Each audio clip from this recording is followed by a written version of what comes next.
Oh.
Welcome back to Sierra Nova Comic-Con Virtual Expo 2025. This is day 2, and we've got so much stuff planned for today. We're going to be starting off with a little bit of trivia, followed by the Saturday morning comics talks, followed by the crowdfunding corner, where you get to learn about new things that are coming out into the world of comics. So stay tuned. And after that, fun with dirt.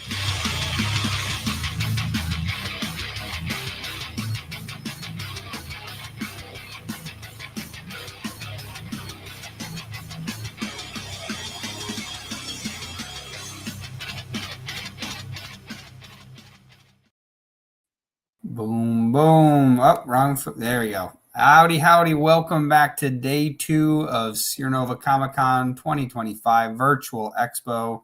We've got some fun trivia this morning to start the day, and who else is better to talk about trivia than the man, the myth, the legend, Timothy Fling. Welcome. How's my audio? Can you hear me? Oh, yeah, you sound crisp. Sound crispy. All right, good. Trying out a new set of headphones. Before we launch right in, I want to say thanks so much to the Sierra Nova gang for inviting me. I think the virtual Comic-Con on the Thanksgiving weekend is a genius idea. I've said this every year, and I can't wait to take place in some trivia. We talked a little bit at the Baltimore Comic-Con about this new gimmick or stunt. I don't want to say gimmick or stunt, guys.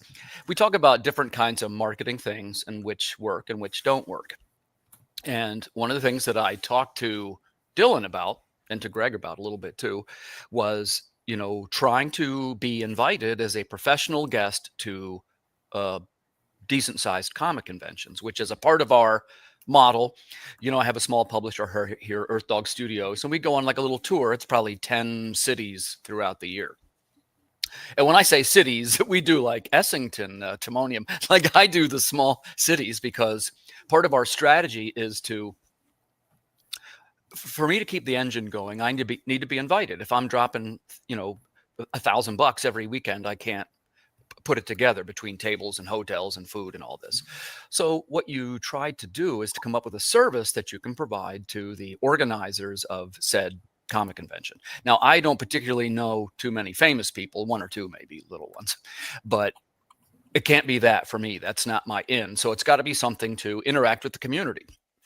And in our case, what we've been doing is the survive or die trivia game. It's a little bit like a trivia contest. It's a little bit like a card game. And it's a way that players can sort of attack each other with trivia questions. What I mean by that, the group gets asked a question. And then if you see the guy across the hall from you, if you think he doesn't know that answer, you can put the question on him and he'll fail it and you cut him out of the round. It isn't only about if you know the answer, right? Now, I'm going to show you a little preview of it today. We're not going to do too much the attack and defend, but I'll show you the level of the questions, which it's easy, medium, hard, nightmare. And I'll give you a couple examples of each one. And it'd be great if we have people that want to chime in the comments, or if however you guys want to do it, we got some maybe prizes, I understand. Yes. Indeed, we do. All right, well, let's, without further delay, guys, let's jump right into the action. So you think about what kind of trivia game would be popular at comic book conventions. What we came up with, it's kind of a hodgepodge. It is comics, Star Wars, Lord of the Rings, and Harry Potter. And you got a little bit of Star Trek in there, movies and pop culture. But, I mean, correct me if I'm wrong. I just targeted the person that's at a convention, right? Yeah, me. Indeed, yeah. Yeah. So, but like it wouldn't feel out of place. We'll try to expand it a little bit into other properties that people might know. For example, Battlestar Galactica. What is the race of the villains called in Battlestar Galactica? Either version. Do you know? No, I don't. No, I watched that show like a little. There was, yeah, even there's two versions, I believe. There's like a really old one and like a reasonably newer old one. But the answer, of course, is the Cylons. Exactly. The Cylons. Yeah. So let's give you, I would call that a medium question. Like if you're at a comic convention, yeah, the person would know that right away. You might even see a Cylon there. Yeah, I was gonna say that's something that I feel like the regular nerd would rightfully know that. For sure. So let's go through a couple, and then I'd like you guys to maybe add a couple that might come to your mind. I'll tell you what kind of questions we could use more of. I don't have any anime questions, which has become an undeniable part of the comic convention experience. Unfortunately for me, that's one I don't have a whole lot of experience with. Some more than some people, but less than others. But let's get an idea. Go ahead. You the same way? I was gonna say I totally know a good anime question, but it's an anime manga overlap question. Let's hear it. Oh, I already know the question. Yeah, I'm sure you do, because it's one of those fun ones. It's one of those fun ones where I just say, like, it's a good example of explaining a super fan versus a regular fan, and coincidentally, Let's hear it. It does involve something super. So if you are a fan of Dragon Ball Z and you have heard the phrase, it's over blank, right? It's over a certain number. There are two numbers that should come to mind if you're a real fan. There is the anime version, and then there's the original manga version. So, okay. So anybody in the crowd who's listening, who's a true DBZ fan, feel free to leave a comment. Hi, John Westhoff. That's my buddy John. Yeah, does John know the answer to this question? The fun thing is this isn't even something you can quickly look up because you have to know what I'm referring to as well. So it's a fun thing. I got a trivia question for John. I know John Westhoff, author of Drumsticks of Doom. John, Black Sabbath wasn't always called Black Sabbath. They had a very obscure name before they started. Do you remember what it was? Is the manga number also over 9,000? No. So you got one of them, but the manga one was not. The manga one was different than the anime one, which is what was unique because they just liked the number better when it translated to English. So no, it is not over 9,000. What is the other one? It is over 8,000. Yeah. Oh. That was the original power level of Goku he was over 8,000. But 9,000 sounded cooler when Chris Sales, what's his last name? Oh my God, I forgot his last name. The voice actor for Vegeta and all the other many other animes that he does voice acting for. to say Chris Saloff. No, I know. I almost did actually, because it was like I was looking at his name in my head, and I'm like, say something, and then like Saylock came out. I was like, oh no, not that one.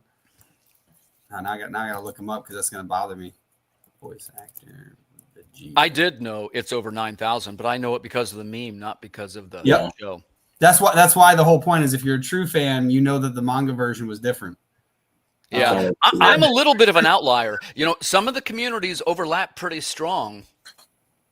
I'll probably get some hate for saying this because I support all the categories, but most manga fans, they're not necessarily comic fans. Like, it's an outlier.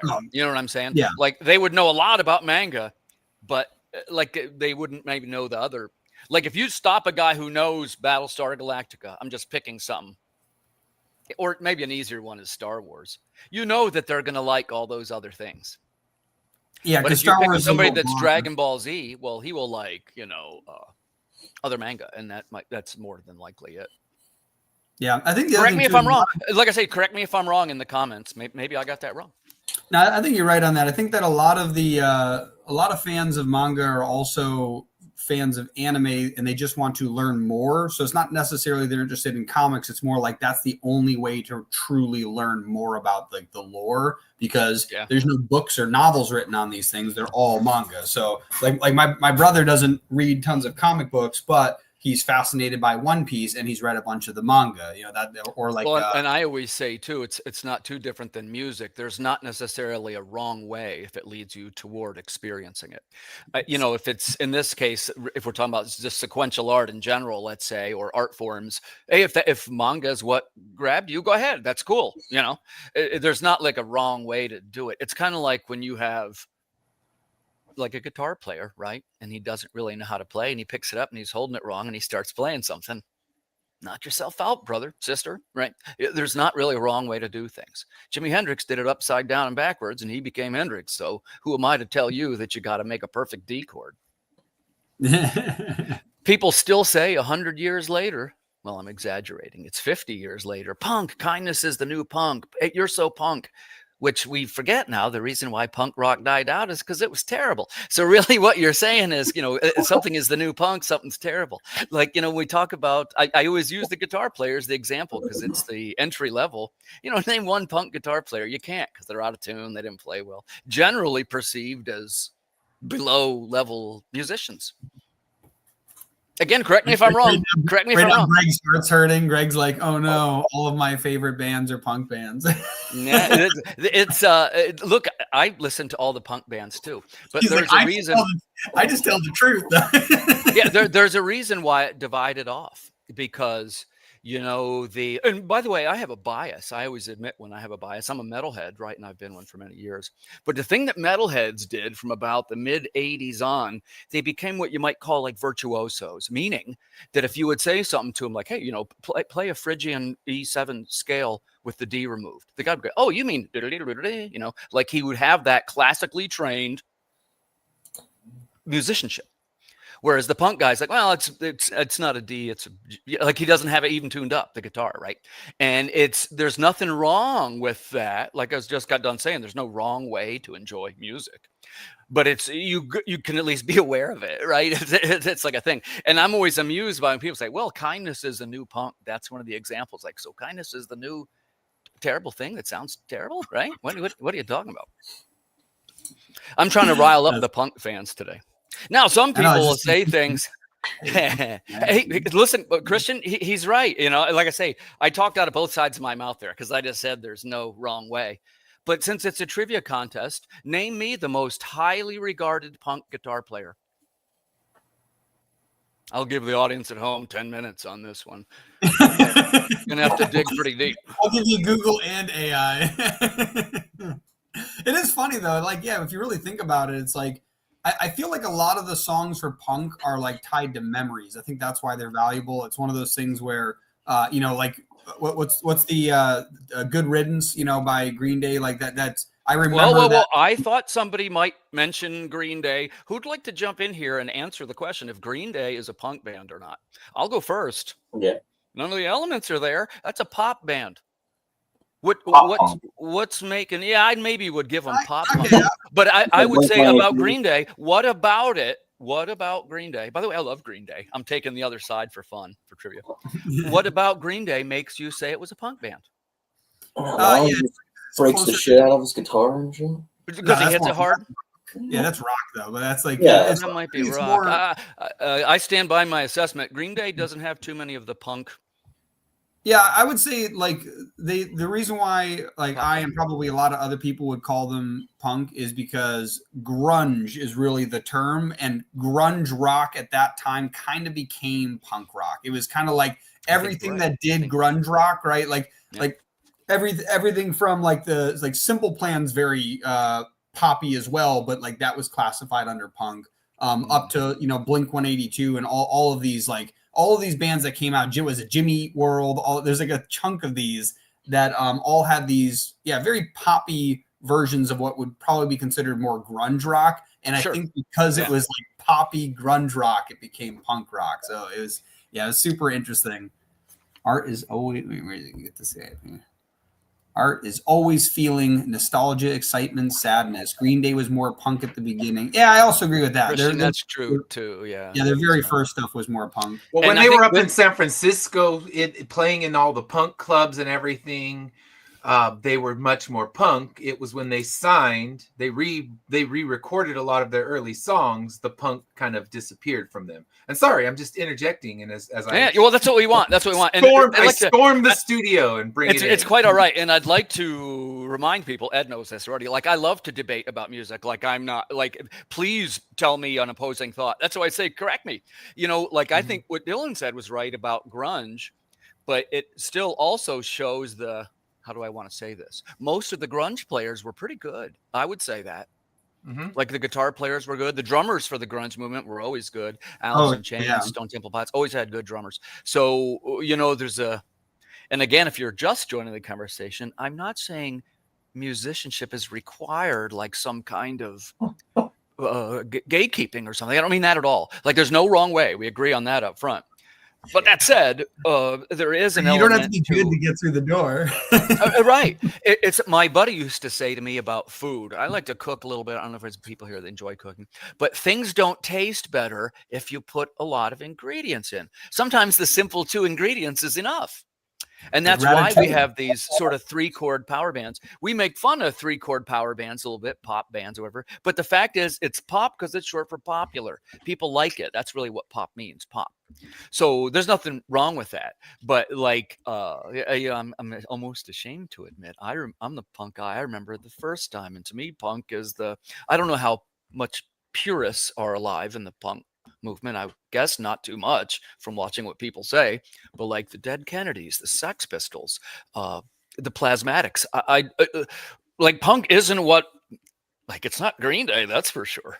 Well, punk actually started in a lot of the U.S. punk started in New York, and we're talking bands like Television and the Talking Heads. The Ramones kind of still fit the model of the punk. I wouldn't put Talking Blondie, Heads in there. Let me take this question. What about Talking Heads? Tell me why, though. I want to know. First of all, I kind of like the Talking Heads, but why? What makes them punk? It was the counterculture of them when they were coming out at CBGBs during that particular time. The bands that were playing all got lumped into the category of punk, whether you call them punk or not. And it's because they were doing things. That might be the phrase. Yeah, they were doing things counter to what pop music was doing. So bands like Television, that if you listen to them, they don't have DNA as a punk. I mean, they're kind of math rock, sometimes jammy, but they were not fitting in with what was in popular culture. So all of those bands, they rose up in CBGBs.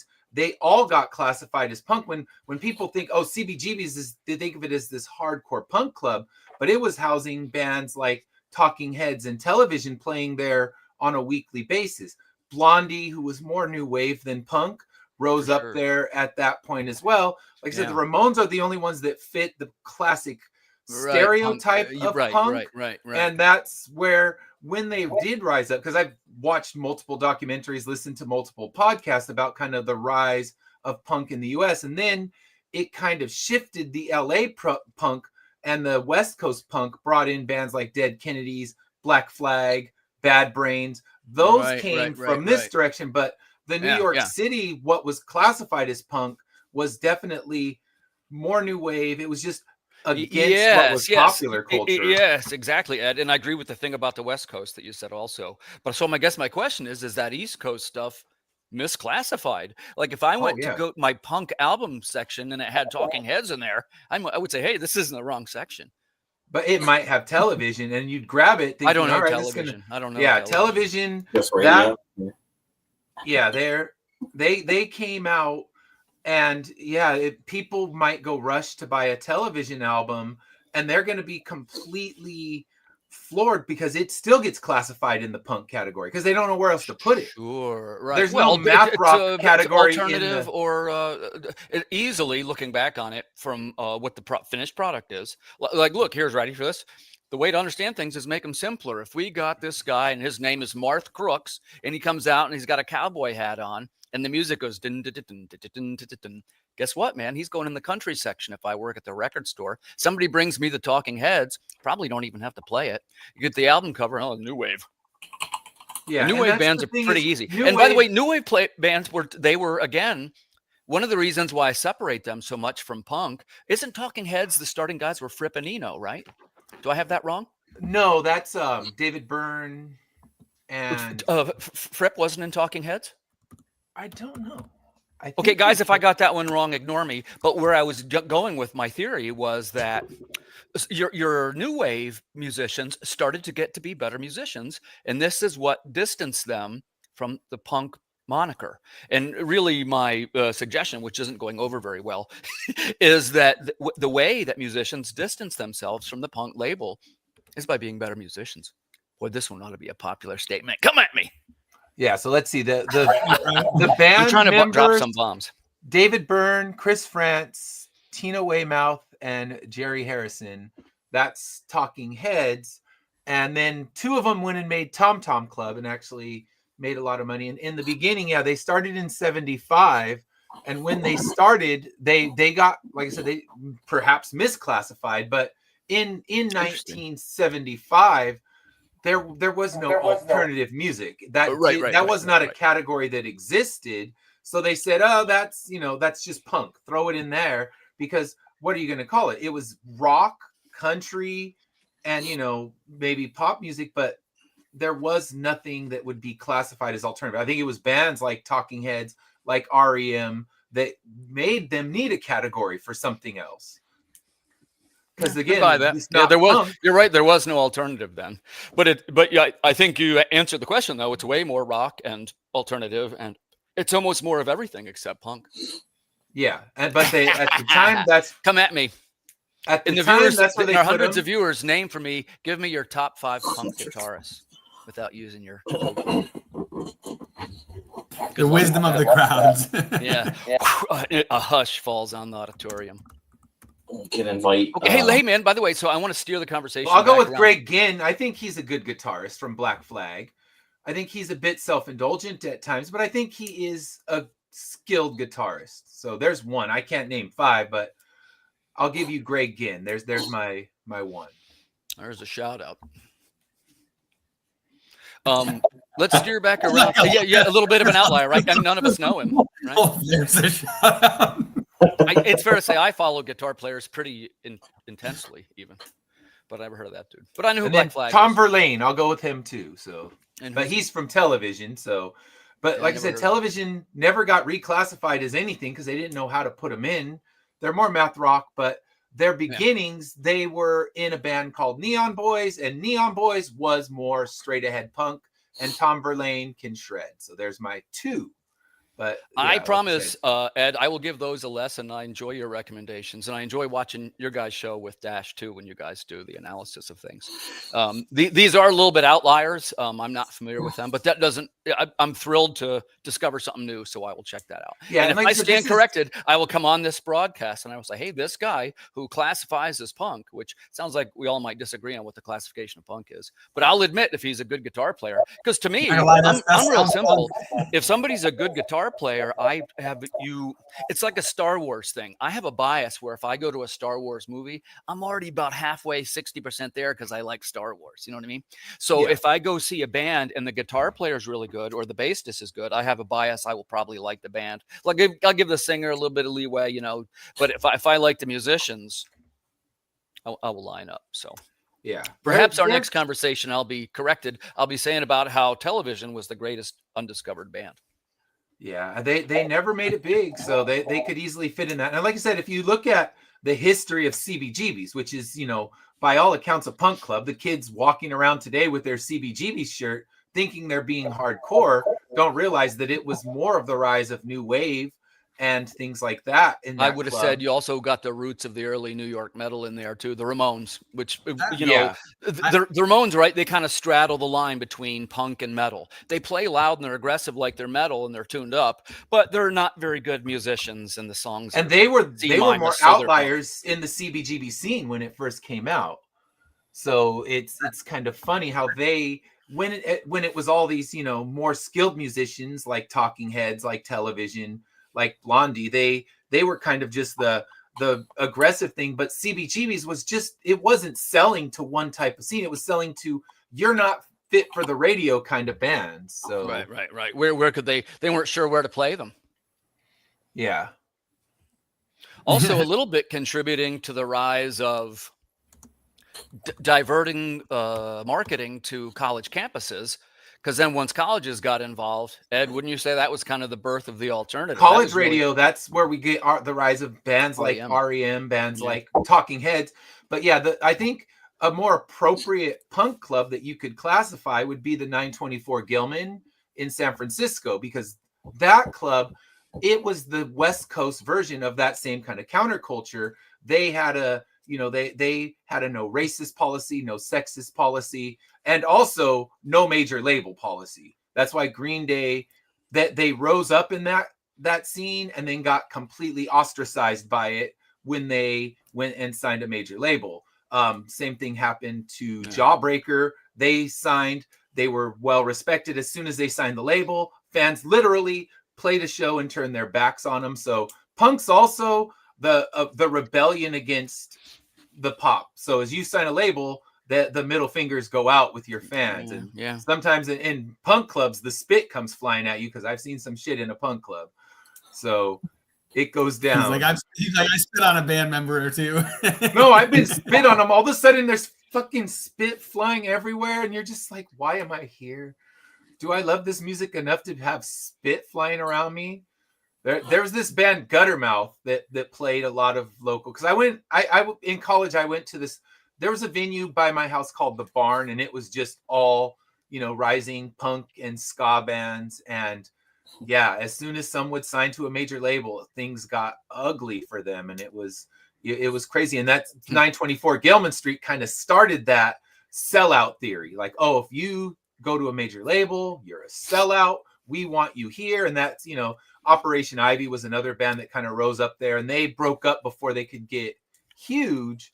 But when you look at what rose up in the West Coast, what rose up the East Coast, it makes punk hard to classify. And I know I don't know the whole full context of your panel, and I'm just coming in and throwing out things. Yeah, I just first of all, thanks for coming, Ed. I love these conversations. We're gonna take over real quick because we're gonna do trivia real quick for the last 3 minutes. I got some questions lined up, so I'm curious if Timothy, if you have any questions, but if not, I've got some questions lined up. I have questions right here. You ready? Yeah, I'm gonna pull you up here then. Put you up lead. There you go. Boom. Trivia time. You guys can buzz in, I guess. What is Captain James T. Kirk's middle name? Oh my God. Tiberius? He's Tiberius. Yes.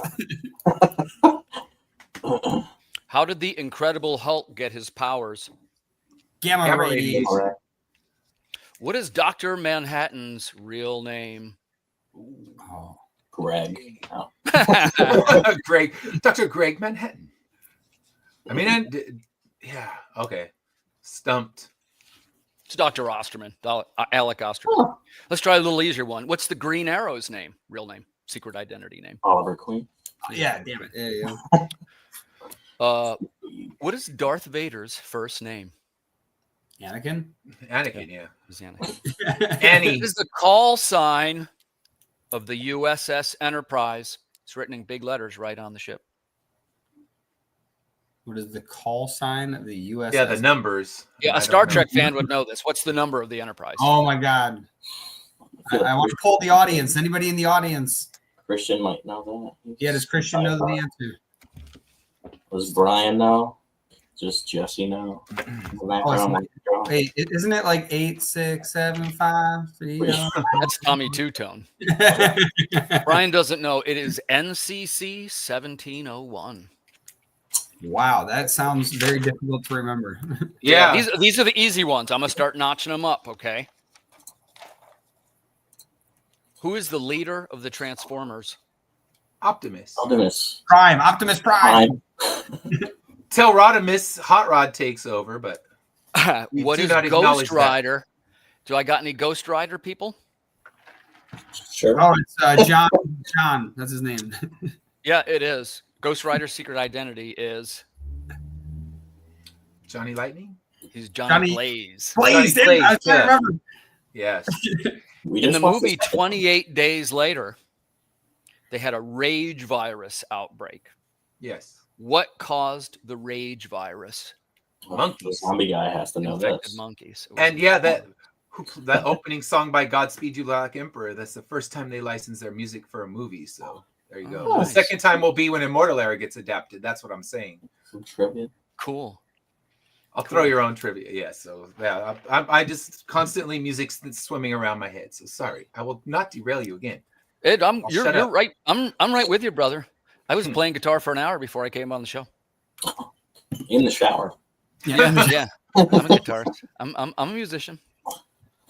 Who are the original creators of the Fantastic Four?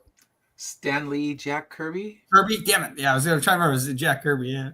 Correct. Want to give a quick shout out to Stan Lee. Takes a beating in the press as if he steals credit from all kinds of artists and he's some kind of villain. When even a quick look at his early writings, he mentions his artist in every article. Other writers of the time did not do that. Carmine Infantino did not do that. Stan Lee did every time. He always gave him funny names like Jolly Jack, and every time he credited his person. I was gonna say, what's it called? Even their book, the How to Draw Comics the Marvel Way, Stan Lee's in there basically saying, like, I'm not the magic maker, it's this guy. Yeah, I read these things that bash Stan Lee, and I'm like, what are they talking about? That's why I know who Jack Kirby is. Yeah. Okay, ready? What is the Punisher's real name? Frank Castle. Frank Castle.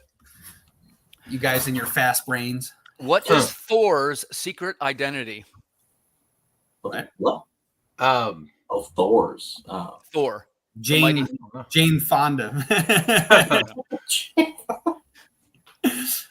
What is Thor's secret I'll identity? give you a hint. He's a doctor. What? I don't know. I don't think I've ever. I never read much Thor. They do mention it in the movie a little bit. Do they? Okay. Like an Easter egg kind of mention? It's a little bit more like an Easter egg mention. When he's being Yeah, arrested, that's right. they take his ID card that he got from Jane at the hospital, and it says Dr. Donald Blake. Okay. That's In the actually comic, cool. he's like a crippled doctor, and he hits the staff and becomes Thor. Wow. Or at least in the early ones, it's been female Thor, frog Thor. There's a bunch of stuff. Yeah. Horse Thor. I'd have gave some room on that answer. In the Lord of the Rings, the Witch King of Angmar has a secret weakness. There's actually two kind of ways to interpret Women. this. Yeah. Right? It's actually two-part. Do you remember the second part? There's a dagger that has writing on it. Yeah. Oh, okay. The dagger of Westerness. His historical enemy. It's all written out in the book. In the movie, it just shows Pippin, of course, stabbing his leg with the dagger. Mm-hmm. What is Dr. Octopus' real name? Octavius.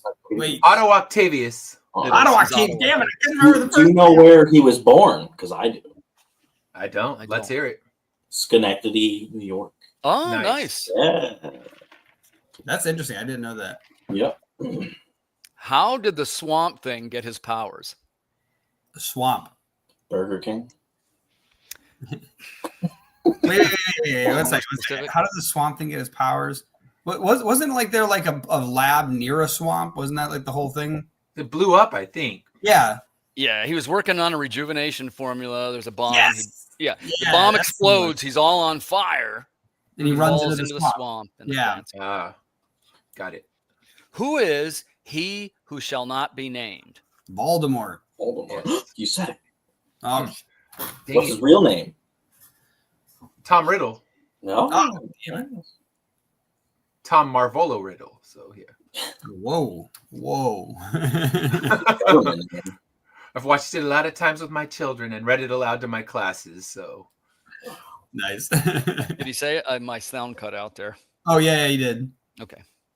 Let's do a couple of comic collector questions. What is the first appearance of Batman? Detective 27. Detective. Yeah, Oh, that's yeah. a collector. Okay. First appearance of Superman was in the news this week. Action Comics. Action 1.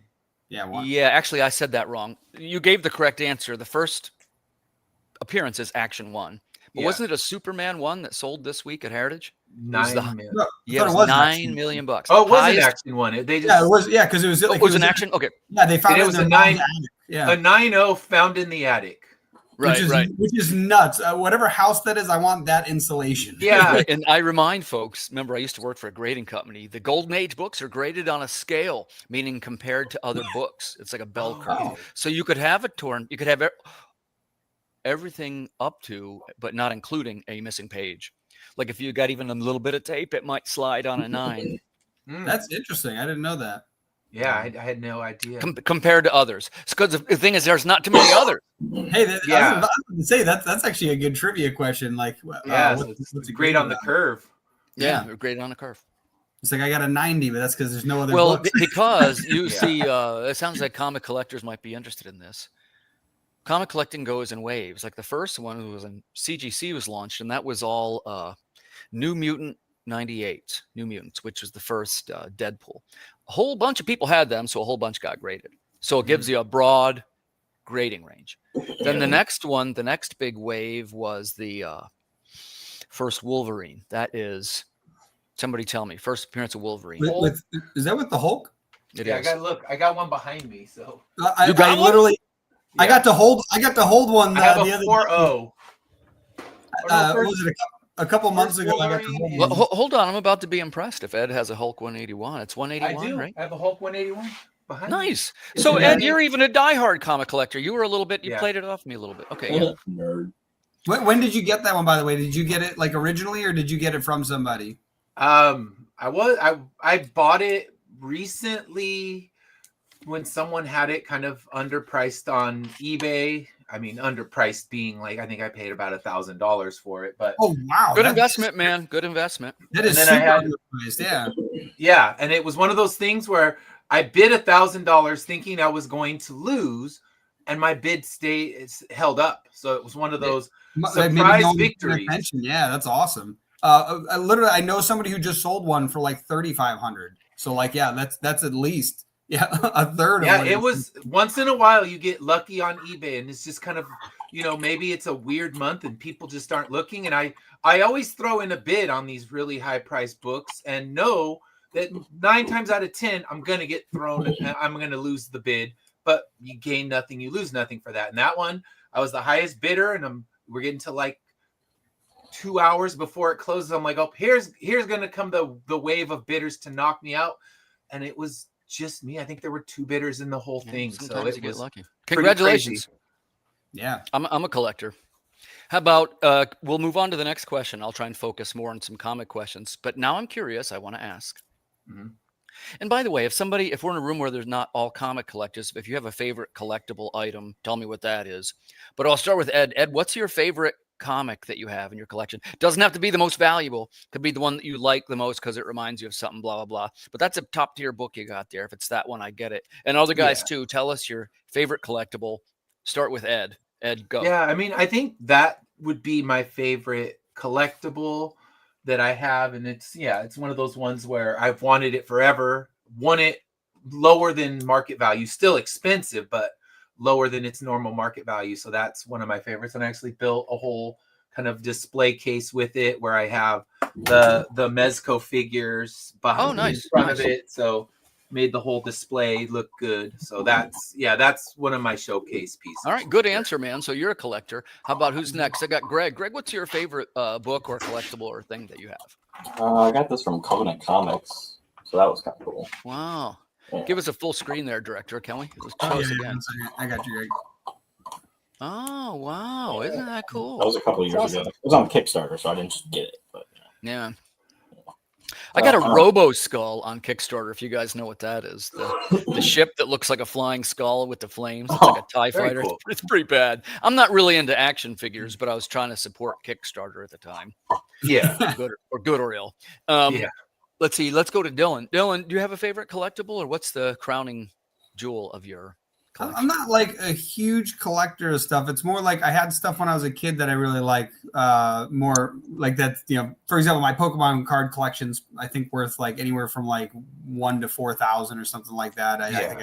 So like there's something like that, and those are fun. Like I have actually, oh my god, I don't even know what my Yu-Gi-Oh collection would be worth.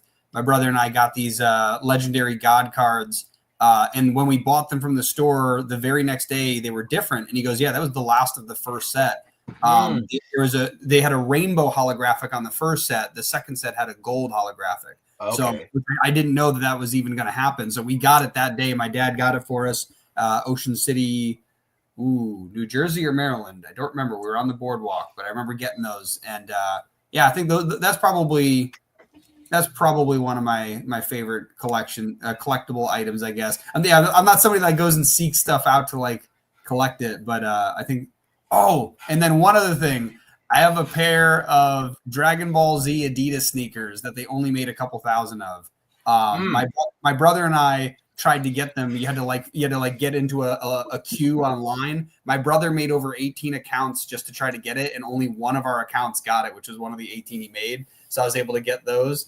And then I didn't get it done, but I tried to get it. I went to New York Comic Con in 2018 when both the Japanese and English voice actors for Goku were there at the same time, and that's only ever happened 5 times ever. So I tried to get to them, but they were in Madison Square Garden, so that was impossible. Oh yeah. So but I wanted to see if I can get each of them to sign a shoe, but that's not what happened. So instead, I just carried shoes around with me all day in my bag. I'm a collector too. I'm a comic collector. I've got some signed books. I got a couple of Silver Age books that are pretty nice. I got a fairly decent Silver Age Fantastic Four collection.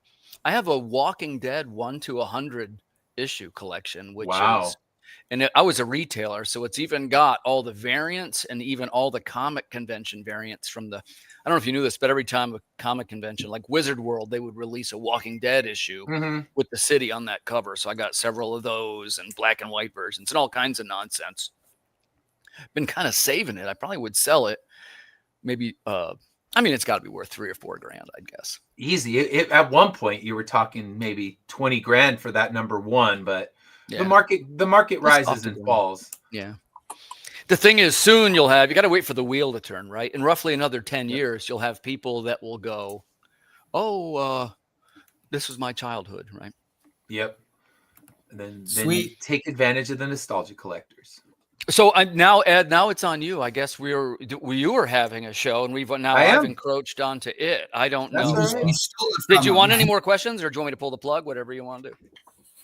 It's up to Ed, actually, because now, Ed, well, let's see. Let's get our other people in the room so they can kind of let us see. I know we got Dylan. We got hello. We're not Dylan. All right, so we got Jesse. We got Brian, and good morning, guys. And we're going to be starting Saturday morning comic talk. So if you don't mind, Greg, I sent you the intro video. So if you could play that way I can get it streaming onto my YouTube. Okay. So just give me 1 second. I have to put a description in. So also, actually, while you're doing that, I just want to get everybody a quick chance to say who they are, just while we're in the background. Brian, who are you? What do you do? Brian Manel. I'm a budding new creator, sort of. I'm a writer. Recently attached to Rolling Squid Bones, the publisher, and I'll hopefully be putting out my first Kickstarter next year for The Wretched, which is a project I've been in development for about 10 years. Jesus, awesome. That's very cool. Yeah. Jesse, welcome back. It was awesome to have you yesterday. Who are you? What do you do? Name's Jesse. I'm an art director over at Gearbox Software, just kind of getting into the whole comic stuff. I do everything: writing, drawing, art direction, just do it all. Enjoying my time so far.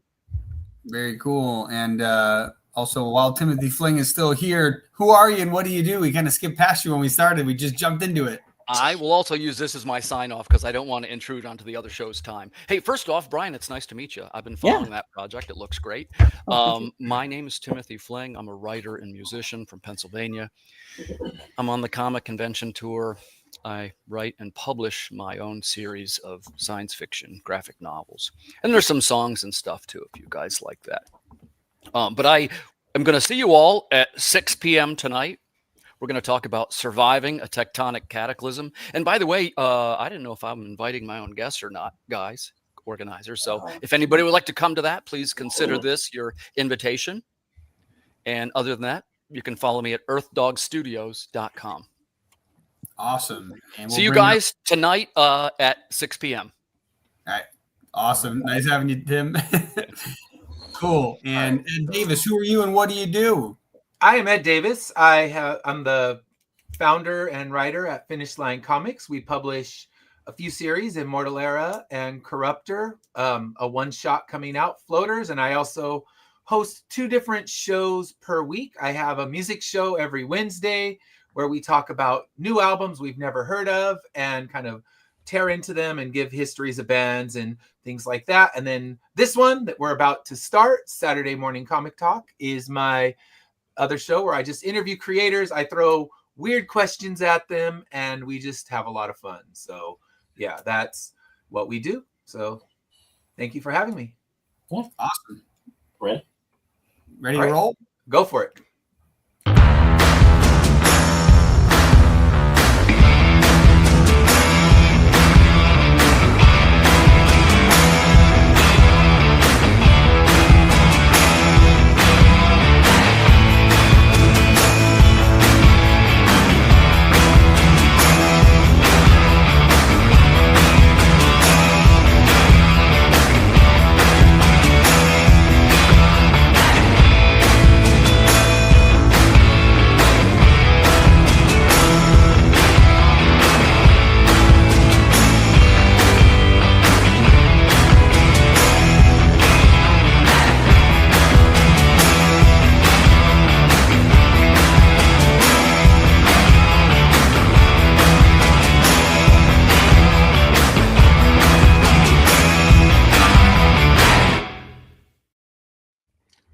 Good morning. Welcome to Saturday Morning Comic Talk. This is a show where I talk with top indie creators about whatever the heck I thought up in the middle of the week. So I know Jesse's been here before, and I deliberately, Greg, did not put a music question because I know you do not like the music question. So I left that one out, and I'll throw these random ones, and he's like, I don't know, Blink-182. So good enough. So yeah, then we got into, here I intruded on your last show and brought in a whole musical discussion, but that's fine. So today I made it kind of easy. We're going to be talking, we've already done introduction, so that part is over, and we're going to be talking Thanksgiving. This is kind of when we get close to a holiday, we do a holiday show. So we're doing our Thanksgiving dinner draft. So we're going to draft what we think are the best foods. We're going to curate the perfect Thanksgiving meal and see what things are left. So if someone drafts the one that you wanted, that's okay. Draft it again, because we want to see what lands as the best possible Thanksgiving meal, going from start to top. So we'll start at the bottom with just kind of a pre-snack. What's the thing if you're going to be having a Thanksgiving dinner at your family's house or at your house, what are you going to have before the dinner? Maybe that mid-afternoon watching football food. So we'll just kind of go through the list. So Jesse, what are you going to pick for your pre-snack for Thanksgiving? Generally, for pre-snacks, at least with this kind of stuff, I kind of like a cheese board with various jams, that kind of stuff. Mm-hmm. That's what I'd probably go for. Yes, I love that one. That like the charcuterie. I don't know if I'm saying it right. Charcuterie. Charcuterie board. Yeah, like with the cheese and the like salamis and crackers and all that good stuff. So I'll put that as Yeah, The like good thing is you can theme up the sauces and the jellies and jams and stuff like that. So you can have something that has a Thanksgiving Day palette to it. yeah, and I'm with you on that. That's a good pick. All right, so Greg, what are you picking for your pre-snack? Well, this year, because now I do Thanksgiving at my house. We don't really do appetizer stuff because nobody really eats that. But I would literally do the exact same thing if I did. So All right, so the charcuterie board, or however you pronounce charcuterie, it. yeah, that's how you say it. All right, charcuterie. So there we go. Yep. The charcuterie board is now got 2 votes. So there we go. All right. So Dylan, what are you gonna pick for your pre-snack? I might have to just go with the charcuterie board as well. I normally do cheese and meat, like yeah, with like that, like we just had something yesterday, or no, 2 days ago. What was it? It was meat and cheese. Like, what was it the summer sausage? A couple specialty cheeses, and it was a spicy honey mustard, which was like a spicy honey Dijon mustard. Like That was awesome. Farms. Fantastic. That's awesome. So there we go. And Brian, what are you going to vote for your pre-snack? Take a guess. Is it charcuterie board for the sweet? Charcuterie board. Though on my end, so I don't usually have a choice in the matter. I always go to relatives' places, and they, Okay. And usually it's a charcuterie board. And this year was the I had my fill of 2 different types of crackers and grapes, and they also would put out a little bit of a side of like a treat, like one like 2 chocolatey treats. Sometimes it's fudged. One of them today was like I think it's called like snow caps. It's like one of those snow caps kind of candies. Yeah. So I picked around a little bit at each of those.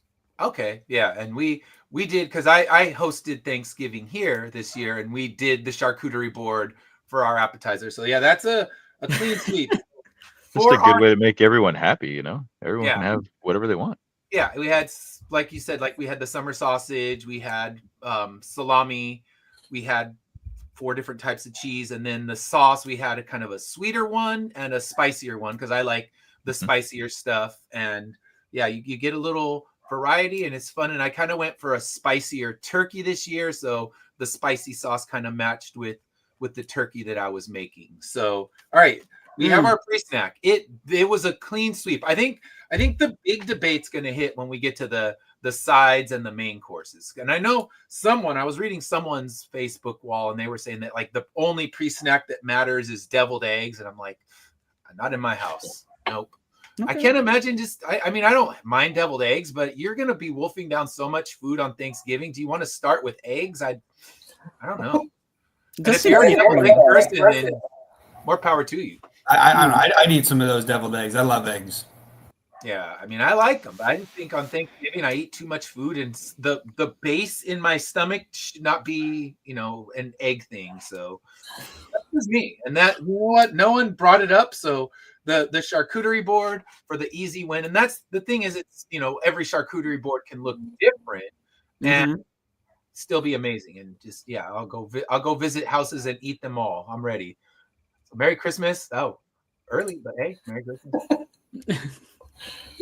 We'll do a Christmas show on Saturday Morning Comic Talk. It's going to be December 20th, and we're going to be kind of going through the Christmas movie. We're going to be doing almost like our Christmas movie draft and seeing what we do. What's the best Christmas movie? What's the worst Christmas movie? And is Die Hard a Christmas movie? The question I like to ask every year.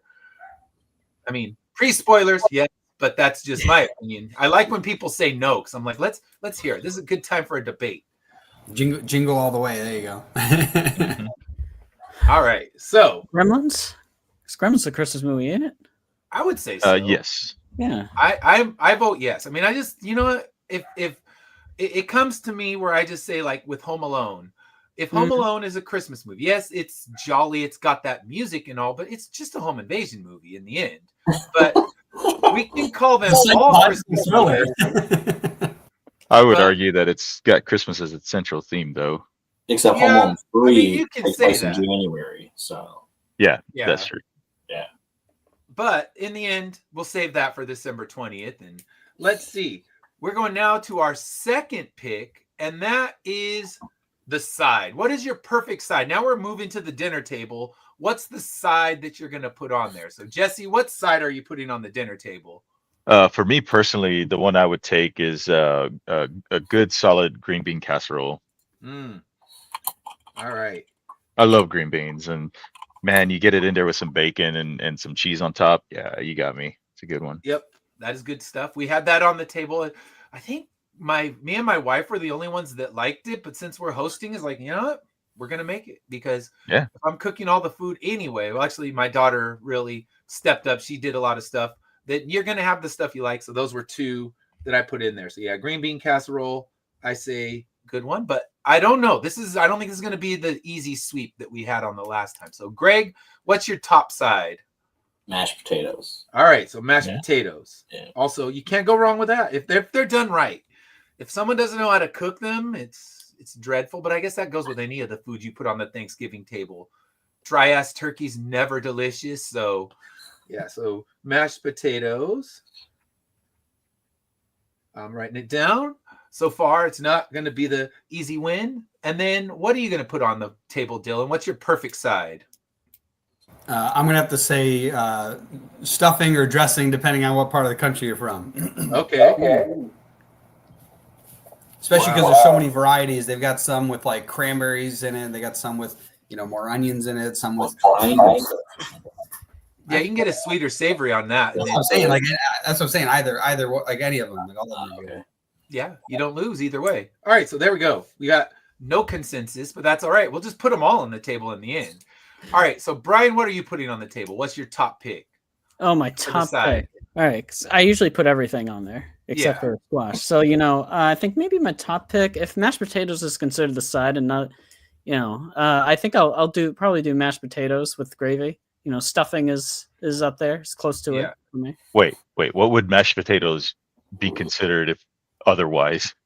It's just for Thanksgiving, I always considered mashed potatoes as part of the main thing.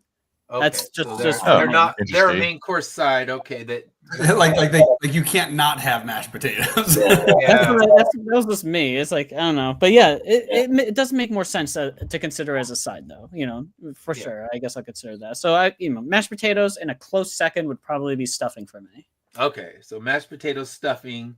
Yeah, for me, I'm going outside the box again and throw another one that people don't have, and I'll do mac and cheese. I was about to say, I bet he's going to say mac and cheese. I never did that, but I actually was thinking of doing it. Mac and cheese is great for a side. I don't think it's a necessity. There we go. No. But it's a nice extra add-on. Yeah, and the thing is, we the everything that was picked, we had on our table. So they're all sides that we like. The mac and cheese was the only one that was kind of non-traditional, but my daughter was saying, I really want to make mac and cheese, and I'm never going to say no to a good homemade mac and cheese. So yeah, she put that out, and we did have green bean casserole. We had mashed potatoes, we had stuffing, we had mac and cheese, and then we had the bread rolls, which that with the cranberry sauce. So it made for cranberry sauce. I didn't even think about that. That might be the one. It's funny. I eat that last, so I always think of it like the little mini dessert before the pie. Yeah. We didn't do desserts, but I think. Yeah, we can add desserts after this. Oh, we can definitely do desserts. Yes, we got to add desserts, but now you'll just be put on the spot. You didn't have your time to think about that one. But now we're moving into the main courses. So you know what? I say screw it. We're curating a perfect meal, so why not have them all on the table? Because I did this year. I mean, you're not going to have to pick just one, but as far as the top, I guess mashed potatoes wins with 2 votes, and everything else has just 1 vote. So. Yeah, that's still a good victory for mashed potatoes because everybody has their favorite side, and mashed potatoes, like you said, it just seems it needs to be there. So I'll complicate this. What specific type of mashed potatoes then? What do you mean, How are they being prepared? How are they being prepared? I don't. Yeah, I like a good amount of variety of mashed potatoes. Give me the ones with the red skins in them and lumpy, or give me the smooth ones with butter. I'm good. Like whipped. Yeah, I like the smooth, the whipped, and you throw in a little bit of like a block of cream cheese to give it that kind of cheesy flavor, and then we threw sprinkled some cheese onto the top of it, so we made kind of a cheesy mashed potato, which is good. But you could do like the red skin one with the skin kind of hanging out in there. Sprinkle some pepper on there too, maybe. Yes, that's crazy. I just use it to scoop up the gravy. You're going hardcore with this. That's why I go with the dressing. It already has all those seasonings. Sure. Jesse just had to mix it up. Like, all right, you pick mashed potatoes, but you got to be more specific. Like, not because that, yeah, I guess like the charcuterie tray, it can look a lot of different ways. You should call this episode "Food Fight." Food fight. Yeah, there you go. Yeah, because like I'm not a big fan of the whipped mashed potatoes, like the super just creamy, like you sprinkle it out of a powder. You know, like I don't like that stuff. I like the stuff with the skin, chunky, like that kind of stuff. More so. That's good. Yeah, especially when you get the chunky mashed potato stuff. It just complements the smooth gravy that goes over it too. So brown or white. I did brown. Or usually what my relatives give out is usually around brown gravy. Yeah, I'm into the brown gravy as well. Yeah, we did brown gravy for ours when we made it here. I mean, I'm not a big gravy person, and I'm gonna just fully admit I make it straight from the packet. We don't do it fancy. I know some people put a lot of effort into it, but I put the effort into something else. I'm like, the gravy is just to sprinkle, like to maybe dip your bread in if you don't want the cranberry sauce, but to put over your mashed potatoes. So the gravy's so secondary that I make it the lazy man's way, and it tastes just fine. But when I pick the packet, it's the brown gravy packet. It's funny because I get turkey gravy and you guys are like brown or white, and I'm like, I don't know, the one that's made from meat. Yeah, the giblet gravy. Yep, good stuff. Giblet gravy. I know my dad makes that, and I kept the giblets and asked him when he got here, like, hey, you want to make the giblet gravy? And he was just happy not to have to cook anything and let me do all the work. So he's like, nope, the packet's just fine, because I know that was one of his favorite things. All right. So now we're moving into the main course. So this is what you would prefer. Now, we'll see if we can get a consensus of what the victor is in this one. But what are you going to pick, Jesse, for your main course? And I know because you told me yesterday, but let everybody else know. What's your top main it's course? ham. It has to be ham. I'm not going to try and eat dry-ass turkey. Blasphemy. That just means you have a chef who can't cook turkey. That's all. No, it's always dry. A lot of times it's out of your control, and you go over someone's house and they make that turkey. Maybe it's not Griswold bad where it's like you're crunching on it, but it could be dry in its best state. It can still be dry. So yeah, gravy. That's why you get a cup of water and you dip the turkey in the cup of water.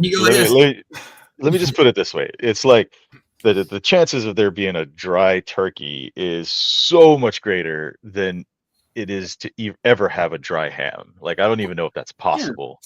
I can live that happening. I mean, I would say anything is possible with a bad cook, but it's a lot harder. It takes a level of ineptitude that's not normally seen on a Thanksgiving table to dry out a ham. I was going to say, it's probably a level of neglectfulness. Yeah, like they got a little too wasted watching the football game, and the ham is now dry. I'm going to say about as neglectful as Home Alone's mom, you know? Yeah. You got to be Kevin's mom level neglectful to mess a ham up. All right, so Brian, what's your pick for this one? Well, you see, I like turkey, but and even if it's dry, that's why I put gravy on my turkey if for that kind of stuff too. I think it juices up a little bit, but yeah, my preference is ham, and particularly with my how my mom cooks it. She bakes ham with pineapple juices and all that, and puts in some cloves in between the slices of ham, and hell yeah, incredible! That's awesome. That's a good. That sounds like a good ham. But let's see. We know where Dylan's gonna go. So all right, Dylan, what's your pick? All right, real quick. Ham, just to clarify, is for Easter and Christmas. That's it. And Christmas pizza. Both turkey and ham. Easter gets ham. Thanksgiving gets turkey. That is how the world is set. is blasphemy. But yeah, no, definitely turkey. A bunch of. I didn't know I was in a room full of serial killers. I mean, you have met me, so I don't know. I haven't picked them. I'm gonna. I said a room full of them, not one of them. You didn't know that I brought that the other guests I invited were the same. I had to find a hive mind of ham. And what about Greg? All right, Greg. So what are you gonna pick? No, I have turkey because I know how to make it. Yeah. Oh, burn. Or human meat, you know? Human meat. Yeah, there's the serial killer. The other one is Yeah. but he's like, Prefer the liver, perhaps. I don't know. Cracker Bill? Heard good things. Yeah, turkey. Yeah, mine wasn't dry. I know that. Well, I mean, yeah. He's like, And my everybody. turkey Mine's great.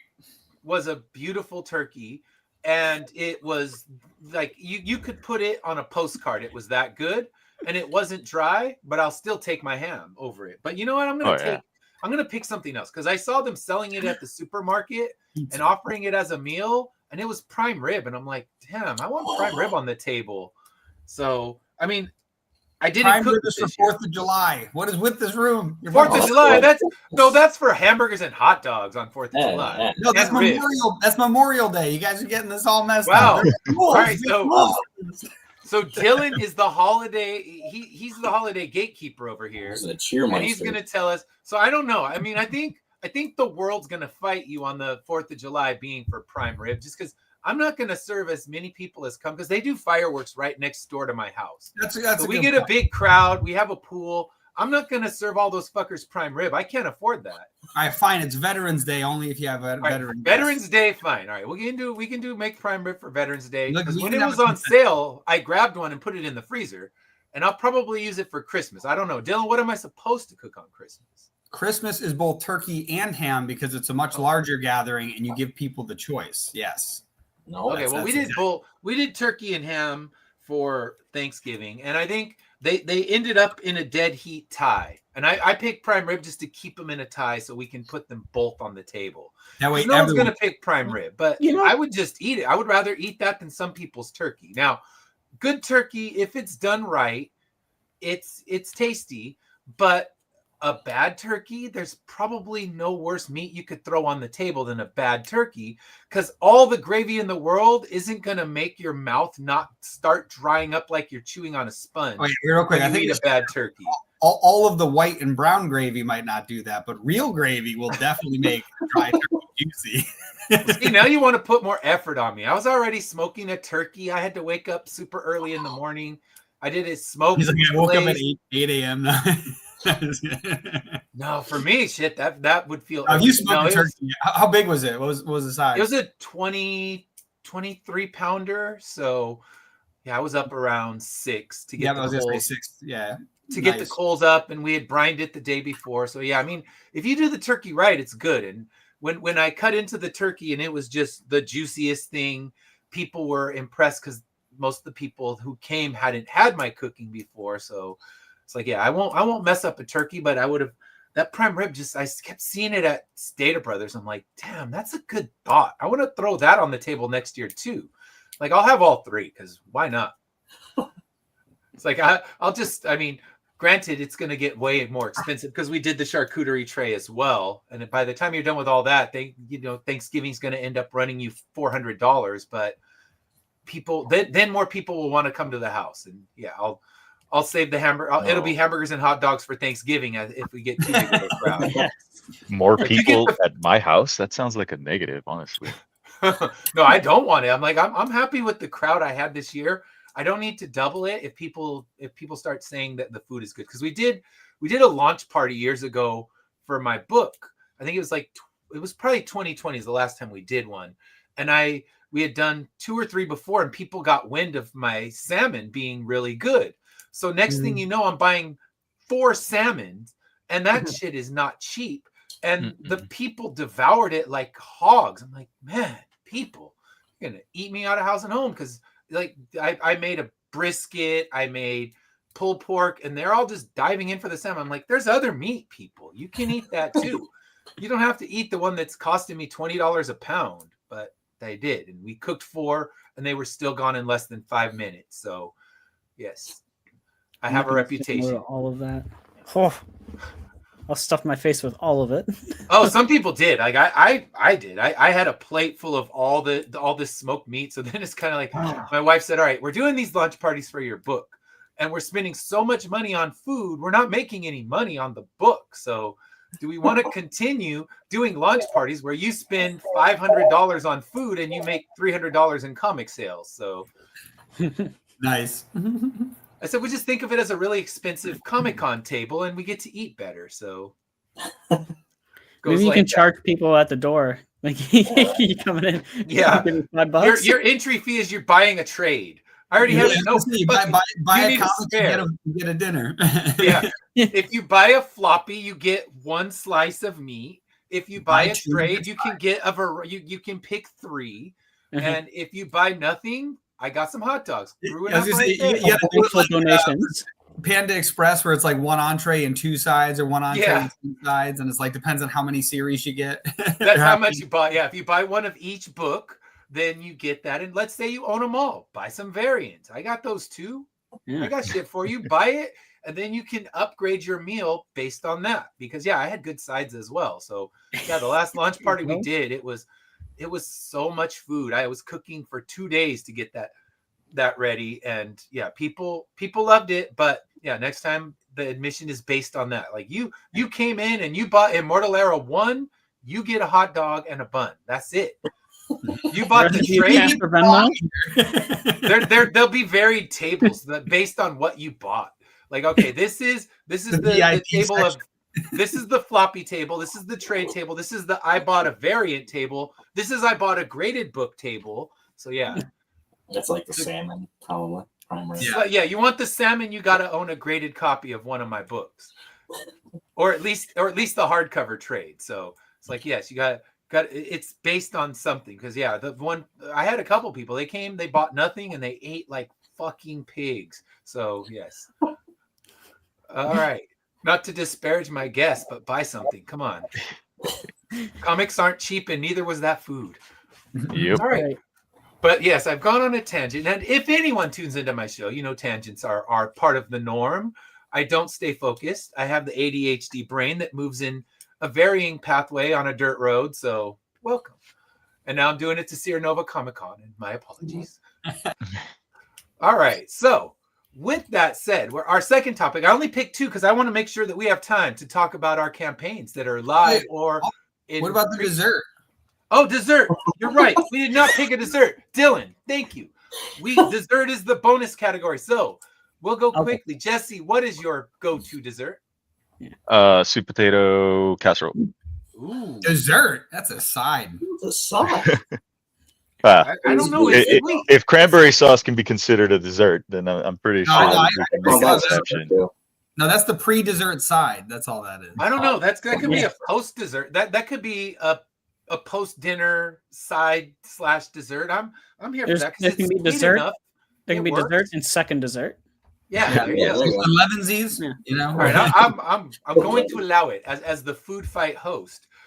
We're gonna let Jesse's sweet potato casserole, because it is so sweet. It does kind of move into dessert-like category, especially if people put the marshmallows on top and all that. I put it right before the cranberry sauce when I eat. You know what I mean? I eat in like order of like savoriness to sweetness, and then when I'm all done, then I can get the actual dessert. Okay. All right. But Dylan, we know that Dylan is the holiday master, and he's, he controls things. So Dylan, what is the right choice? What is the right Thanksgiving dessert choice? Pecan pie. That is yes. choice. Yes. Pecan pumpkin pie is an acceptable answer, but it's the incorrect. It's acceptable. It's not for 4th of July. I hate pumpkin pie. It's not for anything. No, see, apple pie. Apple pie is more 4th of July. That's because that's a No, that makes sense. American pie, like that's what that's all about. I understand that, yeah. So I would agree with that. Yeah, it's not pecan pie is not even the best pie. The best pie is strawberry rhubarb pie, but the appropriate and best holiday Thanksgiving pie is pecan pie. Yeah, and Dylan has us, Dylan, he comes in and keeps us straight on what we should be serving on the right holidays. Except you come over my house and pay for the prime rib on 4th of July. I'm not going there. All right. So, Greg, what are you picking for yours? I had pecan pie for the first time ever yesterday, and that's amazing. Okay. But it is good. If it's not that, then like chocolate pie. Okay. You can pick pecan pie. Yeah, but pecan pie is that's probably like number one. All right. Okay, so it's moved in. So pecan pie has a second vote. Is it pecan or pecan? Pecan, I don't know. We're mispronouncing it. Someone in the chat's going to yell at us. We're Let's not get in a fight. Shallow and pedantic. I'm just stirring the waters. Yes. All right. So Brian, what are you picking? So I'm a fiend. I pick one of everything. Okay. So, but I guess out of my favorites I usually have. So my favorite dessert typically is cheesecake. So that's how I would go for. Cheesecake for Thanksgiving. The Christmas dessert. Fancy. Could you do a pumpkin Cheesecake is spice good for every cheesecake and make holiday. it I don't care what acceptable, you say, Dylan. I love cheesecake, I'm especially with Brian. the good stuff. Not the. I mean, my dad would sometimes get the stuff from Market Basket or something like that round table thing. It's whatever, but like I'm talking good stuff, the good Like friggin' homemade. cheesecake from A bakers. proper homemade cheesecake, which Yeah. is not an easy one to pull off. I've made I make my mom make couple that for my cheesecakes. birthday. Yeah. And Yeah. my wife makes a good one, but I had to bake her one for her birthday. And yeah, they are not easy. I can see why people just go to the store and buy a mediocre one because it's a lot less time and effort. But yeah. All right, so you got chocolate pie. I'm going to throw in, he said the sweet potato casserole, but I like a sweet potato pie. Those are good as well. Yeah. Okay. Yeah, that's an acceptable answer too. That's up there with pumpkin pie. Okay, so pumpkin pie, Wow. I like pumpkin pie. I know some people don't, but sweet potato pie, I had never had one until recently. But one of the coaches that I coach with in track and cross country, that's his business. He owns a business that makes sweet potato pie, and he puts them in the packages and sends them out to stores and everything too. And he brought them to one of the potlucks, but of course not the ones that he packaged to sell, but brand new fresh ones. I'm like, damn, my life has changed right now. That is an amazing thing. So, and it's acceptable on the Dylan scale of holiday food. So I'll bring it in. But you know what? We pecan pie wins by a slim margin, kind of like the mashed potatoes did. But I say serve them all. Once again, we're curating the perfect Thanksgiving. And if someone doesn't want one of these, they can eat the other thing. So there we go. We're perfect. If they don't want that, they can politely leave. Yeah, they can go somewhere else. All right, so you need a dessert, Ian. I'll eat that too. Yeah, I love them. So here we go. Our perfect curated Thanksgiving starts with a charcuterie tray, sometime around the first football game. Then we go with a green bean casserole, mashed potatoes, stuffing, and mac and cheese for the side. And that was my literal table. Those were our sides. So Right. I approve of this. And Dylan, do we approve of those sides? Indeed. And then we have ham and turkey. I'm going to take my prime rib out of the mix, even though I would just take it because I like prime rib. I mean, I don't care what holiday it is. If I could afford it, I'll do it on 4th of July as well. But also, I cook that in the oven, and I don't want to have to cook anything in the oven on 4th of July when it's 110 out here. So Yeah. Yes. Ham and turkey. They're good inside ones, even though it was 85 in California. So it wasn't really great cooking inside weather, but I did both of those on the smoker outside. So we didn't have to heat up the house. And then desserts, we got sweet potato casserole, sweet potato pie, pecan pie, and chocolate pie. So we are going to be, and cheesecake. No, cheesecake, not the chocolate pie for me. It was cheesecake. All right. So not the chocolate pie for you, cheesecake for you. And we'll make it pumpkin spice so it passes Dylan's approval. And all right, so Greg, I'm going to ask you this since you are our host master. Do we have time for question number 2, or do we want to go into our campaign talk? I don't know, Dylan. Do we want to do that? Yeah, one second. I'm pulling it up now to see the times we got going on here. There we go. What are we looking at? Yeah, we could do it. I think we could do it. All right, we'll make it quick. This one's just a simple question with one answer, not like the Thanksgiving Day draft. But yeah, I'm gonna keep this because I'm curious, because this will always be my post Thanksgiving show question. I want to see, how does a different group of people change the answers to this? I don't think it'll change a lot for the main course, but we'll see. But enough about that. Let's talk about, there's not a lot to choose from, but what is your favorite Thanksgiving entertainment? We're talking movie, special, show. What is the thing that you need to watch to get you in that I want to eat turkey kind of mood? So Jesse, what is your favorite Thanksgiving entertainment? Oh man. That is not a question I was prepared to answer. Because quite frankly, I don't celebrate Thanksgiving, so for me it's just like whatever. Yeah. There's nothing really that has tied me to anything I do like the so if I had to watch something, it would probably be one of the Thanksgiving episodes from either like G.I. Joe or something like that. That's generally what I gravitate towards during this time of year. Other than that, it's just I look at it's 11 more months to Halloween. Like that's all I consider. I'm with you on that. Yeah, it's Halloween not gang, a let's lot go. great, but yeah, good Thanksgiving episodes from shows you like are always good because it's just the show you like, and you throw a little Thanksgiving theme in the end where the Joes got to tell us what they're thankful for. We've defeated yeah. Cobra and his plans to, thwart the weather or whatever it may be. Let's give thanks. So there you go. Oh yeah, Roadblock's cooking, man. Like it's gonna be good. Yes. So there we go. Not a G.I. dry Joe, turkey for sure. yes, he will not dry it out. So G.I. Joe Thanksgiving, that's our pick. So Brian, what are you going to pick for this one? So shout out to my sister Katie who's watching right now. Hello, Katie. There's one movie I can think of, and I do love it. So Planes, Trains, and Automobiles is my Yes, that's the only answer. yeah. That's my jam. It's real funny. I love it. That's my It's favorite great. movie of all time. It's awesome. It is one we put on every Thanksgiving because there's not a lot that we reach for every Thanksgiving. Now I got to reach out for the G.I. Joe one because I think I could enjoy that more than the Peanuts because the Peanuts Thanksgiving is not amazing. So I don't know. If you love it, good for you, but it is. You could tell Charles Schultz was kind of running out of ideas, and they're like, "Quick, we need a Valentine and Thanksgiving episode." And he's like, "I got nothing. Like, just write some shit. We'll be happy." So. Yeah, I almost watched that, and then I was like, "Oh, I have to subscribe to Apple TV." Nah, I'm okay.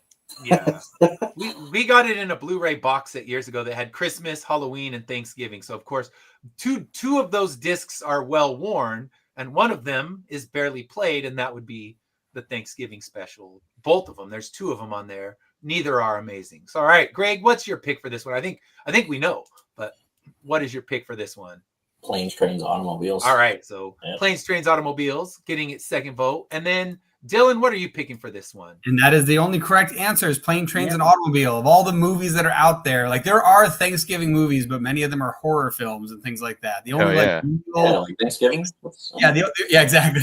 Yeah. There's the Thanksgiving too. There's a bunch of them, but there's only one like real Thanksgiving movie that reminds you about family, and it's about actually Thanksgiving, and that is Planes, Trains, and Automobiles. Yes. Which kind of speaks volumes for the holiday too. It really is. Really one movie. That's like there's 8 million Christmas movies to pick from. Yeah. There's plenty of Halloween ones, although not a lot that actually take place on Halloween. If you look for that, your number shrinks significantly. There's some good ones. I mean, there's Halloween, there's Trick or Treat, there's Night of the Demons, Halloween 1, Halloween 2, Halloween 3. I'll like fill in the blank of the Halloween movies. They're pretty much all Halloween. Oh, and then also Halloween, and then the next Halloween too. The Rob Zombie reboot followed by the next reboot. But yeah, for me, I'll go with the horror movie Thanksgiving. I like that one. It's fun. It also it shows what is now going to be a dead tradition, and that's Black Friday. When people would storm and camp out. Now Black Friday is just a cyber thing where they give you really mediocre deals and try to pretend like they're good. Black Friday week. Like, no, I want to see tramplings. If it's not Black Friday, if someone isn't pushed into a fence. Yeah, we want violence on Black Friday. I was on Amazon because I just was looking. I had it opened and I just was like, oh, I wonder if there's anything there. I have like a wish list of like tons of stuff just that I keep on there for like books and things like that. There was only a single one that was discounted more than normal because I look at them all the time. And it's so I picked it up because it was like $7. I was like, but other than that, it's like there's nothing else. There's no good deals on there of all this stuff that I normally look at. And then they're like. They're like, here's the new Aura ring for $300. I'm like, isn't the normal Aura ring $300? Like, yeah, but the new one's $400, so the discount can make it $300. And now it's a deal, and it's like, get out of here. Yeah, Lowe's did like an actual Black Friday thing, and that kind of made it kind of look like Black Friday for a minute. Yeah. So did they have the camping out people and all that stuff? Yeah, they had camping out people in the freezing cold weather here, and that's a proper Black Friday, right? Yeah, and no trampling though, no like murder or anything. But there was like a bucket, and so there's like 50 buckets or whatever, and if you pick one of the buckets, there's this golden ticket inside, and you get like a appliance or 2 appliances up to $2,000. Nice. So, yeah, Oh, That's cool. so that is the what it is. coolest thing that any store has done in a couple years. I was about to say, like, doing a giveaway is a good idea because then the store doesn't need to do a massive discount. But like Apple, for example, that was the other one that popped up was if you buy all the phones are full price. There's no sales right now on those. But if you get one of them, one of the newest ones, I think like 16 or newer, you can get like a $250 or up to a $250 gift certificate. So I'm assuming only if you buy like the most expensive one. But then you're getting a gift certificate that you're just going to give back to them anyway. So you're not saving any money at all. You're getting like an extra thing, maybe up to $250. But do you know what the problem is? Their cheapest new watch is probably $300. So you're still going to give them more cash. So yeah, it's pretty cool. Target's was like a tote bag with like a piece of gum, some makeup or something. I don't even know. There's like 4 different things, like a box of Uno cards. An expired gift. I rushed to the store for that one. Yeah, they were pretty weak, and I looked through. I mean, and I was looking through emails, hoping for some from a printer, but none popped up. So yeah, Comics Wellspring was too like busy with us. So. Oh yeah, Comics Wellspring is also just like you ruined Black Friday. Our bad, but no, they're also like doing like tons and tons. I don't know if you guys saw the. I saw the email. Yeah, the what's going to be changing for the company. There's so much stuff. They're going to have global discounted printing, and it's going to be awesome. So anybody who's doing Kickstarter, I'll give them a shout out since they are a sponsor. If you can see them going across the screen right now, no, they are definitely doing some crazy stuff. They're going to have print on demand. That's going to be one-off printing at almost normal printing rates, which is crazy. And they're going to be doing it globally, which means you could have someone in Australia pick up your stuff and get it without having to deal with tariffs or transfers or any of that stuff because you're selling it directly in the place, which is awesome. It's giving away like global comics code stuff. Totally. I have to. Oh yeah. If anybody wants there's a 7-day discount code at Global Comics. We get a 7-day, not discount. Sorry, it's like a 7-day free trial if you do SNCC 25. Yeah, SNCC 25. Greg, we should make a little banner for that so we can put that up on the screen. Because we also have a 1 year, 3 month, a couple of 3 months, and a couple of 1 month free. Free codes for Global Comics, but we're going to be doing those for the trivias when we do those later. I know this morning kind of got hijacked, but later we have 2 more trivia sessions today. So when we do those, we're going to pick some winners from those. Cool. And also, if Ed Davis is interested, I can share some of the other stuff later because I think you answered most of the questions this morning. Yeah. See, I think I won this morning, but that's okay because I infiltrated. I wasn't even supposed to be there, but that's okay. None of us were supposed to be there. That was just mayhem. Okay, yeah. And I came in and start like talking about music, and it's like, all right, what's this show even about? All right, it was about music now. It was, yeah. It became about the true definition of punk. So yes. But now, so now we can go into the everybody stuff. All right, so Jesse. Can you drop your link into the chat so Greg can pull it up? Sure. 1 second. Where'd it go? Oh boy. Greg, do we have his QR code still? Yeah, we have the QR code. Team Strike. There it is. There's his QR code right there. Yeah. And then we have this Teen Strike reading Floaters, our little cross promotional image. I think that was by Joe sent me that yesterday. I'm like, that is very cool. I will put it into my update so that's cool. Anybody in the live streams, just scan that QR code up top and check out his that's the Kickstarter, right? Yeah, his Kickstarter. Yeah. So for his Kickstarter, well, that's the Wretched. Yeah, this Kickstarter feels a little different. It feels like Facebook absolutely did something and the reach is gone. Yeah, it's like if you post a link, it doesn't actually it's not activated as a link, like an actual like hyper link. It's just like they won't let you because I used to do I would do it at least once a week, like post your campaigns, let's share, and now they won't be a clickable link, so I have to then reshare everybody who posted it so that they can actually have people go click over to their link. So Yeah, it's not great. So yeah, if you pull up, Greg, can you pull up the Teen Strike campaign? The other thing that I used to do is since my friend Joe helps me out with the social media aspect of it, I used to just go into the search and search for like Teen Strike, and then I would see all the posts and I'd just be like, share and all this and that. Now they changed up the entire like search window too, so it's not Yeah. easy to do that anymore. Mm-hmm. It's really bizarre. Yeah. It makes me a little concerned for future stuff, but Yeah. you know, whatever, for me at least. Yeah, it's a messy time. Hopefully it's not something that sticks, but they definitely don't make it easy to share anymore. All right, so tell us a little bit about Teen Strike so we know what's going on. Tell us about this story. Well, Teen Strike is a very personal story of mine, written back in the 90s, with my friends and I in high school. We used to get picked on a lot and for liking comics back in the 90s, and that you know, this was before Pokemon, so it wasn't like the cool thing to do, right? Mhm. Anime, Toonami, all that stuff hadn't happened. So my friend Roy had started drawing uh, us as superheroes, like beating up the bullies, and it kind of just spawned from that, you know, little by little, you know, turned into a story. Mm. Then just, you know, kind of put it away and kind of did things, you know, kind of went along our ways. You know, I went into an art career, other people just went on to their normal lives. But unfortunately, in 2018, we had one of our friends that used to write it.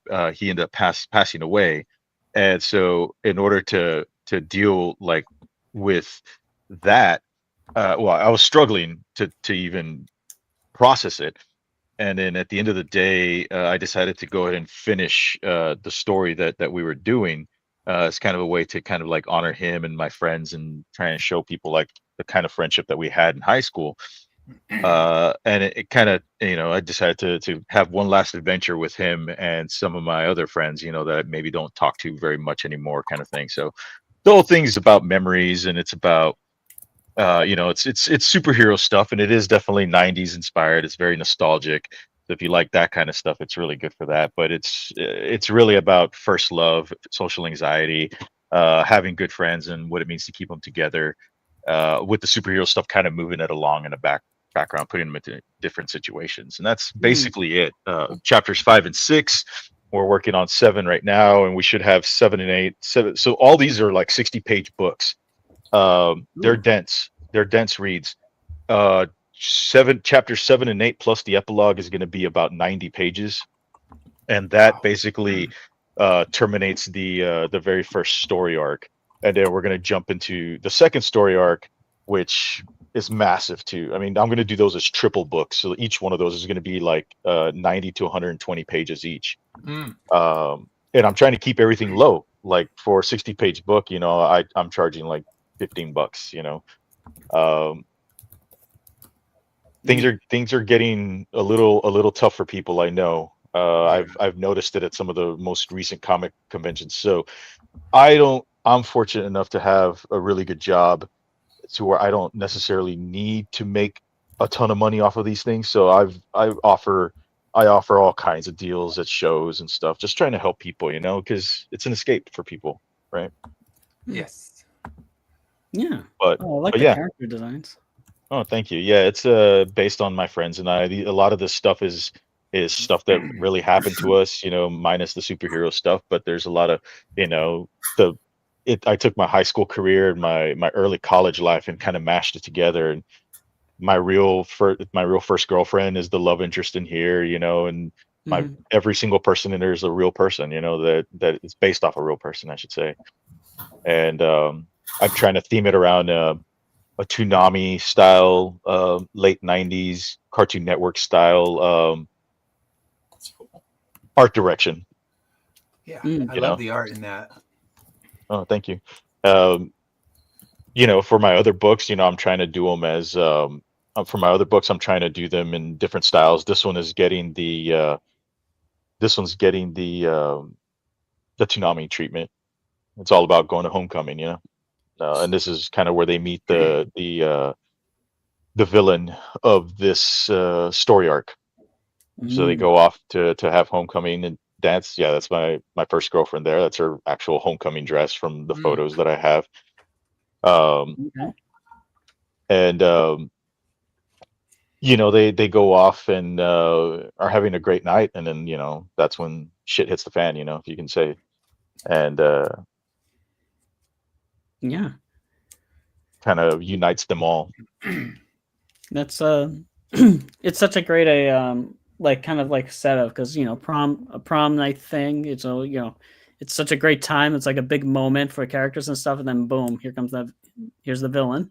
Yeah, there's been building drama, and it's kind of one of those where you just kind of yell at the screen, and you're just like, why don't these characters actually talk, and or why are they keeping to themselves? And there's certain things to human nature that prevents people from talking, anxiety and all that stuff, but for the most part, when you're talking about characters that you're writing, you can make them do whatever you want. And so I kind of addressed that in the next issue.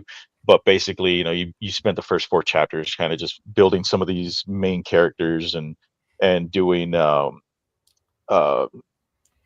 building up that drama, and this is where it all happens, and this is where they decide, hey, we got to put stuff aside, and we have to like get in there, right, and do that. Again, trying to keep everything as low cost as possible, while still making sense as well.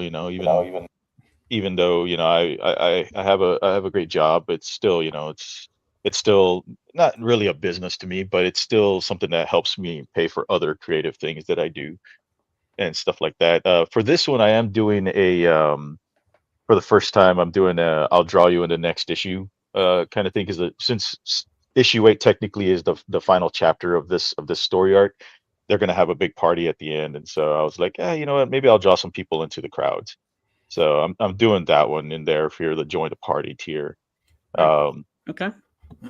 Yeah, so we'll just draw people in there. I'm actually adding a couple pages to the end to accommodate the people that have backed it at that tier. So I didn't quite I just throw that out there, right? I was just like, yeah, sure, why not?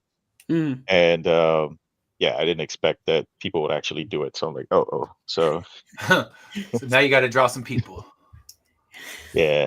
Well, you have such a reasonable price for that. There's people that charge a lot more. I mean, myself included, because my artist charges me a lot more to do it. I don't have the luxury of being an artist myself. So my tier was like 250, I think, when I did it. And it was a very morbid way to get in the book. So nobody was looking to be a decapitated head or being eaten by a cannibal. But your price makes it so manageable. I can see why people would be jumping all over it.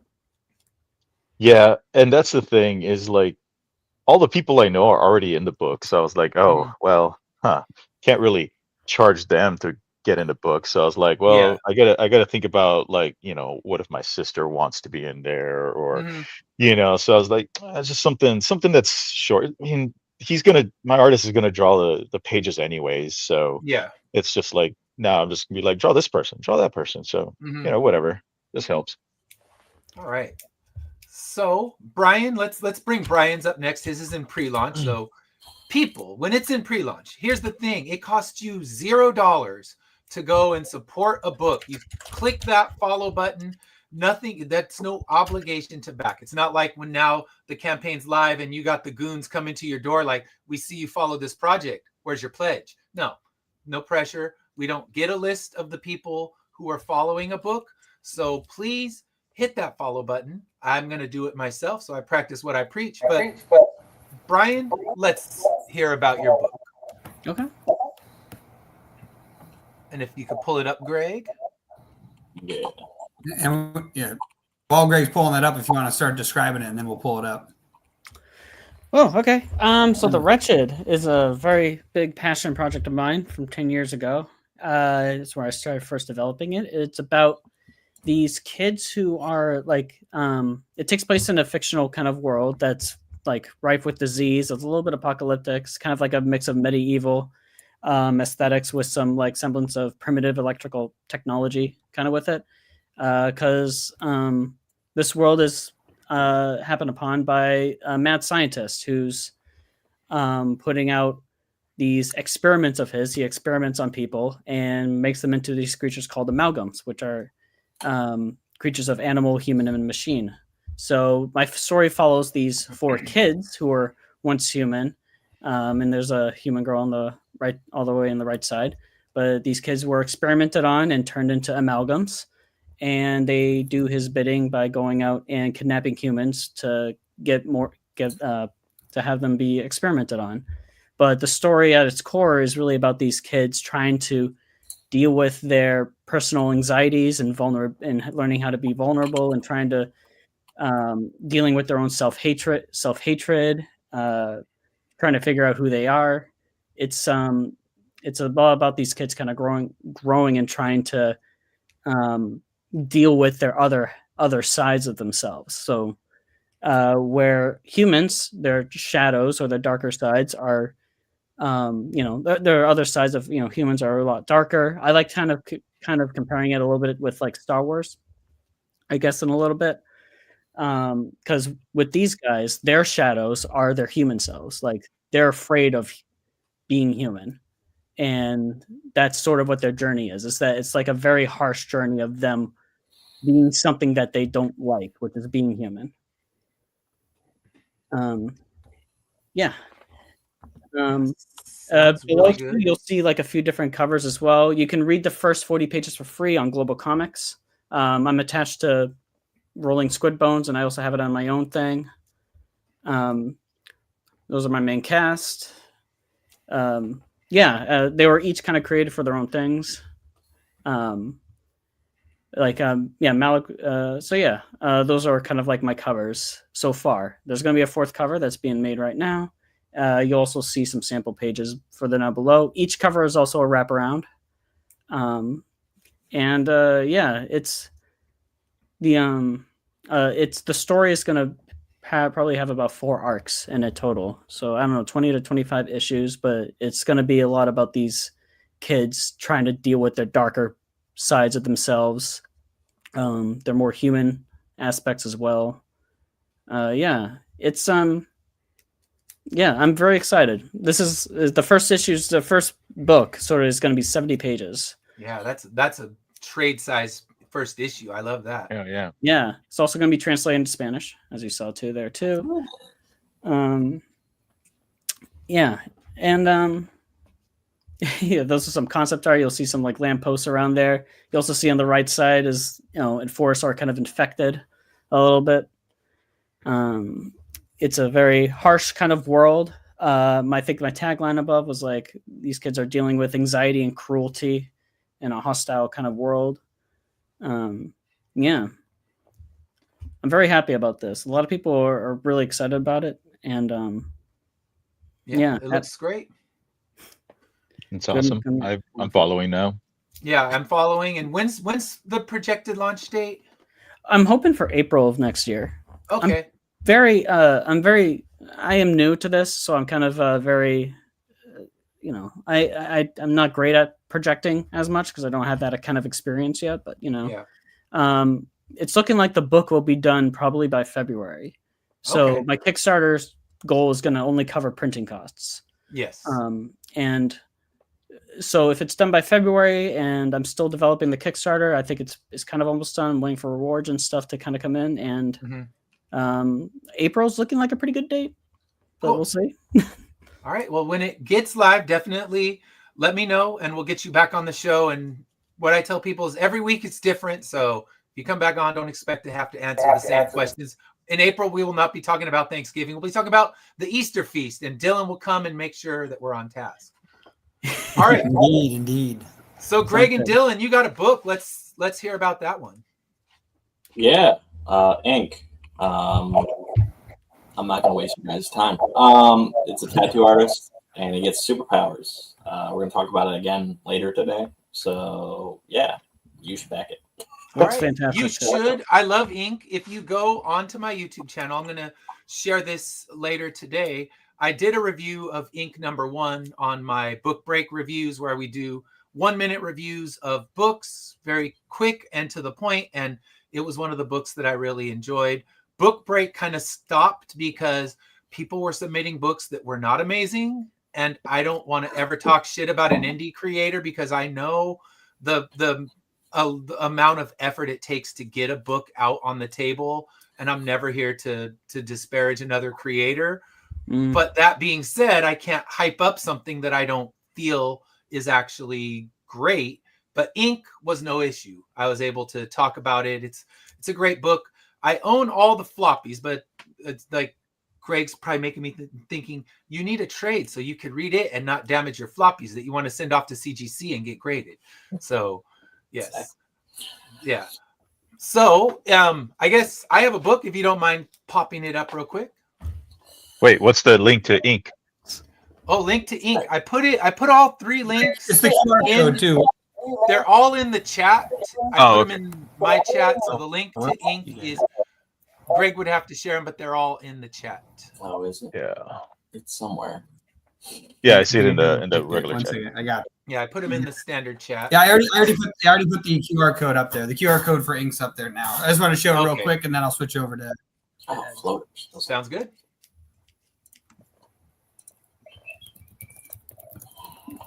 Yeah, I gotta No, I'm gonna switch. back and follow all of you guys. I got back a- to yours, Jesse. Ink. I want to get my hand. I want to get my hands on the volume 1 of that ink for sure. I would love to read it. And my art guy, Adam Fields, he's a part of it. He is, isn't he? Yeah, he does ink and scales, which he's going to be doing the second issue of scales next year after school ends because he's busy during, he has a life, I guess.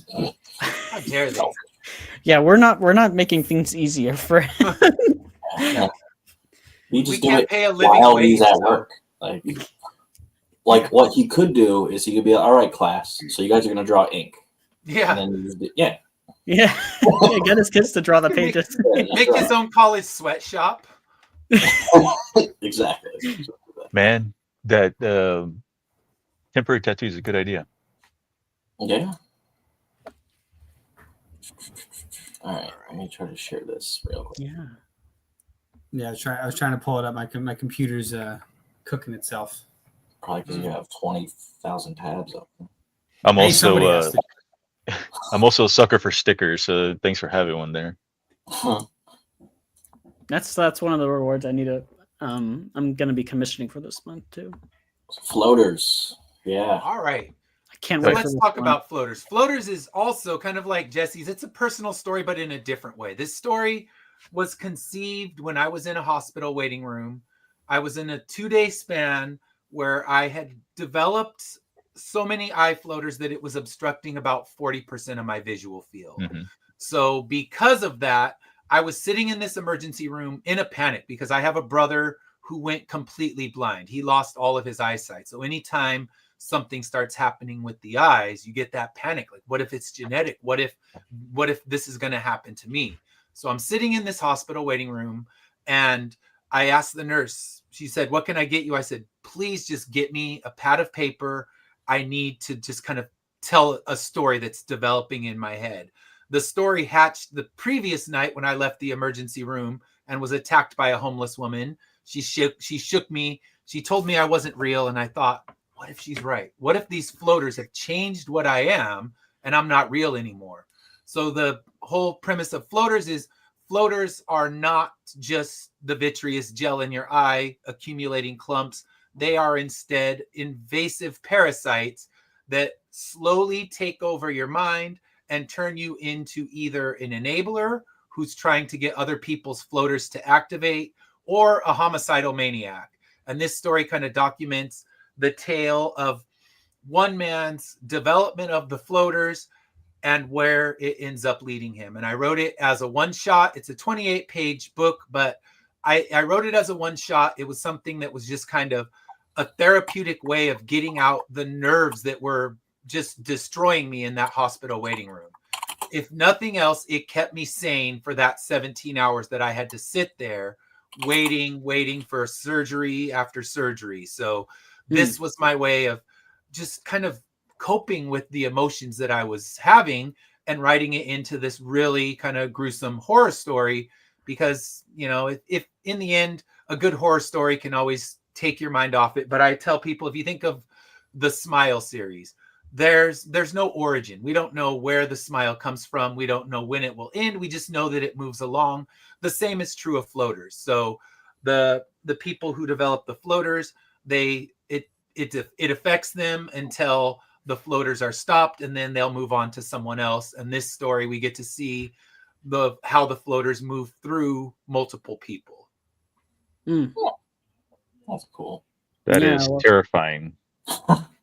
It reminds me of like a Junji Ito story. Yes, and that was my basis with this. That's why we're doing a black and white version, because I thought, this feels like a Junji Ito kind of thing, and they have these heads that come out of their eye, and I thought that's very Junji Ito. You get these eyes the eyes turn black and a head forms above them, and once you see that head, you've lost all control of yourself, and you're now being controlled by the floaters. And Dan Schmidt did the art for this. He does, if you've read his books, Worms Crawl In or Worms Crawl Out, you know that he's the perfect guy to do something on this horrific level.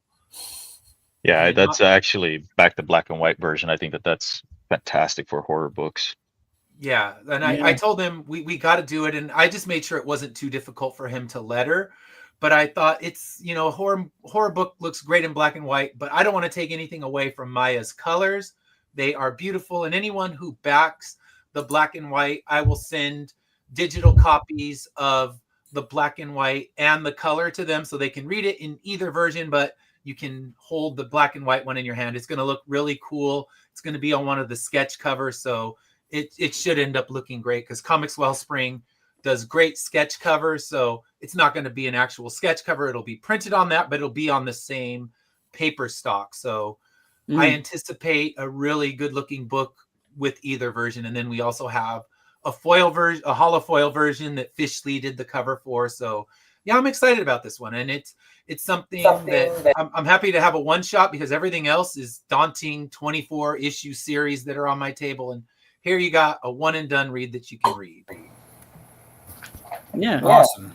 So that was super cool. We're going to be getting onto our next panel in a moment, but Ed, if you want to sign us off, let us, tell people where to find your podcast and, what's going on. All right. So thank you guys for tuning into Saturday Morning Comic Talk. You can find me at Finish Line Comics on all the social media. That includes YouTube. So please, if you haven't already, subscribe to my channel on YouTube. We do 2 weekly shows. One is completely about music, nothing about comics, although comics always manage to sneak their way in there. The other is Saturday Morning Comic Talk, which you're watching right now. If you're new to it, please subscribe. I will get the link real quick to my YouTube. And if you wanted to follow that, I would appreciate it, because it's slow going trying to build a following, and any follows are greatly appreciated. And yeah, let's let everybody else tell us where you can find them. So Jesse, where can we find you? At my house usually, but online I'm easy to find. Just look up Dinosaur Entertainment, Dinosaur Comics, Dinosaur Dev, whatever. We're there. Teamstrike.com. Perfect. And where can we find you, Brian? So social media, you can just kind of look up my name on like Blue Sky Threads, but I mean, I'm kind of active on those. I'll think, you could also subscribe, I guess, to my Substack, which is Fractured Heart Productions. That's kind of like my own kind of like thing. And if you want to follow me on Global Comics, just look up Fractured Heart Productions or Rolling Squid Bones, my publisher, and you'll be able to even read my the first 40 pages of The Wretched on Global Comics from either one of those locations. But yeah, you can follow me there, and you can follow me on Substack. Perfect. So. All right. Thank you. And then Greg and Dylan, where can we find you besides right here, right now? Sweet. SierraNovaComics.com. And Ink Volume 1. Yeah. What's it called? The QR code up there for our Kickstarter. Yes. Hit that QR code. I backed that. I backed the Team Force, so I have backed all the projects I'm following and just waiting for Brian's project to drop. And thank you all for tuning in to Saturday Morning Comic Talk. Tune in on Wednesday at 6 o'clock or 9 o'clock Eastern, where we're going to be talking about Susie and the Banshees album, Juju. Should be a lot of fun. Bring your Doc Martens, put on your black, and let's talk some goth queen. Cool. All right. Heck yeah. Have a great weekend, everybody. Yeah. You too. See you.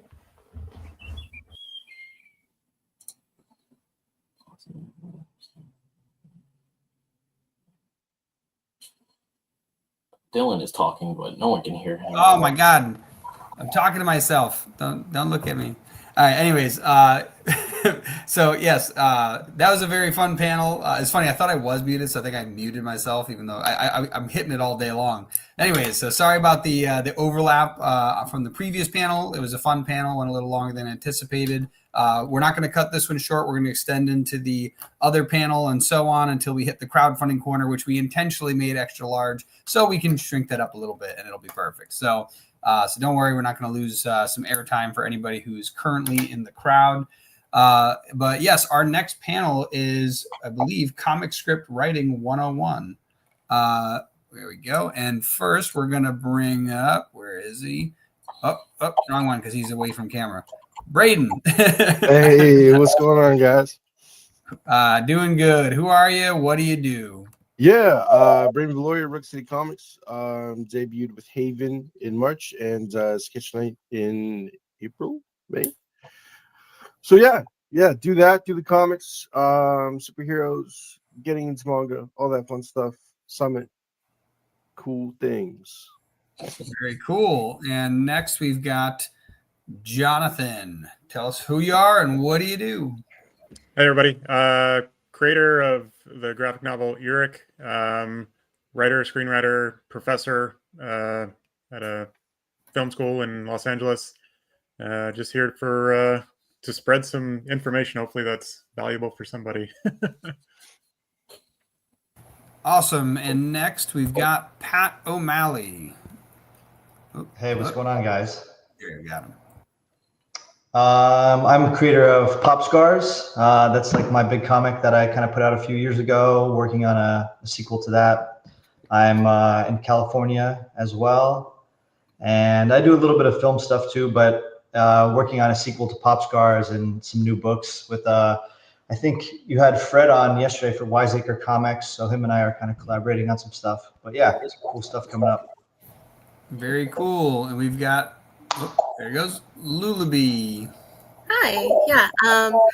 My name is Lulaby. I am the founder of Loomy Bug Studios. I have about 5 different comics on the books. I'm a full-time writer, and I'm looking forward to being here. And Dylan is again mute. Oh, dang, I did it again. I'm talking to myself. And also, because he's hanging in the background, I don't know if he wants, I can't remember if he's on this panel Brian or is not. part of this, yes. Oh, he is. Okay, cool. Well, then he's coming up. Howdy. Oh, there he is. Howdy. Hello. And you're back again. Long time no see. Who Yeah, are you? right. It's been a while, hasn't it? Yeah, Brian, you guys just for anyone I guess who hasn't tuned in the last panel, Brian Minnell, new creator. The Wretched is my first project that hopefully will be launching next year, and I'm attached to the publisher Rolling Squid Bones, and I don't want to delay this too much further. You'll be able to find The Wretched on Kickstarter if you want to check that out, or Global Comics. So, Boom, hey guys. there we go. Look And at also, that. good being here for the first time, Braden, too. Amen. Hey, what's good? What's good, Brian? Yay. Nice. We got a big wall of people, so this is super fun. So today, like I said, is the Comic Script Writing 101. So who here's a writer? Good. We're in the right room. Right?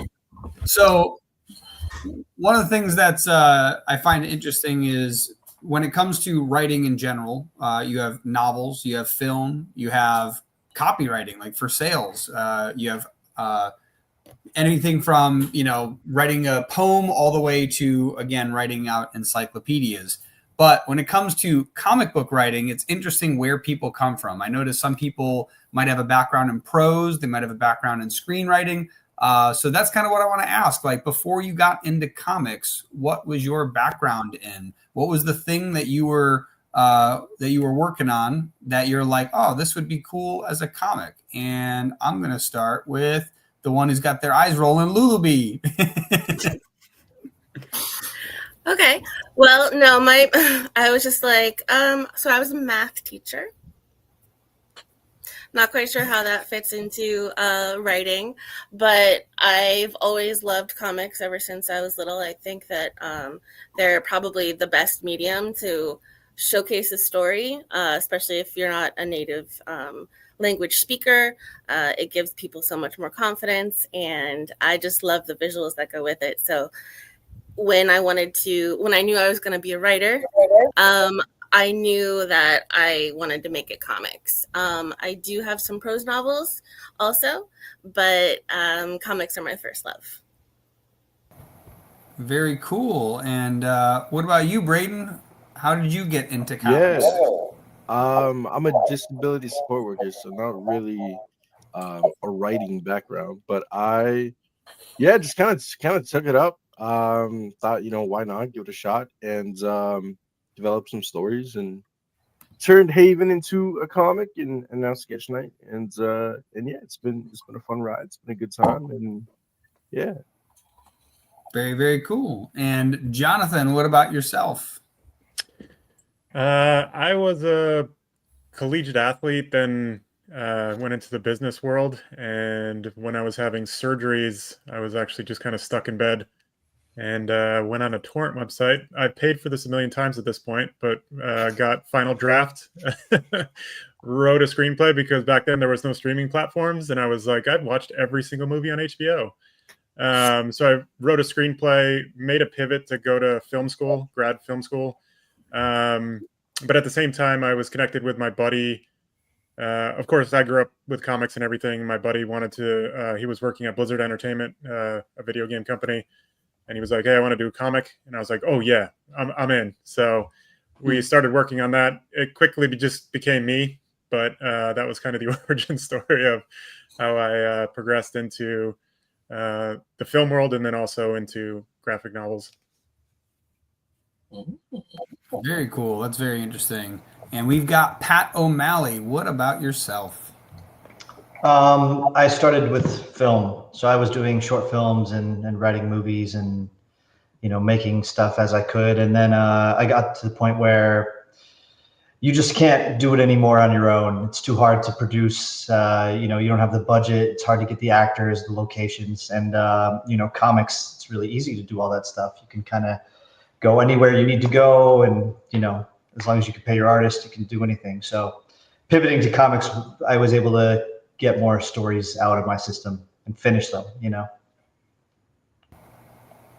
That's very cool. And Greg, I already know this, but for everybody else, how did you get into it? I found out that I liked writing in 7th grade when I had to do a project, and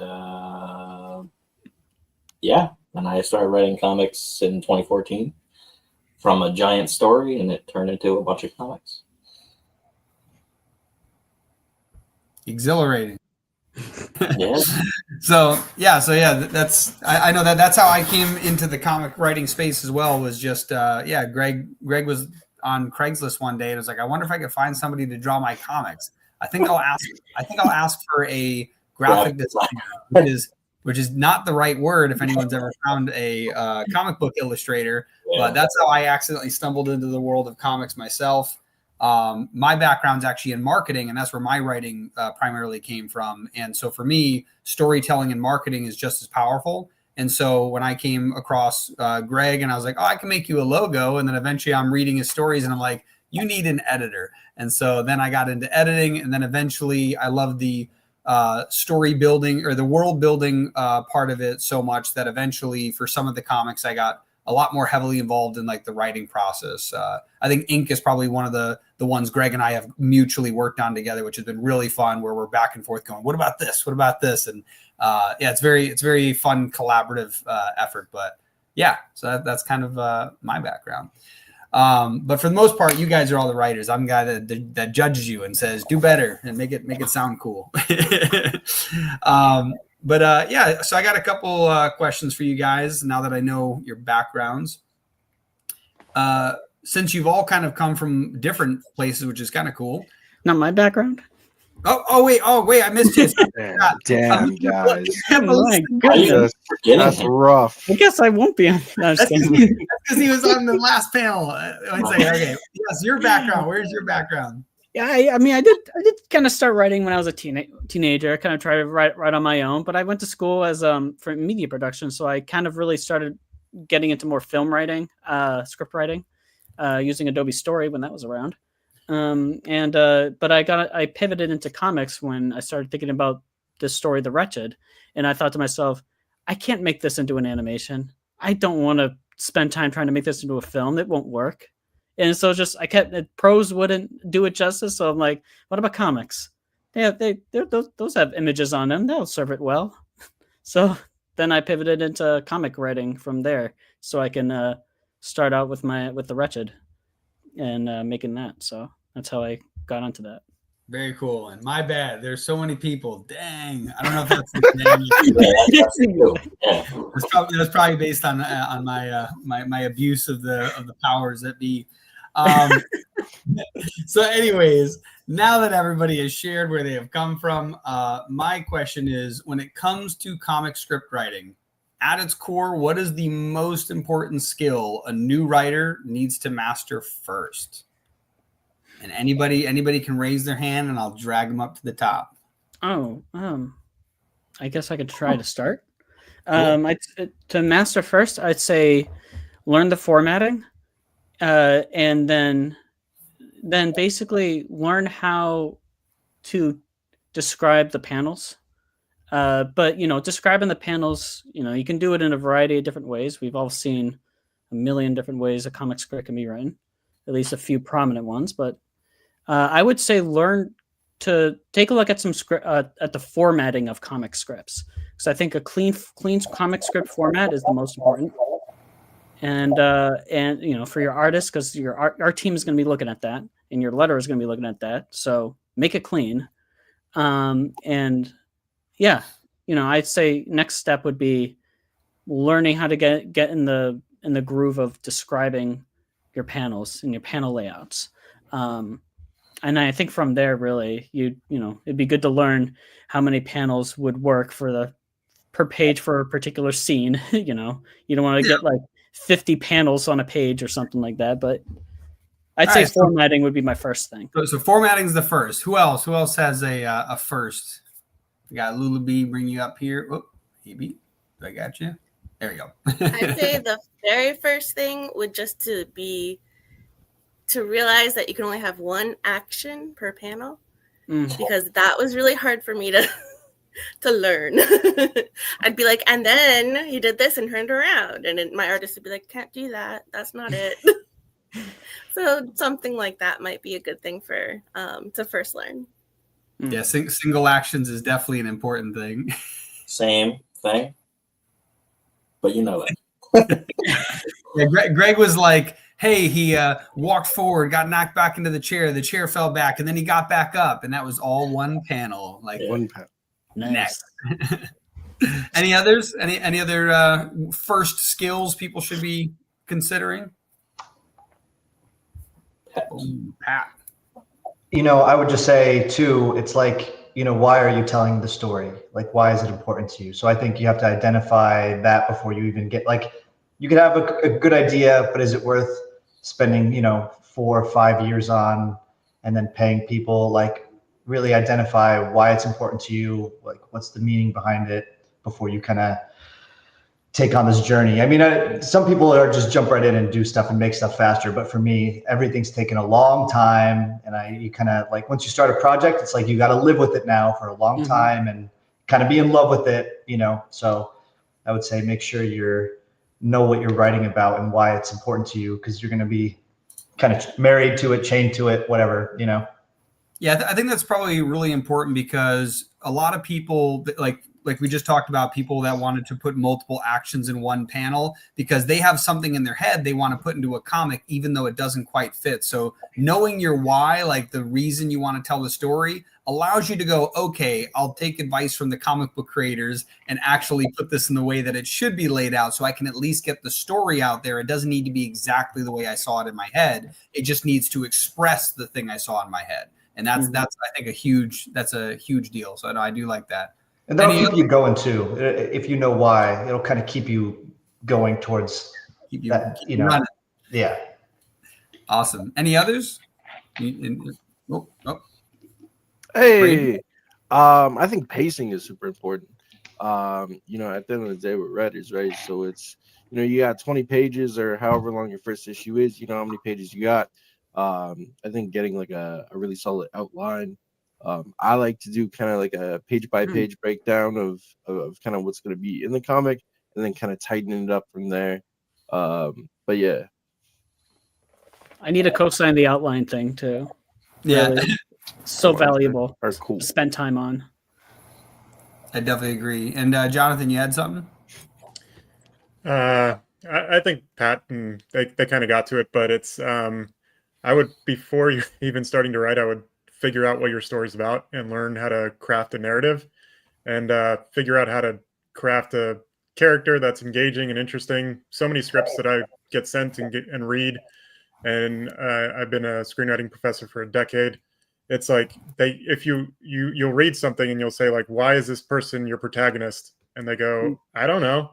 And it's like, then why do we care about this person? And that's like the simplest thing to start with. It's like, who's your character? Why is it there? Why is it important? Like, why now? You know, what's their wants? What's their needs? What's their arc? And that's probably learning these basic, like really answering these really simple questions will get you a lot further along in your writing before you start writing and you just write something that's 700 pages and it goes nowhere aimlessly, and then you got to whittle it down. I mean, Yeah, to jump really into the form.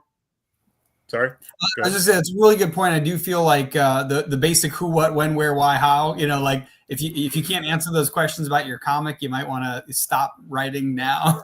Exactly. So it's like just think about the really simple things, like as the examples of your favorite stories. It's like billionaire kid watches his parents get murdered in front of him coming out of it in a like crime-riddled city. It's like everyone knows who I'm talking about immediately, but that's why that character is so engaging and one of the most popular of all time.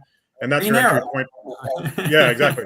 Got it. Yeah, exactly. So like, and you can pretty much do that with any of the accounted characters. So if you can't do that with your character, it's like, you know, maybe that's probably where you want to start. Like, do a character bio. Like, don't skip the steps. If you really want to be a professional writer, it's not like some people think writing is like a get rich quick thing where I'm going to write a story in like a month. The reality of actually writing a good anything is it's years and years and years of work. And when you actually put it down on the page, the secondary part of like formatting and all that stuff is great. When you go to produce your comic book, like you're going to be like, oh shit, this is going to take forever. This is a lot of money. This is big expense. It's going to be 5 years. So it's like, if you as the writer and creator can do most of the legwork to simplify and create a great narrative, like your entry point into the actual production process of a comic is infinitely stronger than just throwing it out there and saying, I got it. It's like, probably not. Or maybe you need to think of some other stuff. Yeah, I think on that subject, the other big thing, other than like the basic, like the who, what, when, where, why, how kind of questions, the other thing, I talk to a lot of creators in multiple spaces, novelists, music, comics. It's very important to learn the basics of storytelling. Like if you don't know what the different plot arcs are, the different hero archetypes, villain archetypes are, if you don't know what the hero's journey is and how it resolves, like it's kind of a big deal, because a lot of people are like, oh, I'm just going to do something totally new. And it's like, sure, you can. But if you want to do this for a living or you want to have people read it, you can't do it just anyway. The best example I like to say is, here's all the rules of writing. If you want to be unique, you can break one of them, right? Especially if you're a new writer. But if you over time, you can learn, you can break a couple of them in a certain way, and now you've got a unique story. And one of my favorite examples and easiest to comprehend would be Pulp Fiction, because every story has a beginning, middle, and end, but they mixed theirs up. So it kept the essence of a beginning, middle, and end, but the rule that they broke was what order they put them in. So that's kind of the idea. Like when it comes to creating something, and this is from that marketing background, it's like the way you promote something is it can be novel, but something must be familiar. And Jonathan, yeah, I saw your hand raised. I would just say, like, this is like classroom stuff, but learn all the rules before you start breaking them. Like if you don't know the rules, then you don't know what you're doing. So Pulp Fiction's a fantastic example. That's a fractured narrative where you're tossing things around. But you could tell that story in a linear fashion and it still would have probably been awesome. It was just a decision the writer made, Tarantino, afterward, once he made the story like completely awesome. And then that took it to the next level. So it's like, learn all the rules. I mean, too many students show up in my class and they're like, I don't like structure. I'm like, why are you in a classroom? Like, fantastic, like, awesome, go do what you want to do, but like, do you want to learn this stuff? And then once you learn all this stuff, then you can do whatever you want, because then you're doing it on sound footing versus just, no, I'm going to do it my way. It's like, oh, well, you're kudos, good luck. It's like, your way sucks. But yeah, 100%. So yeah, like, obviously we all kind of have like different rules, or like different ideas we think are like the first thing you should learn, but definitely you'll notice that they're all things about structure in general. Like, you should learn the structures of writing, because essentially it's like, if here's the realm of writing, you can hang outside of it, but if you're not in the realm at all, it's not writing, right? You're just throwing words on paper. You know what I mean? Like, A comes before B, comes before C. Like, there's certain structures that if you break, no one can follow what you're trying to tell. So I think that's super important. The next question I have is, what is your, speaking of structure, what is your personal process for developing a comic story from the initial idea to a structured outline? And I'm going to actually share a little bit about ours just to give some reference points, and then I'm going to put it to the floor and see who wants to go first. But for example, the way that we've done it is Greg writes a story. I look at it. I go, hey, where's the structure? And then we start fixing it from there. And then we basically go panel by panel. We look at stuff like page flops, and like, that's kind of like how we structure it. I think Braden mentioned it earlier, of like looking at our page flips, looking at the yeah, no, they're flops. That's what it is. But looking at, when are the, whoa moments, we want to make sure that those are planned out ahead of time, because the whole idea of getting someone to read it is to get them to turn the page. And if they're not excited to turn the page, right, then that's a big problem to begin with. So we kind of start with that. And then anytime we get stuck, we go into character development. We figure out, okay, do we know enough about this person to decide what's going on next? And then we go on a tangent and we start world building and make up martial arts and different countries and planets and minerals and all of that fun stuff. So that's what we do. And then eventually we get back to the writing, and it's great. But how do you guys start your stories beginning to end? Like, what is your process if you have one? Anybody? I can, or Pat, I got you. You raised it first, so you get to go first. Okay. Well, when an idea hits me, so there's a couple ways I kind of go about it. One is either I start an outline or I start the beginning of the script, but I don't finish it. What I do is that I kind of start to if I do either one of them, there's quickly a point where I start thinking about trying to getting to know the story, trying to get to know the characters, trying to get to know the world that I want to build. And sometimes that spawns when I get that idea. Sometimes that spawns from the initial beginnings of like maybe 1 to 2 pages of a script or the outline. But my process is that my process starts with getting to know what the story is, who the characters are. And what world do they inhabit? Like, what kind of tone and genre do I want to go with this? And I'll just start making notes, and the notes will be on my computer, or I'll have like a notebook in front of me. I'll start jotting stuff down that comes to mind, how I'm feeling about it. And then the story kind of just branches off from there. How do I want to tell this first issue? Like, how do I want to end it? I think endings are very important. How do I want to end this first issue on to kind of tease a mystery or something that leads to the next one?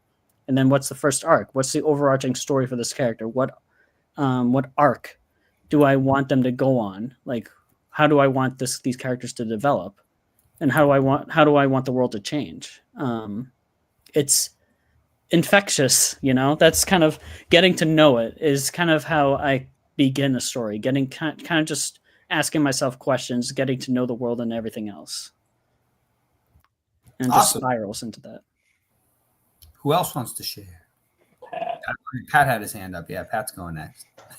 I'll share. So I think you need a safe place to just like be crazy and like, you can't write a story and like in its final form just when you get started. You need to scribble stuff down. You need to like do sketches and panels and like, you need to like figure out a lot of the characters. So what I do is I'll just get started writing the story by hand.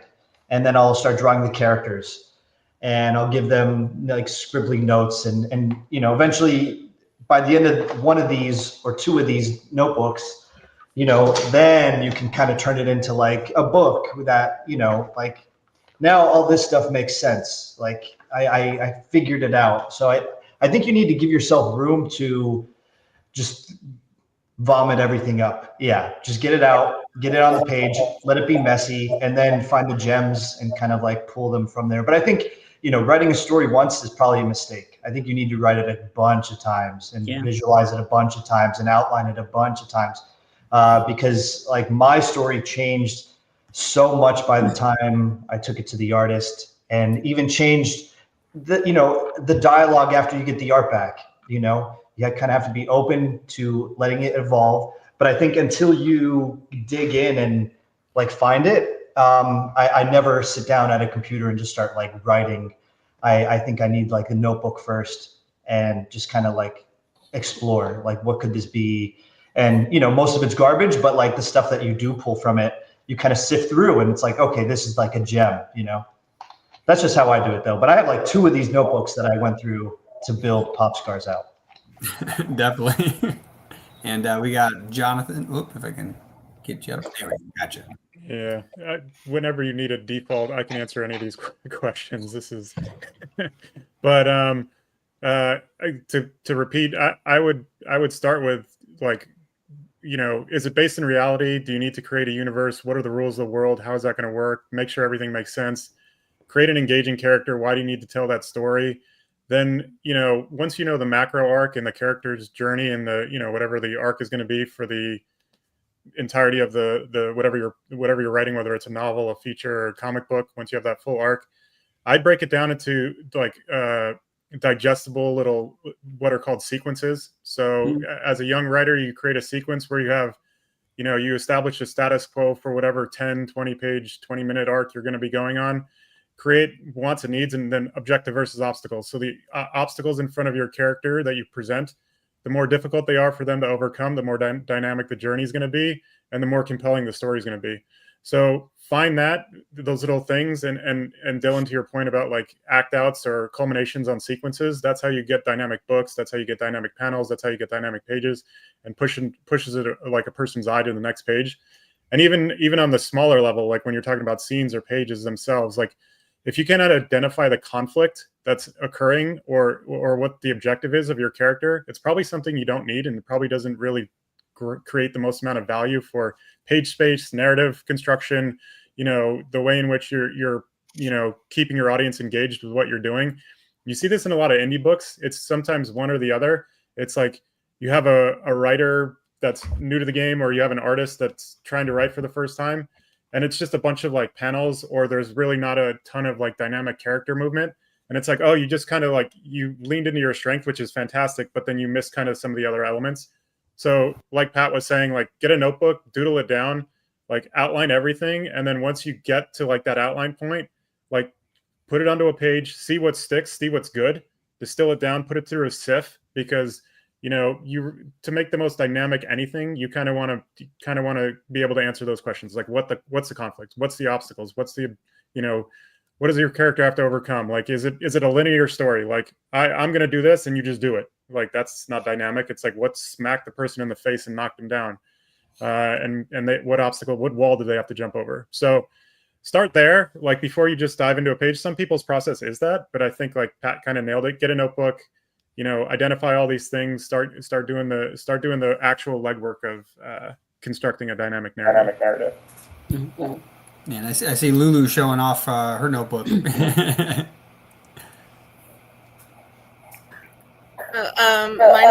notebook is very full. So I have different lengths of things. I think that's another thing that is really challenging when you're writing. I have Sky, which is very long. This is only the first 8 issues. There's 100 of them in here. And then I've got like other shorter things like, Crossroads, and that's only 12 issues. And then I have this thing called Water, and it's only 1. And so I do go about trying to figure out what the story will be and how to write it the same way. With the one that's just one single issue, that one's probably like the most old school. Like I'll do the log line, and then I'll do the outline, and then the 3 acts, and then try and figure out where I want to have my payoffs in the different acts and different things like that. So that's sort of what I do with like short term narrative form. And then I know it's not comic book writing, but like when I get into prose writing, which is completely different, that I'll have 10 million notebooks. Very nice. Anybody else? We got more questions too, so we don't have to. Cool. We can jump here. Boom. Hey. Yeah, I would say like I'm a fan of the outline. I like outlines. I do the 1 to 20, and really tighten it up, because I feel like, and along with like the notebook stuff and everything, it's good to get out like your first draft or your first like visualization of it, right? So I like to do the 1 to 20, tighten it up, and just like take out what I don't need, add in some more stuff if I feel like something's missing. I don't do a lot of like paneling, so I don't like panel 1, panel 2, panel 3, panel 4 kind of thing. How I like to write is I lay out the action on the page, whatever's happening on that page. I give it to the artist. I see what they come back. We do a couple revisions, and you kind of end up with your page there. But yeah, definitely a lot of ways to go about it. I tend to keep it loose. As some have said, right, like when you're doing comics, it's a conversation with the artist, right? Like a lot of the times they're interpreting your work. So you're not going to get everything back exactly how you envisioned it, right? And same way with dialogue, right? Like you might have like, this is how it's going to be laid out, and then the artist comes back with like a perspective change or a camera split or whatever, and that changes, right? That changes how you write or how you wanted that scene to play out. And I think that's like the cool that's the cool thing with comics is it's two people making this, unless you're like a writer and artist, then it's like, hey, do whatever you want. But yeah, it's I think that keeping it loose and keeping it to where you kind of have a little bit of flexibility there leaves you in a good spot. Definitely. And Greg, I saw your hand. Yeah. So our first issue of Ink was actually, the art was done before Dylan even saw it, and it was the first script, one. Yeah, it was one of the first comics that Adam Fields even did. And so the script was basically the art, like nothing was changed. But then when Dylan looked at the script, he's like, whoa, all this dialogue can't fit on these pages. So then we had to like just redo the entire script. So that's why the way that story is the way it is now. So yeah, it's funny because although that one turned out awesome, we totally don't do it that way anymore. Like the way that we structure it now is after we figure out what we want going on, and we figure out things like page flips as we're going panel by panel. One of the things that we'll do is, if we have a vision in our head, we're like, this is an over-the-shoulder shot at this person at a downward angle, bird's eye view, whatever it is. Like we actually use that was one of the things after I went through the book. What was it? How to Draw Comics the Marvel Way. I actually did that so I could learn how artists are supposed to draw, so that I could go, okay, how am I supposed to talk to the artist? So that was actually the methodology we used. And so now, sometimes though, Braden, like you said, we'll wing it. What we'll say is, here's this view, here's this view, here's what we want to happen. We don't know the best view. You're the artist. You've seen this in other works. Maybe you have a better view. And definitely working with the better the artist, obviously this is a lot easier to work with. If you get a brand new artist, it's unlikely that not giving them structure is going to make them draw better. But if you have a really talented artist like Adam Fields is, we have it where, we're like this panel, this panel, this panel. And then it's like, this is the idea we have. What do you think? And sometimes you get back stuff that's incredible, and you're just like, whoa, that is better than I thought it was going to be.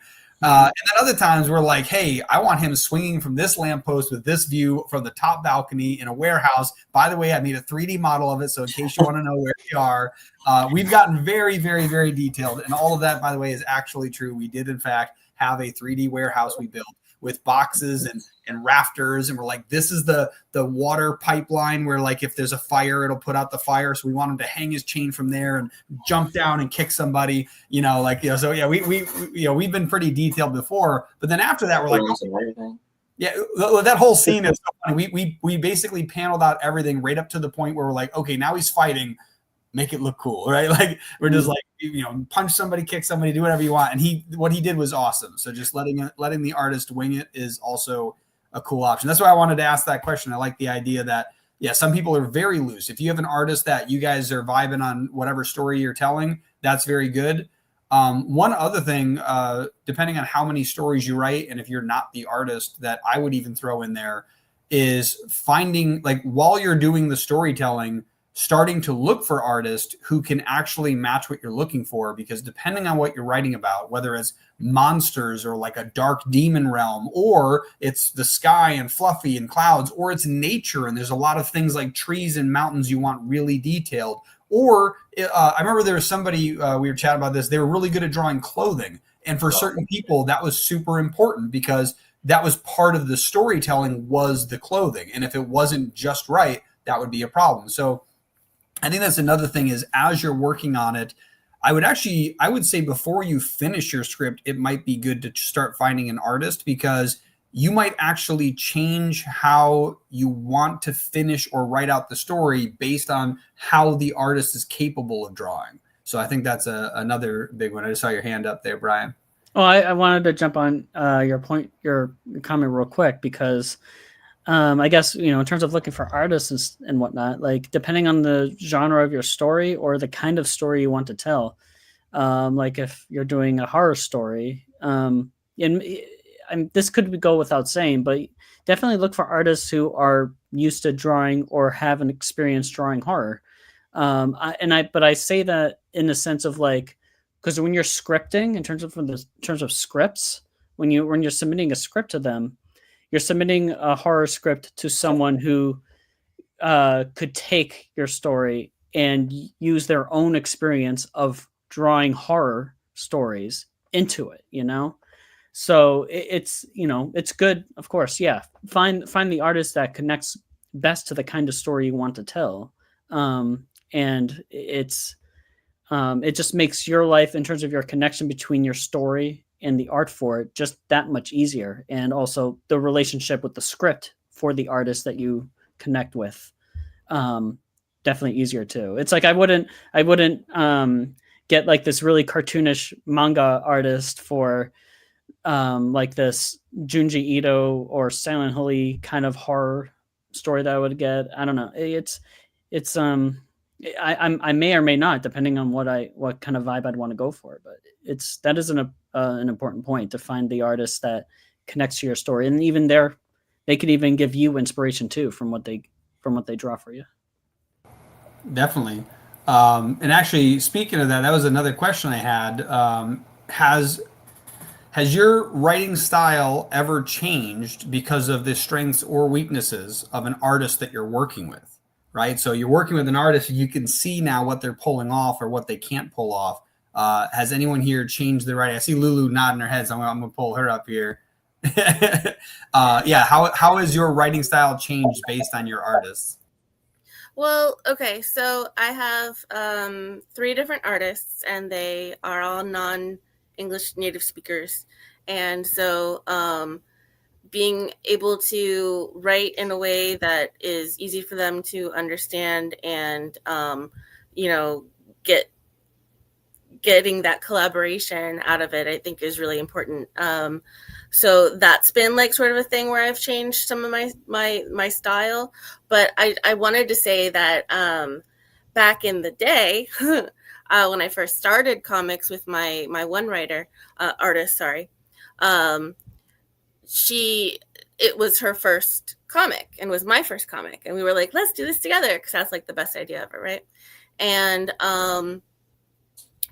she asked for, references and panel descriptions and very, very detailed everything.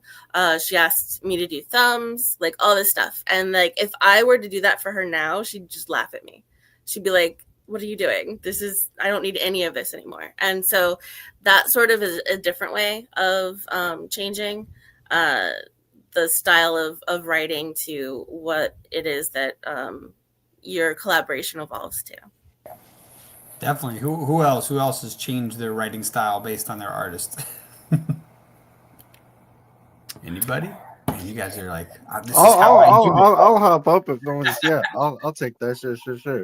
This is how I write. You change. You get better. I flow like water. As yeah, for sure, right? Like there's like my artist Victor Silva who does SketchNet, right? Like he really does like action scenes like really well, and dude, like the first issue of SketchNet, you know, I had things kind of laid out, but I could tell that he was kind of itching to get, you know, going with a little bit of action, and so I threw some action scenes in there just to, you know, and it ended up working out really well. What I like to do with all the artists that I work with is like to say, hey, like, what are you passionate about drawing? Like, what are you, you know, what like sparks joy when you're doing it, right? And then I like to form the story kind of around that, you know, in terms of genres and stuff like that. So if you let me know that, hey, I really like sci-fi, I really like whatever, you know, that's kind of what I'm gonna base it around on. Yeah, with Sketch Night with Haven too, there were things even just naturally where, you know, big scenes with like lots of people was like a weakness for him, right? And so after like the big scene in Haven, the building's cleared out, right? And we can explain it away by like, you know, people getting out, you know, huge fight going on, people getting out of the area and stuff like that. But like it's one of those things where it's you know, even as a writer, like if your artist has strengths and weaknesses, you lean into them, right? You know, I think it's, you know, if your guy has trouble with anatomy or whatever, you know, maybe do a mech series or something like that, right? But you lean into what they're strong in, and you help them out as much as you can with what they're weak at, right? And yeah. No, very cool. Yeah. Anybody else on that one? A little bit, I guess. If I can get you up there. So, There you go. I was a little bit confused because in terms of like changing my writing style, I write the stories that I want to write and tell. Like I usually, and I trust the artist to. When I'm comfortable with the artist and I develop a relationship with them and they like what I'm doing, that's usually I haven't had any issues really in terms of like my artist not liking what I draw, what I write and how I write things yet. So, but I think what Braden said is important too, because I remember Gail Simone talking about that, I guess, on social media about asking and learning what your artists like to draw and what they don't like to draw. And I think that is valuable. But you know, I personally wouldn't throw in an action scene just because my artist likes drawing action scenes. I just, it's all for, I'm writing the story kind of how my vision intends for it. And if the artist has trouble with it, then we can kind of talk about it, figure it out from there. But you know, that's just me. But I will say too, in terms of how I cater stories, like I have another story called Tales of the Celestial Sea, which is also on Global Comics from my page, but it's a wordless, surreal fantasy comic that's inspired by surreal art paintings. And I wouldn't ask, I love Adam Fields, but there's an artist friend of mine named Felipe Townsend, I don't know. But I looked at his artwork. A lot of it's like watercolor, very imaginative, surreal. He has a bit of H.R. Giger in some of his work too. And I'm like, this dude's art style would fit great for my kind of comic. So if I have like a story with an artistic kind of vision for it, I would seek out an artist that I feel like would be comfortable for it. That's kind of how I would approach it. Like I have stories for many different vibes, genres, like emotions, aesthetics, and I would usually actively seek out an artist who I feel like enjoys drawing those things. So to fit sort of my vision kind of for it, and our vision really, we can both kind of bring out the best of it. So that's sort of my thing. So I would just kind of, I don't know if I would say I changed my writing, but whatever like I'm inspired to write for. The artist. Yeah, like you're working. So it's more like you change the artist. So I guess this leads to another good question. Basically, whenever you're working with an artist, obviously, it's very rare you get the perfect artist that nails it. Like every single time, first page, you're like, excellent, next, right? So my question is, especially since most of you seem to, kind of keep your stuff the same, you don't really adjust your writing for your artist. What does your revision process look like from first draft to final script? And what are you typically cutting, tightening, or expanding? And I'm going to extend this all the way from your own writing before it ever touches the artist's hands up to and including when you're looking at that art coming back based on what you wrote. What's going on? So who wants to take that one first? Okay, go for Pat. I'll think about mine, I guess. If I can get him, I'm gonna get him. I think you have, at some point you got to work with an editor. That's like the big deal, like taking your stuff from like the notebook to, actually in production. So I think if you're serious about it, working with an editor is like totally necessary. They'll take your story to a next level and help you develop things where you're never going to get there on your own if you're new. So, embrace that. And for me, my first issue of my first comic, I think I wrote 20 versions of it, revisions before we even got to the artist. And then I think you have to be fair with your artist. Your stuff is always going to be different. You guys brought this up before. Like, you're never going to get back what you envision in your head unless you're drawing it yourself. That's just that's part of being a writer, is like, you have to let the artist do their job. So I think you have to be fair with them too, though. You have to give them freedom to change and visualize things how they need to.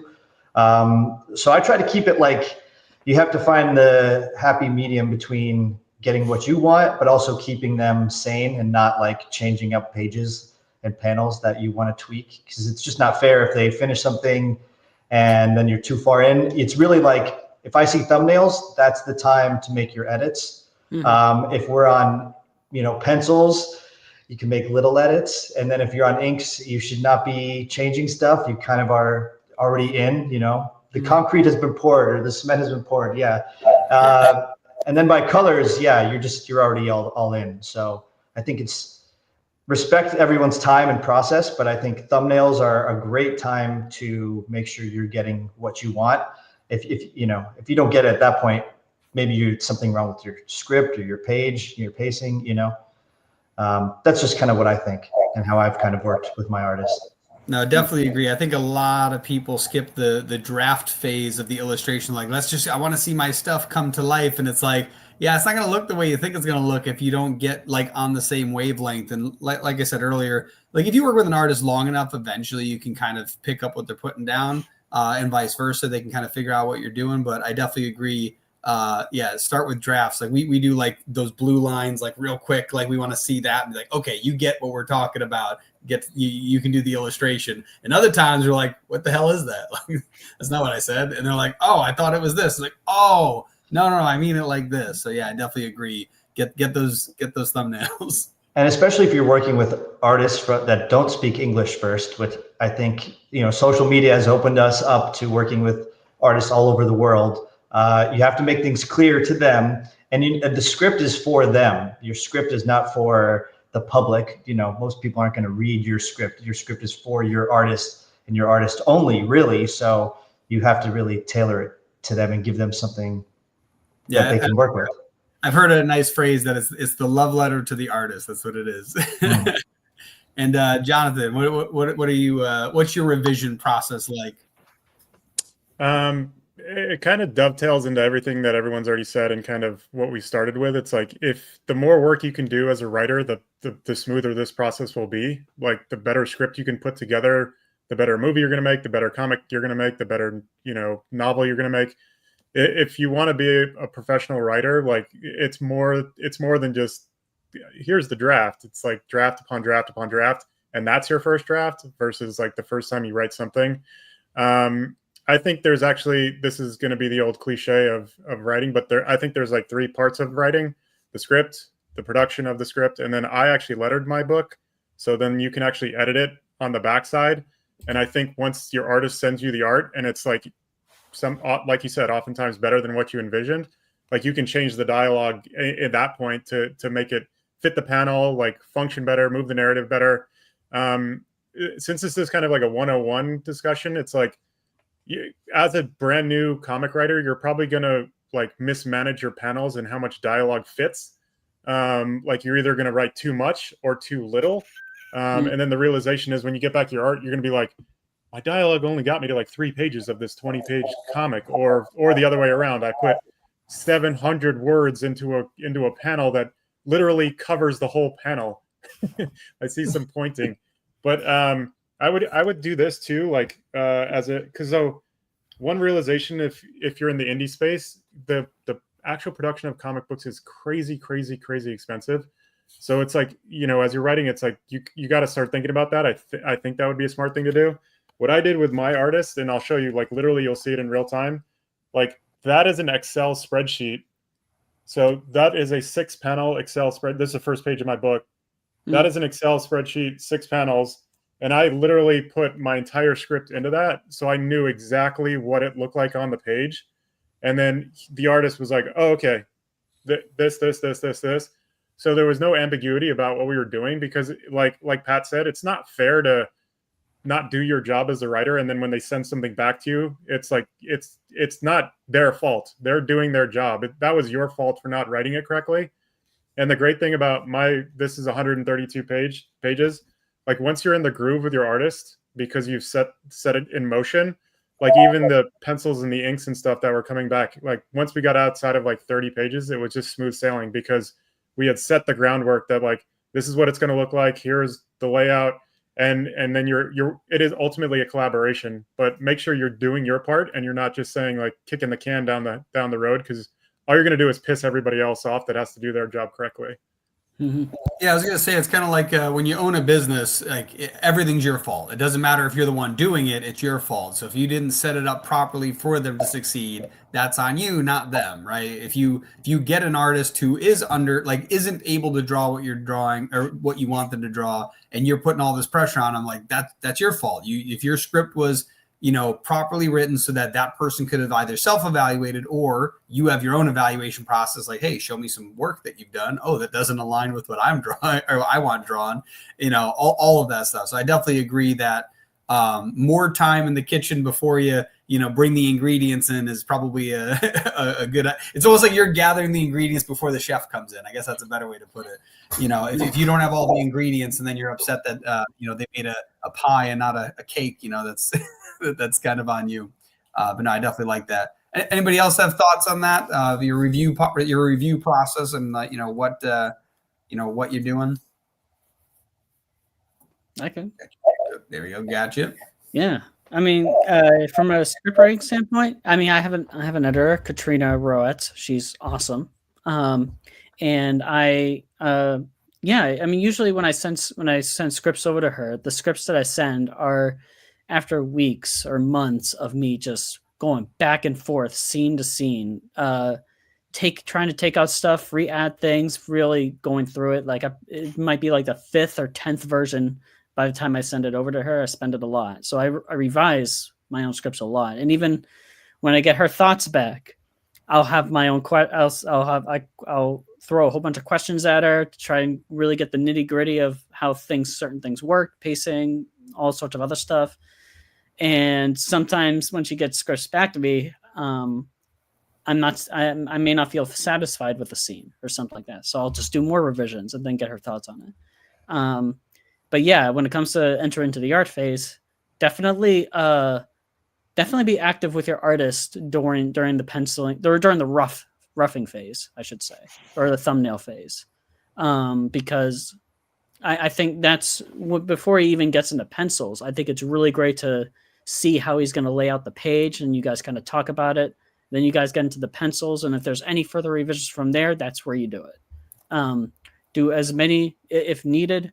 I spent like a couple hours on FaceTiming with Adam Fields for The Wretched for like 30 pages on one day on a weekend, and we both talked about the pages, made a couple revisions here and there, and it just made the process so much easier. So that's kind of where you need to do it for sure. From there, I guess it's like the most that you can revise from there would be dialogue after how the pages are fully done. Maybe you feel like a dialogue would be written differently. It'd be maybe rewritten better in a certain way. So you can make revisions on some dialogue with your letterer. That's something that you can do as well. But in terms of the art, once it gets to the inking phase, I mean, you'll be causing a bunch of headaches if you need to change anything. Yeah, you'll likely be paying for it too, because I don't know too many artists who are going to just be like, oh yeah, I'll just redo all the work that I've just triplicated, so especially, like if they hand ink too, a lot of artists like ink traditionally. They don't. Some do it digitally, and that makes it easy. But I mean, easier. Easier. But like a lot of artists, ink traditionally, and I personally love that. Yeah. So that's I forgot what else was kind of being talked about a moment ago, but in terms of revising process, I try to get as much done as there's one thing I do want to add, but I do try to get as much done as possible. Like I spend as much time as possible on the script to the point where I just feel really good and comfortable with it before I even get to the art. And I do want to say one thing too, something that Adam Fields complimented me on was that when I approached him about the project, I had essentially an overview document with concept artwork on the characters, the world, descriptions of them. Like it's like 20 plus megabytes with a Word document with a whole bunch of different details. Like if you have the budget on it, I'd recommend bringing on board a concept artist, just so you can get the designs kind of down, and you'll give your artist like a vision of how the characters will look like, how the world will kind of look like, and maybe some descriptions on how it kind of operates too. So I mean that's a bit of an underrated thing. I think if you can afford it, usually rates vary between concept artists, but it could I think that could work pretty well. Adam Fields at least loved that I spent time doing that. He really appreciated that. No, definitely. I do think artists appreciate when you go the extra mile and give them way above and beyond what they really need. Kind of gives it's kind of funny. It's like that whole there's a phrase, discipline equals freedom. It's like when you're very structured, it actually allows you to be free in the creative side of things by getting rid of all other variables. So I think that actually is an important rule. So I got two more questions I'm going to combine into one. Just because I want to get you guys, be able to share what you're working on and who you are and all that fun stuff at the end.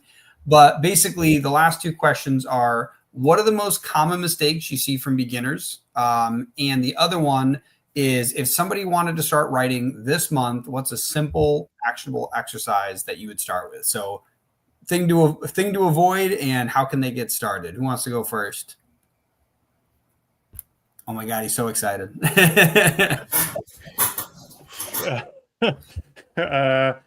Thing to avoid, not kind of developing your characters. I think, not having interesting characters, or that you like an empathetic character, an engaging character, somebody that you're interested in, and not being able to say like why it's his or her story is probably just such an easy thing to start with, that I would do that first. Like, just, The Last Son of Krypton, whatever it's going to be, like like get that first. Create a like a starting point and an end point. Learn the craft a little bit. Like if you don't know what the hero's journey is, like these are the simple things that you probably want to like master and just kind of read a book on or something like that. And then what was the second part of the question? It was what are the to get started? If they want to get started right now, what's like a first step that they should take? First one's like what to avoid. So like you're saying, make sure to not forget the character description. Yeah, the basic stuff. The basic stuff. But then I want to start writing. Like I want to create a comic book. What can I start doing today or this month to really get the ball rolling? Yeah, do a character bio. Do a story Bible. Like so, a treatment or a story Bible can be a bunch of different things. You know, that's a very loose term, but it could be literally a one-page short story telling you what the story is going to be. And even by doing that exercise, you frame the narrative like, and you're not just writing into the darkness. Because probably the worst thing you can do is like write a 150-page comic book that doesn't do anything. Because you're literally just writing a check for like, just so anybody that's kind of referenced, when you see a comic, when you go to your LCS and you grab a Batman or whatever it may be, each page of that book, you're talking on that level, it could be $1,000 a page. Like, I mean, the numbers to produce a comic book are really are prohibitive. So, but that's also part of why we love it. So do the easy things, create an outline, create a treatment, create some character bios. Like one of the things, I think Dylan said this at the beginning of it, like, I forget exactly how it was phrased, but I'll kind of answer it anyway. Like when you do a really dynamic character bio and you know exactly what their flaws are or their fears are or all these things, like when you get to a moment in your script where you're not certain what to do, like those flaws and those fears and whatever create the conflict in the scene immediately. It's like, boom, all you do is just go right to your character bio. It's like, they're terrified of bats. It's like, I was about to drop an F-bomb. Throw some bats in there and like, just scare the crap out of them or whatever it may be. And that's because you did the work to create a really dynamic character in a bio. So like when I'm reading something new and like, there's just this aimless scene with no conflict, I'm like, what's their job? And a new writer will be like, I don't know. I'm like, well, you don't know every bit of piece of like what your character does and the way they think. So those would be the little entry points, like that will go like really far into your script that you don't really realize. I love that because Greg knows this with a character that he originally wanted to make and then kill very quickly, and he's going to be a villain, not even a main character. And there's a bunch of times where I'm like, well, why are they doing this? Why is he here? Why are they doing this? Yeah. And what happened was a side character is in a scene and we were trying to figure out how it's going to play out. And I'm like, well, does he live there? And he's like, what? I'm like, does he live in this area? He goes, yeah, I guess so. He probably lived nearby. Does he have family, right, that lives there? Because he's a cop. And basically the question was this guy going to hide and they were going to get away? Was he going to jump out? And maybe he's a marksman. Or is he going to jump out because he needs that area safe because his family plays or his kids play at the playground down the street? So he's going to jump out to keep it safe and he gets shot. And that's how we determined how that page was going to end. And it's like, that was like, we literally were back and forth on it probably half an hour, like trying to figure out like who is this guy? And he's just the side character that you see in like a couple of panels, but it was an important scene and we needed to know what this guy was going to do and how it would play out. So no, I definitely agree. The character development's huge. So last thing on that is like when you're doing your bios, you're doing yourself a disservice if you approach each bio as if they're the protagonist in your film. So or story, whatever it may be. So if you have 30 characters, don't say this guy shows up with a shotgun. Pretend he's the lead in your comic and do a backstory, and then that situation that you just described is resolved like immediately because you know his job, you know where he's from, and you get to where you guys ended up being. But it was like that could have been done kind of at the beginning. 100%. And also, just very quickly before I bring someone else up, because you mentioned a story Bible. I know that there's tons of variations. I'm sure everybody has their own version of it. What would you say are the minimum things that should be included in your story Bible so that somebody can, again, they're just getting started. They're like, all right, I want to get like the truth of my story in this little, 1-page, 10-page document, whatever it might be. So right before the stream started, I was grading this. So like we actually have a comic book class that it took me 5 years to get started at our film school, but we have one now.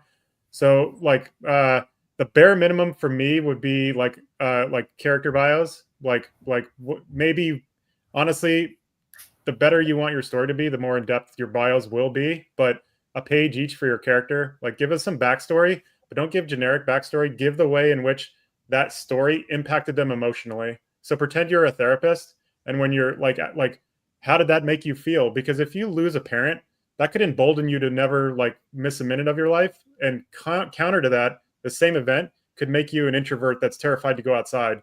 So not when you give backstory, don't just give the backstory. Pretend you're a therapist and say, how did this impact you emotionally? And then you know how the character is going to behave, which then makes the story more dynamic. So a character bio, I would do at least 5 pages. And then a treatment, it really depends on the size of, like if you're doing just a 20-page floppy, a page is probably plenty. But if you're also, trying to just do for the word treatment, just because that's probably a word not everybody knows, especially if they're new to writing in general. Define what you mean by treatment. A treatment is just like a short story, like a prose narrative of what your story is going to be. Like, so just a short story about your novel, like your film, your book, whatever it's going to be. So just beginning to end. And the simplest thing to way to approach that is like, you could do literally 3 paragraphs in a one sheet, which is 1 page. That would be what the industry term would be. But just act 1, act 2, act 3. That's the simplest thing. If you can't kind of describe it that way, and that would be 3 paragraphs. And then you got, whatever, 1,000-word 1-page document. And the beginning beginning, middle, and end of your story. So now you have your characters, you have a beginning, middle, and end. And then from there, you can blow it out to craft whatever kind of narrative you want. But for me, those would be like the bare minimums. And when I'm talking to somebody, I took a meeting just the other day, and they're just throwing stuff into the ether, and I'm like, what do you have? If you don't see that stuff, it's probably not. That's the bare minimum of work you can do. Definitely. Who else? Again, we're looking for mistakes that beginners tend to make that we should avoid, and if we want to get started today, what's the one thing that we should do? I do want to quickly just a very quick little jump on to Jonathan's thing, and I want to let anybody else kind of jump in here too. But like creating the story Bible for someone who's new, it would feel daunting for you at first, but just start, just kind of like start kind of writing something in there. Get to know the story that you want to tell and the characters, and really when you kind of start doing that, because story Bible's big huge thing, but when you kind of start doing it, then you kind of just want to keep going and get to know the character a little bit more. You kind of get excited about wanting to create their backstory, maybe create sort of rules of the world, even if you want to start with that. So it may be daunting at first, but really do spend time at least starting it, trying to give it a shot. And just let your imagination spiral from there. Yeah, I do like the idea, by the way, of the rules of the world. I would probably include that in the Bible as well, where it's like the characters, what's the story, and if there's limitations to the world. I think, Jonathan, you might have brought it up before, where it's like, is this the real world where all the rules apply, or is this a fantasy world where there's a specific rule like gravity that doesn't exist? Like, you kind of got to know what's going on. So I do agree that should be a little piece of your story Bible there. And underrated too in a story Bible. I mean, I don't have a lot of experience in it. I've written a little bits, but I think an underrated piece to include is to give your character like an item or like an important item that means something to them. Because I think you can put a good amount of story behind that item. Why it's important for them, or just something that they use on a daily basis or something. I just feel like it can be a nice touch to add for a character. Like, for example, I had this character in The Wretched who's sadly not as prominent as I originally was going to have him to be, but I had him with I had him wearing like a pouch with a small fossil on it. And so having that little fossil, it was like a fossil of a leaf on it. And for him, I wrote like, it was a fossil that was given to him by a friend of his who got separated. And it reminded them of the old world when when life is a lot more prominent, like stories of the old world and whatnot.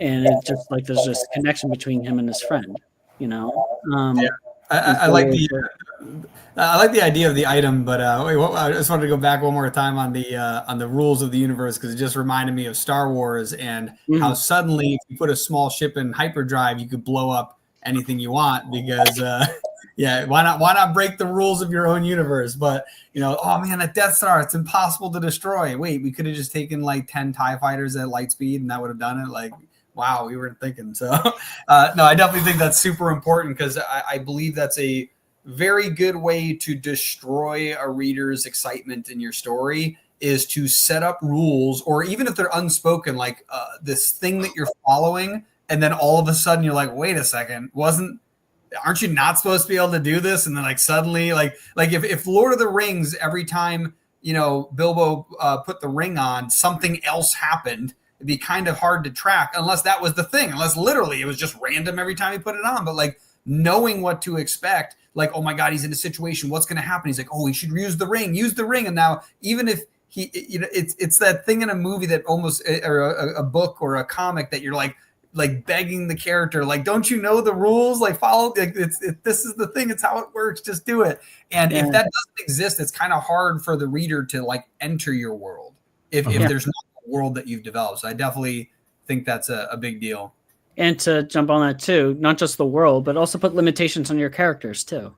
Like you don't want your characters to be, I mean, John also touched upon it in terms of like having like negative, put in some negative aspects of them, or their fears, for sure. Yeah, Superman without kryptonite or fear is not an interesting character. And ironically, a great example of that would be like Captain Marvel. Like that character, even in the comics. That's why I like the movie, despite actress's best efforts, right? That it's very hard to make a character who's basically emotionless interesting. And another good example would be The Witcher, where The Witcher is supposed to be like basically an emotionless zombie, but in TV and film, like that's not going to be interesting. You need something tied to it. So even though part of their goal with making that series was making it as true to the game as they could, they could not do it without adding a little bit of emotion to The Witcher, because it would not be interesting. You can't empathize with someone who literally has no emotion. Like that is void of the ability to empathize. So I think that's super powerful. And I do want to get other people to jump in here, but you just made me think of another great example. I think a really, really great and almost unique example too. A little bit unique. Saitama in One Punch Man. Like he's massively overpowered and not a whole lot of emotion behind him.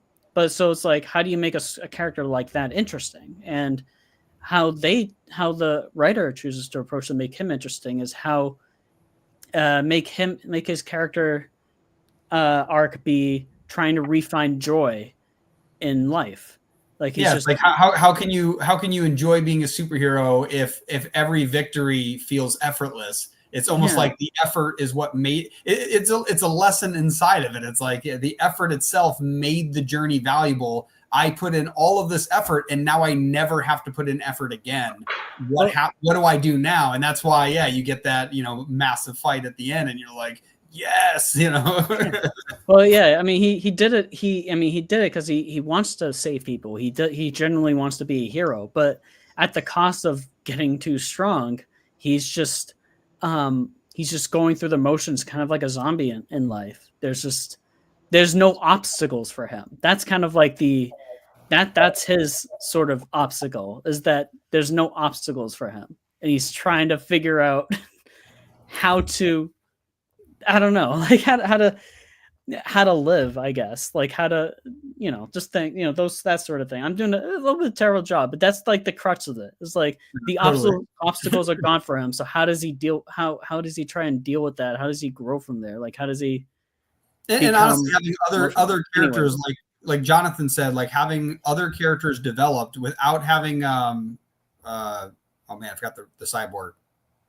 Yeah, I forgot his holy crap. Anybody else? One Punch Man, Cyborg, his sidekick? Nobody.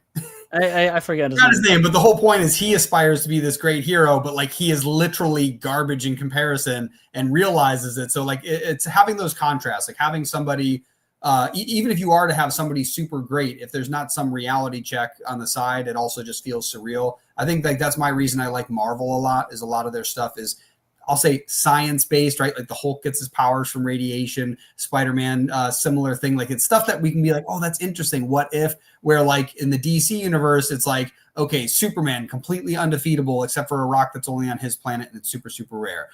Green Lantern can literally create anything that he puts his mind to, and that's it. Like that's the only limitation is his willpower, right? Batman, just a human, just kidding. He's the richest person on earth, also one of the 9th smartest person in his universe, and literally given his superpower is given enough time, there is no obstacle he can't overcome. Like, it's so funny. Like, don't get me wrong, I love those stories too, but like, I do think that sometimes without that contrast, which is why some of the older stories, the like limitations and stuff. Yeah. And Pat, I know you were looking to answer some questions here because we got we tangent a little bit, but again, good. Biggest mistake to avoid for first-time creators, and what's the first thing they can do to get started? We got Sales Bible, and we've got character development. I think those were the 2 mentioned so far. I think the biggest mistake is some new creators bite off more than they can chew. Like some creators try to tell Lord of the Rings before making anything. So, I kind of almost did that, but I think you really have to make a comic, get it out of your system, figure out how the process goes, and then get into your big, whatever your special story is that you're like dying to tell. But I think you need to like cut your teeth a little bit and learn how to tell the stories and work with artists. So I would say to like, don't jump into like a 132-page book or something with 10 issues. Like, why don't you tell like an 8-page story and see how that goes? Start small. Like, there's no problem starting small. And then I think the best way I learned how to make comics was reading Scott McCloud's book, Understanding Comics, Making Comics. I felt like those 2 break down everything you need to know about the process, about the medium. And yeah, without those, I feel like they just do such a great job defining like the world of what you're working with and how to work with the limitations and how to break down like scene actions and transitions and soup to nuts. It's like the book to read if you're going to try to make comics. Definitely. So the thing to avoid is don't bite off more than you can chew, and thing to get started, read Scott McCloud's book, which I'll be honest, even I haven't read that yet. And I read a lot of nonfiction books, and I should read that book because it's so good. It's fantastic. It's my top of my to-do list now of like Amazon orders. So like, it's right there. It's like, I just need to get through all the other ones first. I need to do the same, Dylan. Honestly. Yeah, 100%. That's definitely that's a important to-do list. Oh man, what was I going to say? There was something. So something I would even suggest, like you mentioned, don't bite off more than you can chew. I think one of my suggestions, thing to avoid, I also agree. Don't bite off more than you can chew. Don't try to write a graphic novel on your first go. Again, there's. You could, yeah, of course you could, but like I don't suggest. But let's say you're a novelist or you've written multiple screenwrites. You know what I mean? Like you've done a lot of writing before in other mediums. I think that you could probably transition to a graphic novel better than the average writer. I don't recommend it. I'm just saying like there are definitely people who could pull it off, but I probably wouldn't avoid. Yeah, he's laughing down there. Jumping right into that. If you've never written anything before and now you want to write comics, my suggestion is actually to jump onto an anthology. Somebody else. Perfect. Anthology. I think that's a great way to do that. The reason I suggest that so much is because it is a much shorter story, and the best part about a short story in an anthology is it's typically 4 to 8 pages. It's very small, and because of that, you have to learn how to tell a good story in a lot less material. Yeah. So if you can write a good story in 4 pages, well, once you're given 24, you're like, yes, freedom, as opposed to, I want to write this 100-page, 200, 300-page novel or a Lord of the Rings series, film, and I've never even written a short before. So I think that getting into an anthology is really good. And the reason I recommend that for first-time comic creators is a bunch of different reasons. A, practicing telling a good story in a short window. B, working with others in the comic industry so you can learn more from them, not just from yourself writing. C, all of the extra connections that they have when that anthology goes out that gives you the clout to say, hey, I'm in something that's been published or run on Kickstarter and got some funding. So that's another thing. And it allows you to grow your audience. So you get clout, you get experience, you get the knowledge from those who've already probably worked in the field, and you get a place to potentially start growing your email list or your followers or whatever it is, because no matter what you work on, if you want people to read it, people need to know who you are. So I think that that's a very powerful, first time tip for creators to really get in there. And we're butting up against the next panel. So what I want to do is I want to get everybody a chance to share who they are, what they do, and where people can find them. So first I will, since Pat's already up here, I'm going to give you the floor. So I'm on Instagram at Punch Publishing. You could order Pop Scars. I put it on sale for today at punchpublishing.com. It's a 172-page revenge graphic novel about a girl who wants to kill a movie producer, but it's her father. So it's very Tarantino vibes. But yeah, that's where I'm at, Punch Publishing. Awesome. Thanks for having me on too. Definitely. Thank you for coming. And Lulu, who are you? What do you do? And where can people find you? Hi. Again, still Lulu. I am under Baron B, BQ, or Lumibug. You can just look at the QR code that goes to my link tree. I have And Help Us Turtle the Sky. It is up on Tapas and also on Global Comics. And then we've got Crossroads, which is our other one, which is up on the same platforms. Also, where do you get your comics printed? It depends on the comic. I'm curious because it's so funny. Like so many people today have mentioned Global Comics. They are sponsoring today, which is awesome. Which let me pull up the little banner we got. We got a discount, or we got a code for a free 7-day subscription. SNCC 25. Yeah, I just wanted to shout them out while we got them up here. Jonathan, what about you? Who are you? What do you do? And where can people find you? This is my IG handle, so that's pretty much all my social media. To be honest, I'm not the greatest, but Dylan is correct. Marketing is everything. So you can write it in a vacuum. If you can't get it to people, it'll never go anywhere. This is my graphic novel, Eric, and I made the mistake of writing a graphic novel right out the gates. So that's why I was laughing. Yeah, you learn really quickly. Well, luckily before we went to art, I'd been a writer for So anyway, you can find me there, and then you can buy the book on comicavalon.com. Awesome. And where we go. There's, come on. Can't move him over there. Get over there. There we go. Braden. Hello. Yeah, Braden, Rook City Comics. Rook City Comics on all social medias. We got a website. It's right there. We made Sketch Night. It's a cool book. It's superheroes. It's fun times. Yeah. Cool. Nice. And we've got Brian. Hey. So like John, I'm starting out with a sort of graphic novel, but to my thing is that I've been developing it sort of for 10 years, The Wretched, and in that time I've been saving up a bunch of money. So I'm prepared to try and get this out. And to my credit, I did bring it down from 96 pages to 70. I tried my best. But yeah, you can find me usually at some social medias by my same name, my same name here, Brian Manel. You can also find me on Substack under my kind of production name, Fractured Heart Productions. You'll also be able to find that on Global Comics along with my publisher, Rolling Squid Bones. And if you go to Global Comics, you'll be able to read The Wretched first 40 out of 70 pages for free because the rest of the book is being produced now. And if you don't know, so my story, The Wretched, which is that story I've been developing for 10 years, is also on Kickstarter if you want to go look it up and hit notify on it. It's about these kids who are experiments of a mad scientist, kidnapping humans and whatnot, but also learning how to deal with their own personal anxieties and vulnerabilities as they learn how to be something that they hate, which is being human. Awesome. And Greg, who are we?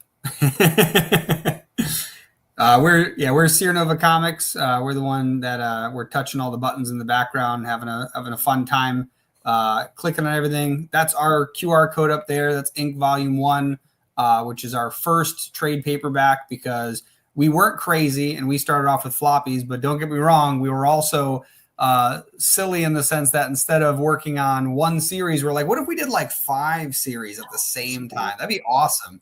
And then we'll start over. We'll do second issues of all of them instead of finishing any of the story arcs.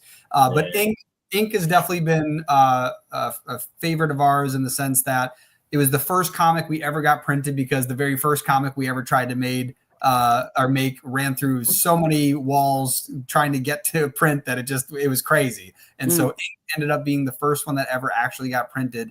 And coincidentally, there was 2 other comic books that were supposed to have their 3rd issues out, and both of them got held up during production, and Ink ended up skating by, and Ink also became the first 3-part issue that we actually finished. And so that's why Ink is also getting its first trade paperback.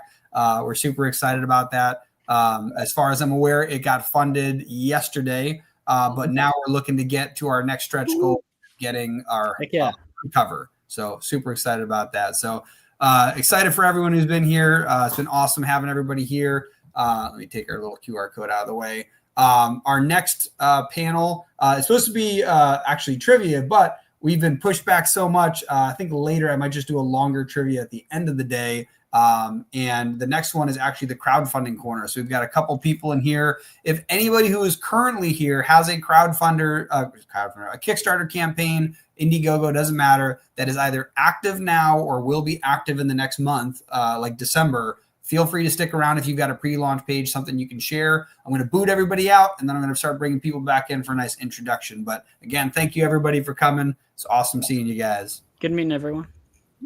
Thank you. Thanks, guys. Thank y'all. See ya. Oh, there we go. And now we're back. Awesome. Sweet. It has been very cool having everybody here. That was an awesome panel, and they were champions because we went right through the last panel we were supposed to have. Basically, everybody but Brandon was AWOL, so we don't know where they went. And one of them was sick. There was one person who had Braden was here, so Braden. No, I know. That's what I was saying. I was chatting with. Braden. No, not Braden. Sorry, Brandon. No, Brandon was supposed to be on the last one. No, I know that, but also Braden. Braden was on the last one. Yeah, he was one of the other panelists. I'm saying, but it's fine. He was on there. But okay, so it would have just been Braden and Brandon then. All the other people weren't able to make it. But that last panel was awesome. It doesn't matter. It was very cool, and I'm glad that we actually finished that one through, because basically the other one was just going to be about tools and techniques in the digital era. And I think it was much cooler to do the writing, because that's a very important thing. And honestly, tomorrow, the first event in the first panel we're going to have is about character design and actually why is I was trying to move something. Oh, gotcha. The first panel tomorrow is going to basically be a character design workshop. So it's going to be super exciting. So we'll be getting into we did a bunch of writing today. Tomorrow we're going to do some illustration. So super excited. Anyways, now we are on to the crowdfunding panel. I'm super excited about this. This is the crowdfunding corner, the indie comic spotlight.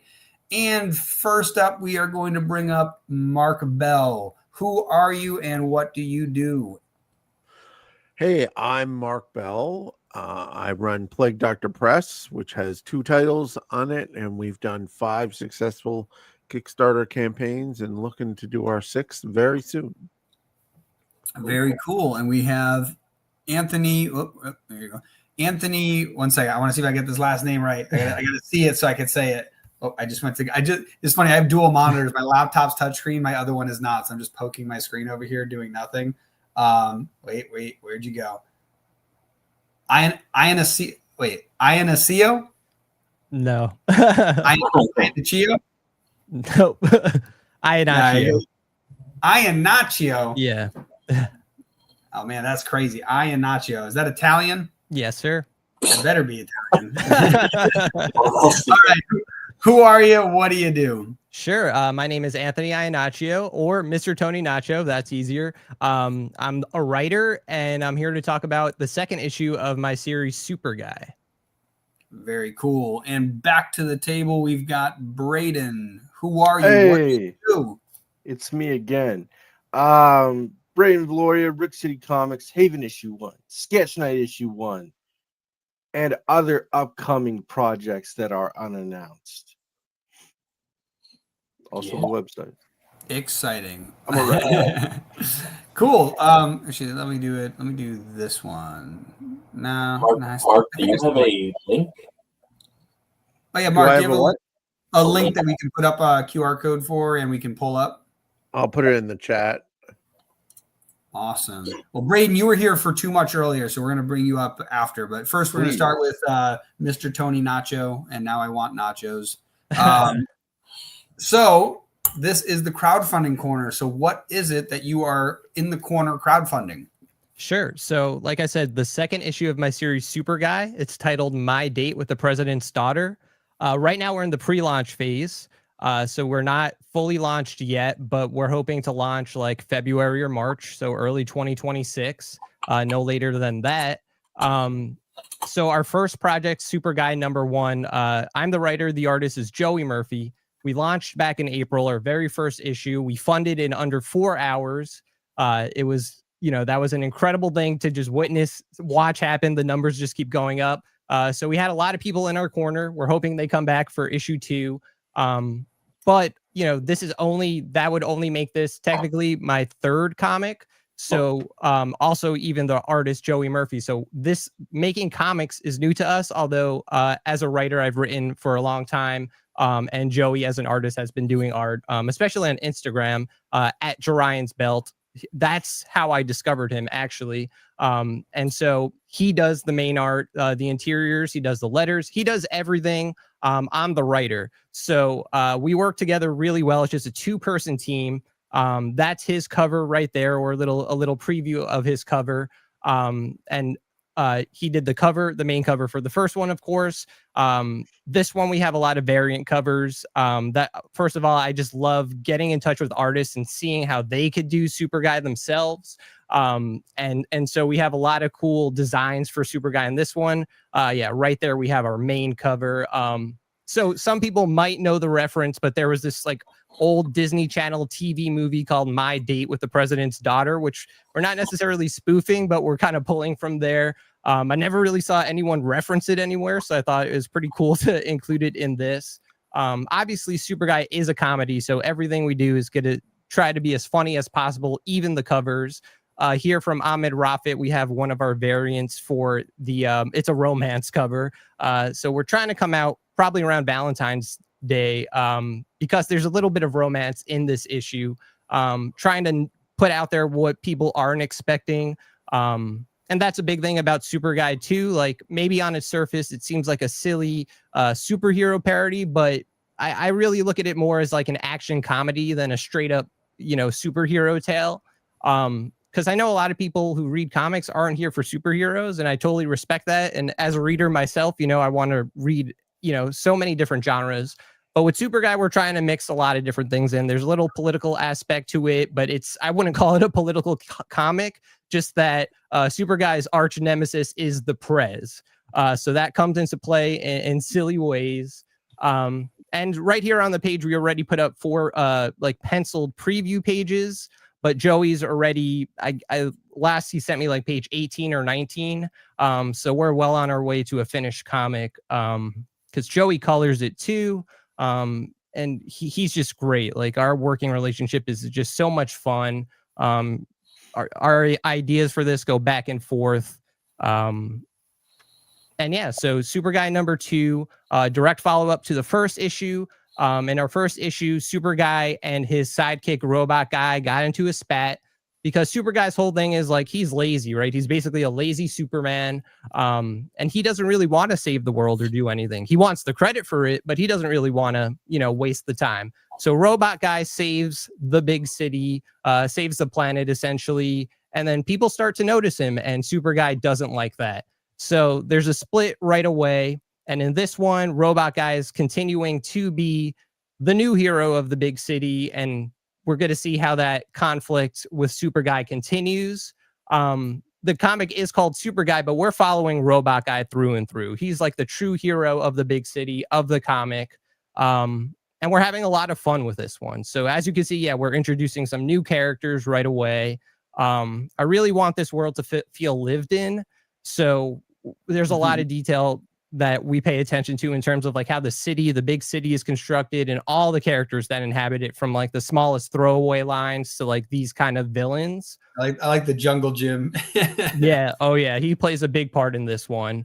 Jungle Jim is also just like, we didn't know who that guy was, but we keep like a shared list of villain names or villain ideas. And then, we see how they come to life on the page. And then that's an example. Jungle Jim was just a name, just like a silly pun. And he became this like Australian mercenary that's going against Super Guy. So he makes me think of, did you ever see the 3D animated show Garfield? And there's like that, dang, what the heck's his name? It's like an Australian guy who like, he's not a bounty hunter. What does he do? He gets animals for people, like rare animals. Oh, so, nice. He's definitely got a little Crocodile Dundee in him. Yeah.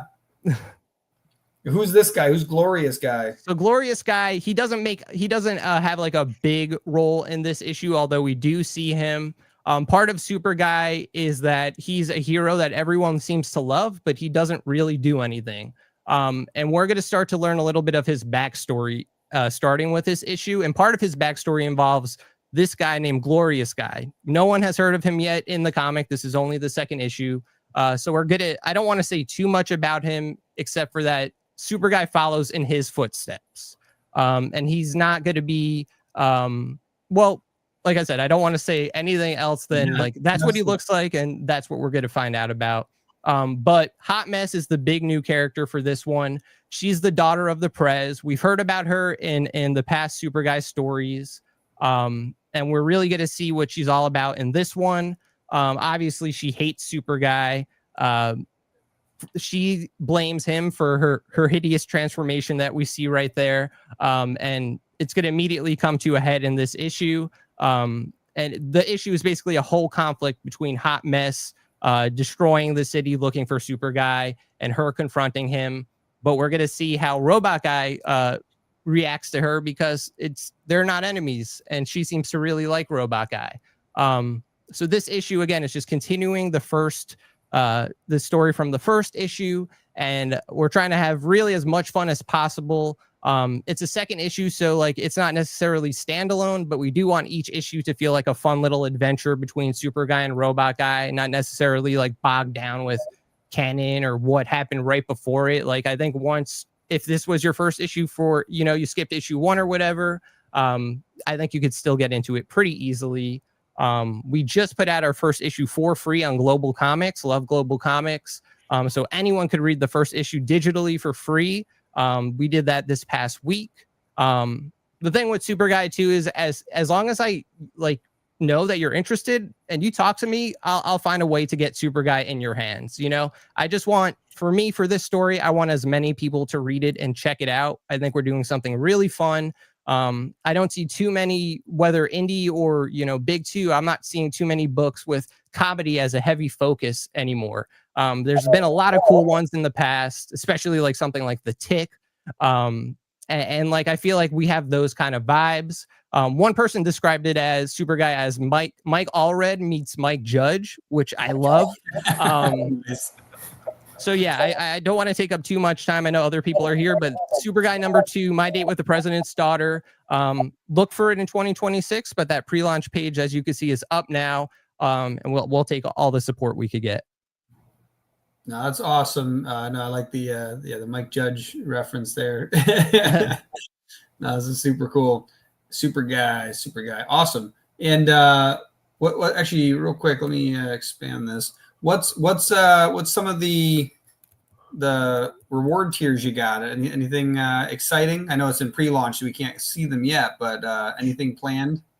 Yeah, so nothing too crazy planned yet. Last time, we were really about the variant covers. It seemed like, the art that we were offering for the covers really got people interested. I wish I had one right on me, but we had like these cool Wham stand Super Guy, like that logo. Everyone who backed the first one got one of those for free. It was we had prints, so we'll definitely have some prints there. That wasn't something we had too much of, but I'm trying to. I love seeing different artists interpret Super Guy and Robot Guy in their own way.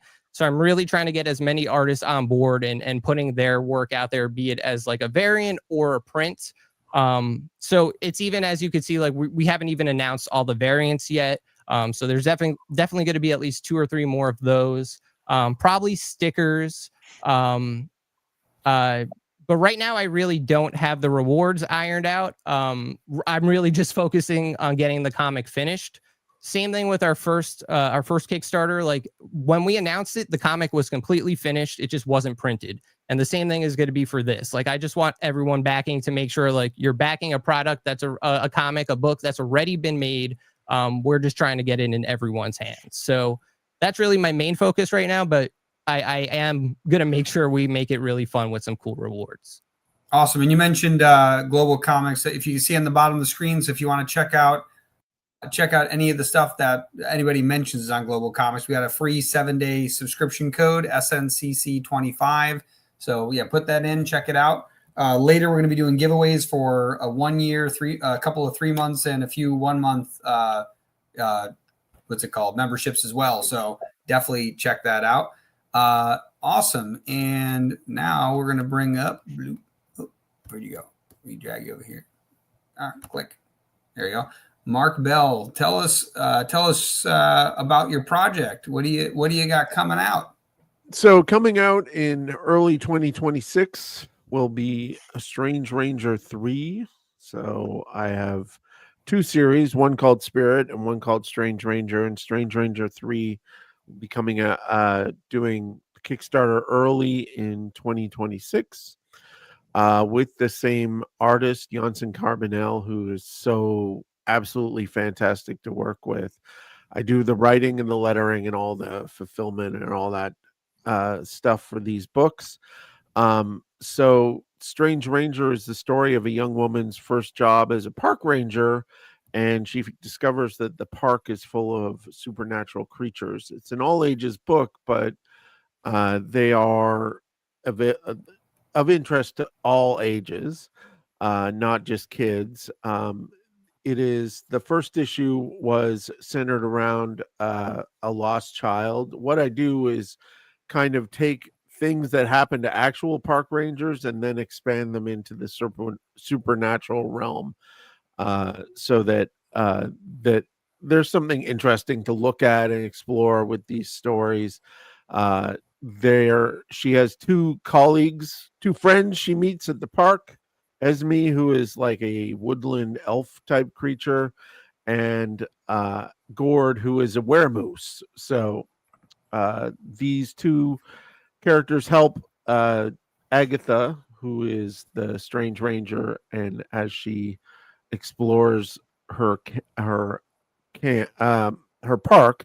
The second book is about these troll badgers who take over the park. They're kind of like gremlins. They're mischievous and chaotic, but they also destroy things. They set all the fire towers on fire, and they dress up like her. And it's meant to be a fun sort of 80s riff on Gremlins and that sort of thing. And then in the end, they turn into a giant. They band together and they become like a kaiju troll badger, and they're stomping all over the park. And so we had a lot of fun with those. And this is the Kickstarter for issue 2, which is now available. And then issue 3 is going to be about forest fires, because you can't do a park book without dealing with forest fires. What you're seeing on the screen now is some of the amazing artwork that Janssen Carbonell has done. So these are the troll badgers that he designed based on what I told him, and they're fun. They're meant to be fun and interesting. And we also did, for this Kickstarter, and we'll probably do more in the future, we did keychains and pins and all sorts of things. And this is Janssen's cover for Strange Ranger 2. We did 3 covers for this issue, one by Janssen Carbonell, one by Melissa Caprione, and one by Kaylin Smith, who are all fantastic artists and were so fun to work with. So Janssen's is a kind of riff on the first cover from Strange Ranger 1, and then these are the Troll Badgers on Kaylin Smith's cover looking down. And then Melissa Caprione did the third cover. This is a sketch from it, and that's meant to be a riff on Kirk in the original series of Star Trek with the Tribbles and how they're all piled up around him and he doesn't know what to do. And the Troll Badgers are kind of like that. They're just everywhere and taking over everything. And there's a couple of page previews here that shows, again, Janssen's just absolutely gorgeous, fun, interesting art. He never fails to do interesting characters and interesting scenes. The first part of this issue, they Esme and Agatha go to see an oracle, and this is the space that they go to see the oracle in, and the oracle tells them that, basically gives them oracle things to think about, and then they leave.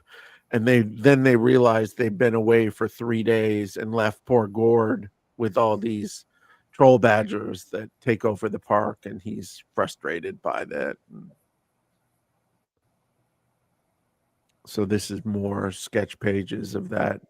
And I wanted the troll badgers to be slowly revealed, and this is some character sheet work that Janssen did on these troll badgers. These I turned into stickers, and the one with the yellow and pink shirt, I have pins of him that are really nice, and keychains that went out to every backer. So,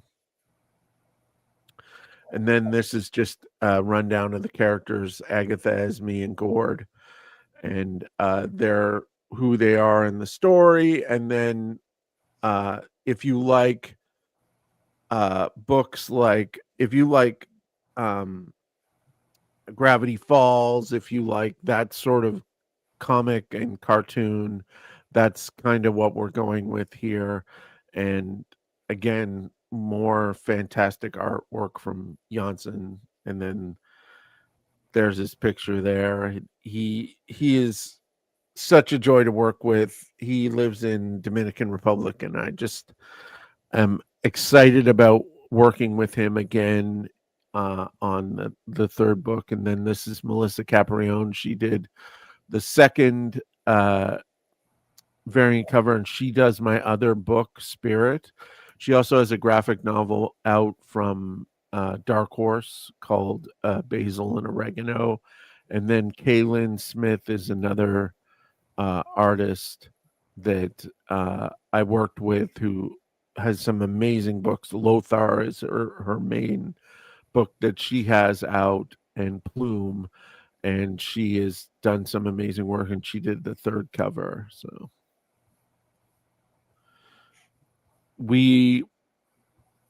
that went out the door in September, and we're looking to move forward in January or February for the next one. This is books that you can order through me. Spirit 1 and 2 and Strange Ranger, and Spirit 3 has already been kickstarted and fulfilled. So I'm going to be doing some trade paperbacks for the first time. Because I have 3 issues of Spirit, so I'm going to offer Spirit 1, 2, and 3 as a trade paperback, and Strange Ranger 1, 2, and 3 is a trade paperback as well, because I want to get, like, in the all ages market, it's important to get those trades out so that you can get them into libraries and get them into kids' hands, because that's really essential and beneficial to you selling more books and getting more kids reading your books. So yeah, 100%. I think that's a good thing too, is when you get kids into comics now, they can enjoy the other comics as they get older too, which is awesome. So I love that. Well, my goal always has been from the start to get more people making comics at a younger age. So I do lots of things like coloring books and things like that to get kids making comics, as well as specifically young women and young women of color. There's always young women in my books and young women of color on my covers. to me, that diversity element is essential.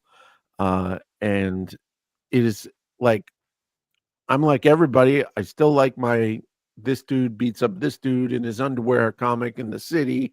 You know, I read my Daredevil comics every month, but I wanted to bring something new and something interesting and bring more people who into comics. Definitely. Cool. And next up, we've got Braden. Hi Howdy. again. Switch. Yeah. Oh, Oh, there we go. I think Greg did the same thing. Cool. That's and now you guys, we were switching these QR codes. That's Sketch Night. Cool. Yeah. Tell us about Sketch Night. Cool. Yeah, Sketch Night is part of my comic book collection. So I have Haven and I have Sketch Night. They're both set in Rook City. Rook City is the fictional universe in which Sketch Night takes place. In Sketch Night, there are superheroes called Enhanced. These people have mutations like X-Men, mutants, and they are feared for the powers they have. Sketch Night follows a disabled protagonist as he navigates high school, takes on the Devil Syndicate, and navigates kind of like his friendships and stuff as he kind of takes on this this otherworldly power that we're not quite sure what it is.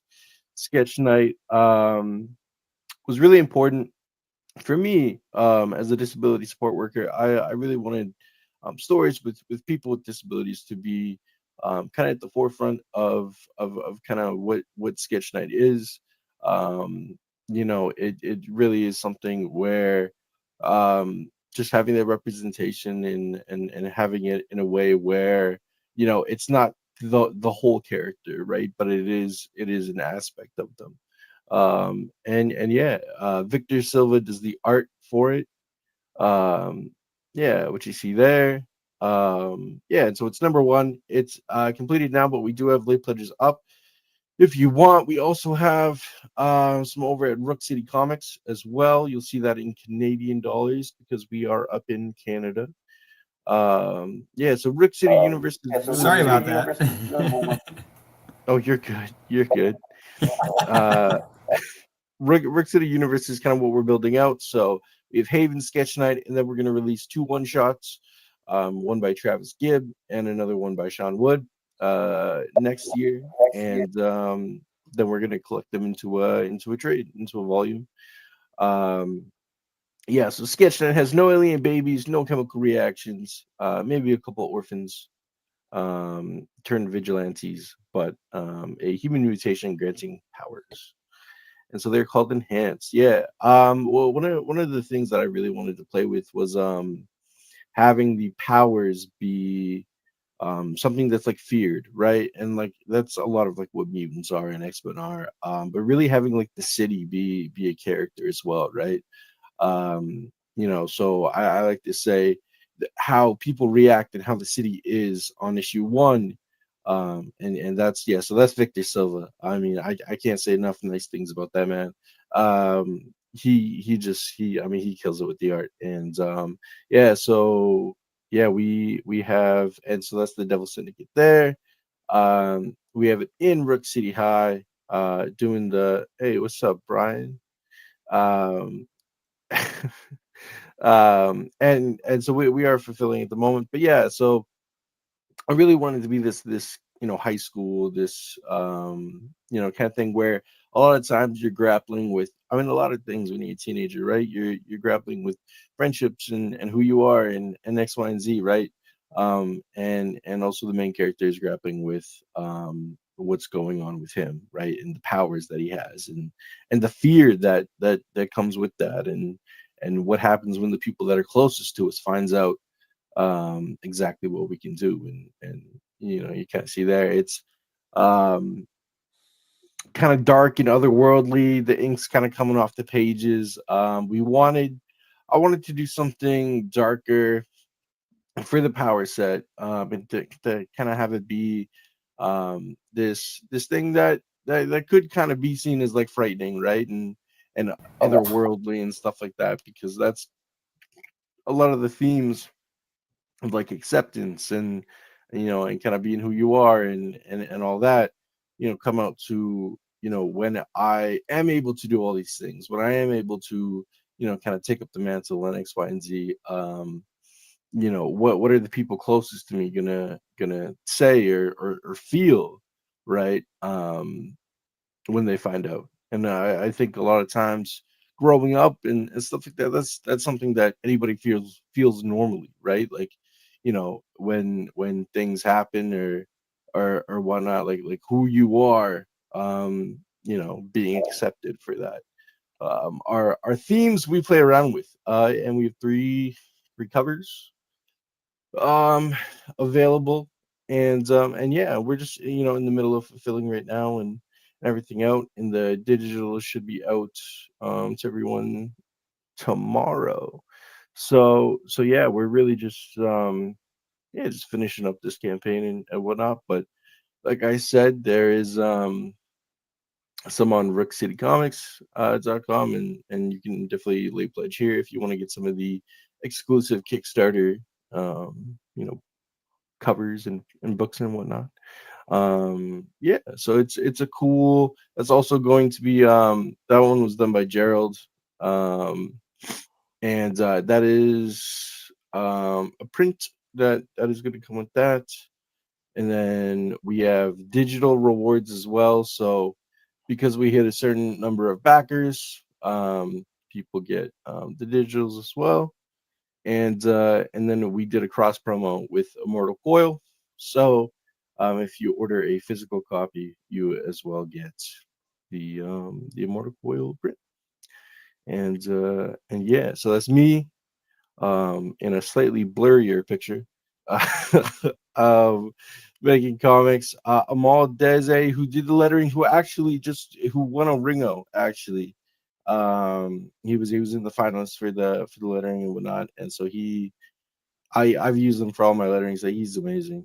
And then you have Victor Silva, who is doing this, and then we also got him on Travis's one shot that we're doing called Kodiak. So you'll see Victor Silva's face again in that, and yeah, that's kind of the joint for oh yeah, and then so in memory, so I started making comics, Haven Sketch Night, when my uncle passed away from cancer, and that really drove me back into comics. I decided to start writing and kind of try my hand at that. If you do pick up Haven on brookcitycomics.com, the detective is modeled after my uncle, to kind of honor that. But yeah. Very cool, very cool. Awesome. Well, these are some awesome works we have up here. And yeah, awesome to have you guys share these. And now, Greg, you get to share your stuff. Yeah. You're gonna share it. First you got to talk about it. What's yeah. So a tattoo artist is given superpowers by a key tattoo. So he has a nightmare one night after winning a tattoo con. Goes home, has this nightmare, and it's just some stranger that comes into his tattoo shop, and he obviously a stranger, doesn't know who that is, and he gives them this like unknown power. Next day he actually goes to his tattoo shop. There is a stranger, not the same looking person that's in the dream, nightmare or whatever, and they like brand his arm with this key tattoo. And then the person that is branding Shane basically tells him he has to get to this mountain in 72 hours or he dies. And then that dude just like disappears. And yeah, so he kind of has no other choice but to do that. And then 3 years fly by, and it took actually 3 years for the second issue to get made, and that's why we did 3 years. So 3 years goes by. He does some training, gets other tattoos and other abilities, comes back home. There's this cult that he's been learning about during his trials and training, and they're actually in his town. So now he has to fight this cult called the Faceless, and they're also peddling this drug called imp. There's a whole word that is, but sometimes I can't say it correctly, so I'm like to say it, but maybe Dylan can. And then Imperioku. I think it was Imperio. No, wait 1 second. I think it's Imperioku. It's something like Imperiku, something like that. Yeah, But, which means like control. So if you take enough of it, you like you don't have control over yourself. It like sedates you to the point where like, yeah, all of a sudden I could be like, hey, go rob that store real quick for me. And you just would do it. So yeah, and then he's not home at the time that the cult members try to like grab him from his apartment. So his neighbor is home. She's singing along to a song in the kitchen, and then they take her. So second issue is basically he comes back home and has to save the girl. And then that's when he finds out about the drug imp. And then the third issue goes more deep into that side of the story and where it's being produced, how to stop that. And that's the first plot arc. And that's all bundled up into a nice trade paperback that we are offering. So, yeah. And the artist is Adam Fields. He's the first artist that, like, he's like the third artist that I reached out to for the series in general. So the first person, there was a person like years ago that we were going to try to have do ink, and then she got busy, and then she didn't do like the art direction that we really wanted, and she got busy anyway. So she got canned. No, she just got busy. So then Adam Fields showed up, and then he showed me some art, and I was like, yeah, okay, so we're going to just use you. And now we're 3 issues deep into this story. And then he does our series Scales too, which he's going to be working on the second issue of that next year. So, yeah. And all these abilities that Shane got during his trials, they do different things. So the key tattoo actually can open portals. It powers the other tattoos. So you kind of need the key in order to do things. There's a chain tattoo that was already on his right arm. And that's the only tattoo that he didn't have to really earn. He just had to that's just one that he was given when he was given the key. He just had to learn how to use it. He's got the cheetah print, which is on his leg. That's like, he can run a little faster, which is like, he's not like flash speed, but he can run pretty fast. The elephant tattoo, which is like his defense mechanism, so he can like shield himself from attacks. That tattoo we haven't actually used yet, so there's a few tattoos we actually haven't used yet in the series. There's a chameleon tattoo that's on the back of his neck, and that actually gets him invisible for a short period of time. But when he uses that, he actually gets like tired, so he can only use it for so much time, so like a little bit of time, and then he kind of winded. You'll see that in the next plot arc. He's got wings, which in each issue we kind of use like one of the tattoos as like a big like splash page kind of situation. So the first one, the key. The second one was the chains around the cult member's neck, which is one of our favorite things in this series. And then the third is the wings, when he's trying to escape the farmer character, which I originally was going to just like off. And then Dylan's like, why do you keep trying to kill your characters? So, yeah. And we're trying to hit our first stretch goal, which is the hardcover option. So it'll be like an add-on if we hit that. And yeah.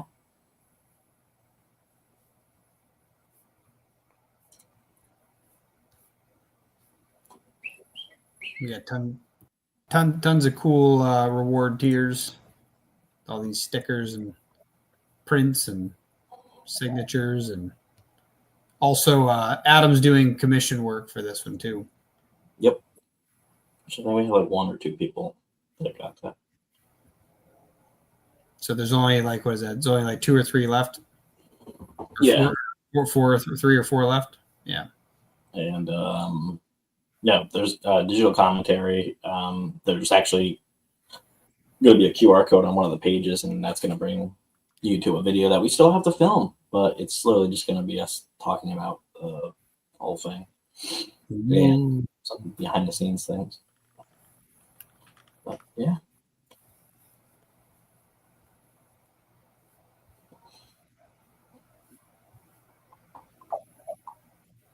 Yeah.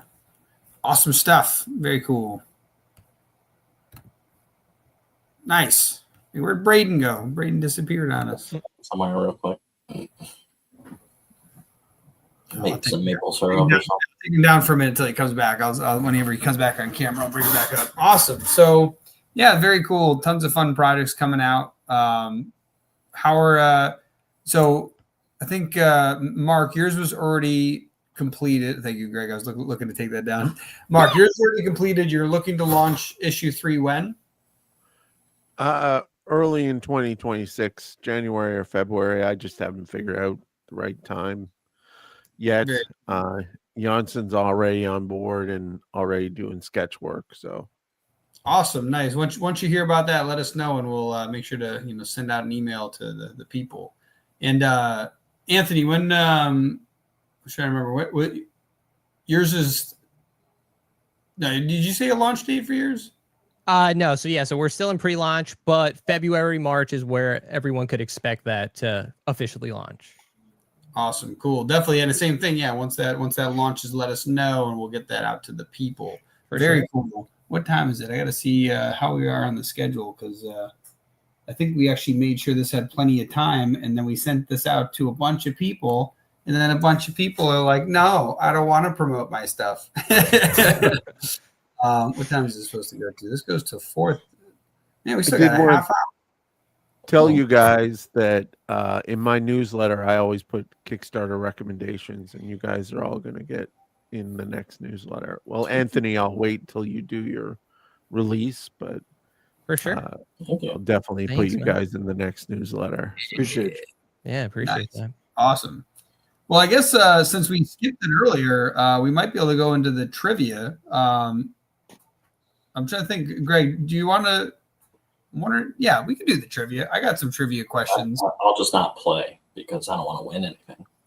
Well, no. You can just wait to see if anybody else has answers, and if they don't, then we can, make them feel bad. No, I'm just kidding. But one second, let me. I'm gonna step out because I have another thing to get onto. But thanks for having me, and you guys must be tired.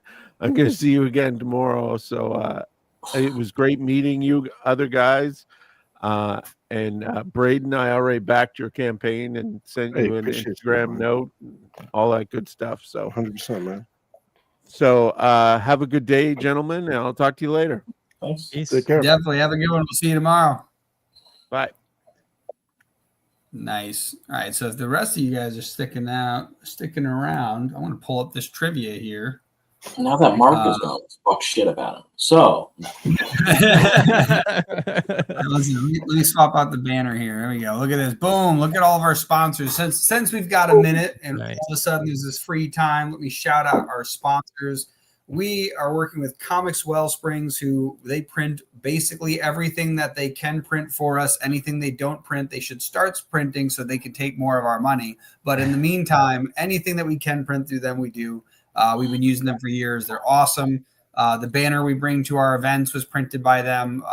90% of our comics was printed by them. So yeah, I'm pretty. Only the first issue I think we didn't print with them. I think because we didn't know about them yet.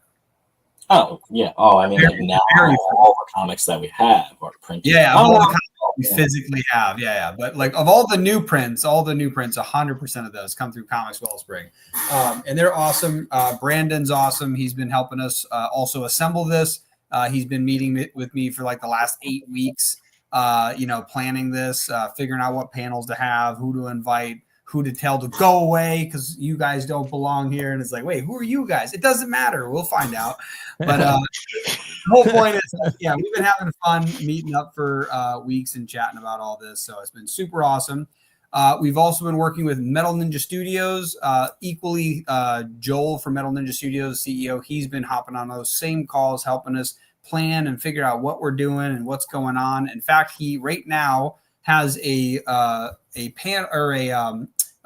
link to school, which let me see if I can pull that up real quick. Boom. This is from earlier, so I can pull this up. He has Concept to Comic Academy over on school. If you go to metalninjastudios.com/academy, you can check it out. He actually has some forums set up for all of the panels today. So if you want to go in there and chat further, so there's the Comics Script Writing 101. If you want to hop in there, ask some questions, he and the team can help answer some of those questions. And later today at After Hours, it'll be 8 p.m. Eastern. There's going to be the first launch of the Capital of Comics Mastermind podcast. This is a podcast that's going to be going on. I can't remember if it's once a month, twice a month, but I do know that he's going to be regularly meeting with experts in the field and basically putting a mastermind together. I believe some of the content is going to be released publicly for free. If you join during this convention, I believe he has a discount or a window in which you'll be able to watch at least the first couple episodes for free. And then eventually it'll be like a monthly subscription and you can check out some of the greatest minds in the comic book industry getting interviewed and learn more about writing and illustrating and, partnering with other people and printing and all of, the other things involved in comics. It'll be very exciting. So definitely check those guys out. We also are sponsored by Blick Art Material. They gave us a couple $50 gift certificates for art supplies at their store. So if you were an artist, especially if you're an artist that uses their hands on paper, right? So Greg's like, wait, uses hands. Everybody uses their hands. I hope so. Some people use their feet. Leave them alone, Greg. So anyways, the artists that still use pen and paper, ink and paper, definitely when we do our trivia game later, you want to hop in on there because if you win, then that'll be one of the prizes you can pick from. So definitely exciting. Another sponsor we have, Blue Rock Media. All the video that you saw in the beginning, middle, and end of yesterday, as well as the intro video today and the intermission we'll be playing in a little bit. All of those have been made by Blue Rock Media. It has been incredible. Basically assembling all this stuff together, along with Apollo City Comics and Brandon, who's also part of, or I guess a CEO of Apollo City Comics. He helped videotape the videos at Baltimore Comic-Con, which is where we were for those intermission and the outro videos for yesterday, today, and tomorrow. It's been very exciting. Also, they're giving away a pack of digital comics as part of the trivia as well. So this will be super exciting. And I think the other thing I'm going to do too is anybody who RSVP'd through Luma, which we've been sending out to a bunch of people because I know some people are through there. If there's any prizes left at the end, we're going to be doing a raffle through there. Brandon is quickly becoming the Seth Rogen of the industry. Best guy to know. So a bunch of fun stuff. And then we also have Global Comics, and Global Comics has given us a 1-year membership for free, a 3-year 3-month membership. I think it was 2 or 3-month memberships and 3 to 5 1-month memberships, as well as, and I'll switch over the banner real quick, a 7-day free subscription if you use code SNCC25. The rest of the codes are one-off codes that we'll be giving away with the trivia. In fact, depending on how the trivia goes, maybe it'll be like, all right, first to answer, you get a code, and then next person, you get a code. I don't know. I'm going to go crazy. We're just going to figure this out along the way.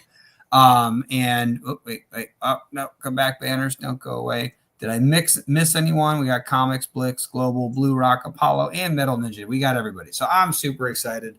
Everybody's excited. I can tell. Look at the energy in the air. It's going to be great. So because you guys are actively in here, I have come up with tons of questions for trivia, but I've broken them down into different categories. And I want to ask which categories you're interested in. So earlier today, we did superhero. So no superhero. You don't get to choose Damn. superhero. I'm sorry. But that's it. Damn you. Damn you all to hell. So we have the categories are martial arts, horror, sci-fi, fantasy, mystery and crime, and that's it. Those are the ones you get. So which one do we want? Anthony, do you have a yeah, sci-fi horror. Sci-fi? Those both sound good to me. One second. I gotta do the We'll go with that. Man, that's crazy. I heard martial arts. That's nuts. I couldn't believe it. I was expecting something different, but martial arts, that's nuts. Okay. So because I'm cruel and I made them think that they could choose, we're gonna start off with an easy question. What martial arts style did Bruce Lee famously create? Oh my God. Oh my God. I'm going to say Taekwondo. I don't know. Taekwondo. That's not even the same ethnicity. Oh, so it has something to do with his ethnicity. He's Chinese. Okay. And don't worry, this is not the easiest one. I just thought that was funny because I know it because almost. You spelled it slightly wrong, but I will give it to you. It is in fact Jeet Kune Do. You're just missing a little E at the end of that. Oh, hell yeah. What the martial arts means is intercepting fist. That's what it means. So don't punch, don't defend, both punch and defend. Yes, that is the Bruce Lee way. Who is that? Brian. All right, I got to write this down. All right, so Brian. I can spell today. Brian, you get 1 point. Awesome.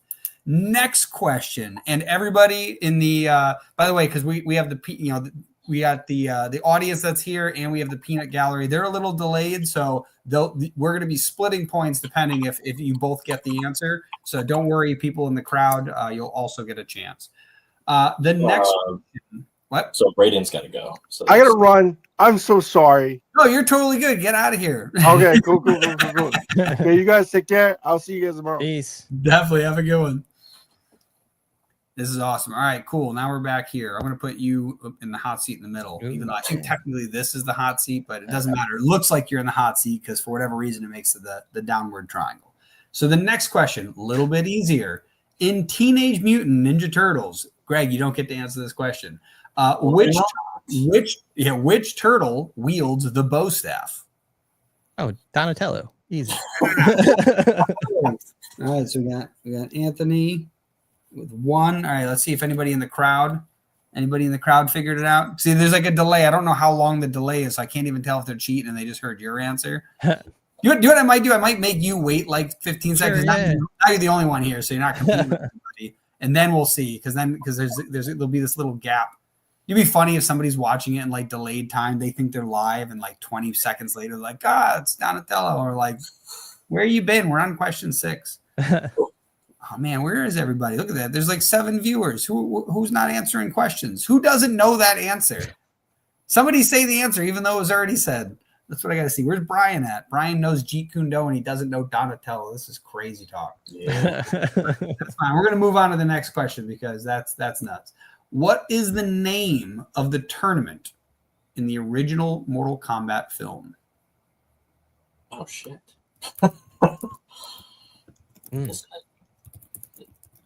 Isn't it? No. I'm not gonna say it. Yeah. There's Donatello. That's so funny. Look at that. He's on a delay. He's got to fast forward. It's so funny because you'll kick yourself after you figure it out. I have a guess, but if you want me to hold back. No, that was long enough. You can take your guess. Isn't it just called Mortal Kombat? No. Yeah. Indeed, it is. Mortal Kombat tournament. Yes. Oh my gosh. I was surprised that took so long. That's amazing. Great. So look at that. We got another one. Anthony's got. So what was that? Who's the one that got Donatello? Retro. Wait, what is that? Is that a what? Roman. That Retro's Roman. Yeah. I can't say his last name. So Retro. So Roman got 1. Anthony's now got 2. All right. Where'd it go? Which Netflix/AMC series follows a martial artist named Sonny in a post-apocalyptic world? What? This is a little bit newer. I think that's newer. Man, I should put some music on so that there's that awkward silence when everyone's like, I don't know.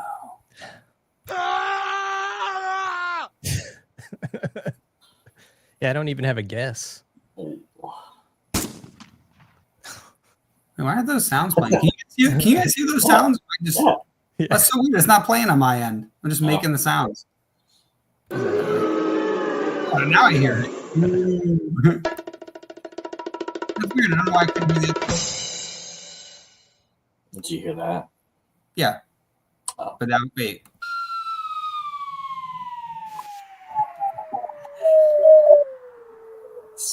All right.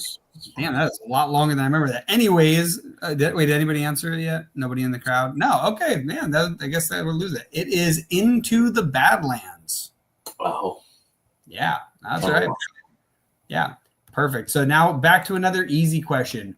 What martial art is central to the book and film, The Karate Kid? Wait, what? What did you say? Oh, well, martial art. Oh, okay. Another tough one. Yeah, what? So I'll repeat the question again for anybody who might have gone a little over the head. What martial art is central to the book and film, The Karate Kid? Boom, we got an answer. No, it's Cobra Kai. And yes, that would be correct. It would be karate. So yes, that is Roman's got 2 points. All right, next. In Marvel Comics, who is the immortal Iron Fist? I don't want to participate because I don't want to win it. Not yet, but no. In a second, Anthony can answer it. Sure. All right. Now, Anthony, if you've got the answer. Yeah, Danny Rand. Hell yeah, he's got a point there. Did you see that they want to bring the actual actor that was Danny back? Oh no! Yeah, I know. I mean, the one who literally never learned martial arts. Yeah, he sucks. No dude, way. Dude, you would piss me off so much. Like, because Greg knows, like, I studied martial arts for like several years. I got pretty damn good. And I'm getting mad because I'm watching him move, and I'm like, dude, that guy clearly has never trained in any martial art ever. like it's so obvious. It's terrible. I'm like, this looks. Do you ever see one of those videos where like there's this master and he's like, watch, I won't even touch you and you'll fall. And it's like, what? Yeah. Like, no, that kid's brainwashed. That's what happened. Right. So no, it's crazy. That's crazy. Nobody in the crowd got the Danny Rand one though. Okay. So we're unless they're like a 10 minute delay. Yeah, no, I waited long enough. They should have got it. All right. Oh, wait, wrong one. Where'd it go? Back to the martial arts. There we go. Perfect. Awesome. Now here's another good one. See, it's funny because I feel like a lot of these are like you think they're tricky because you're like, oh no, I don't know martial arts, but like no, I wasn't a jerk about it. Which Jackie Chan film features him fighting while constantly drinking alcohol to fuel his style? I think. Yeah, I got this one. I'll give someone a chance. Yeah. While we're doing that, where's these? Where the hell's this background? Would you want me to start the intermission video? What? Would you want me to start the intermission video? After this, after we go through these questions, and then we'll start it. I know it's like not like perfectly on time, but whatever. We're winging it. Where's Into Space? What about Danny Pop? I like that. That's a little bit. Now we're back. Oh, look at that. Yeah, they got a little bit of music. Wait, did somebody get it? I looked away. Nice. Anthony, what was your guess, or did you already read the comment? Yeah, no, that was the answer. Yeah. Nice. What is that? Was that Roman again? Nice. Boom. Awesome. That is correct. The Drunken Master. Do you know what, for bonus points, do you know what the fighting style is called? Anybody? You can answer that one quick if you got an answer for The it. Drunken Monkey? Drunken No, Monkey. I don't know. I don't think so. No, I'm pretty sure it's called Drunken Fist. Okay. Yeah. Yeah, like monkey style is a different style, but drunken fist would be the style. So nobody gets those points. I get the points in my points. Awesome. Okay. In Avatar: The Last Airbender, firebending is based on which real martial art? I did not know that was a thing. Oh, and you watched the show Liar. Yeah. And I will allow for leeway on it because the actual name is quite long, but there's a very common name that people would know.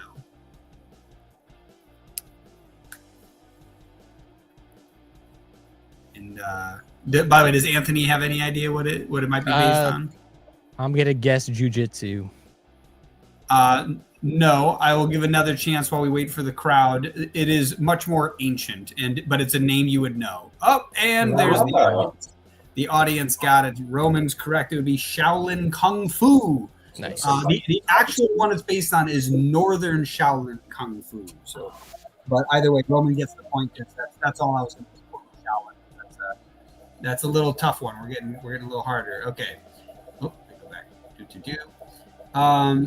Where'd it go? There it is. Now, here's another fun one. This one had a nice movie about it. I don't know. Actually, I don't even think I saw this movie, to be honest. I'm pretty sure Greg has.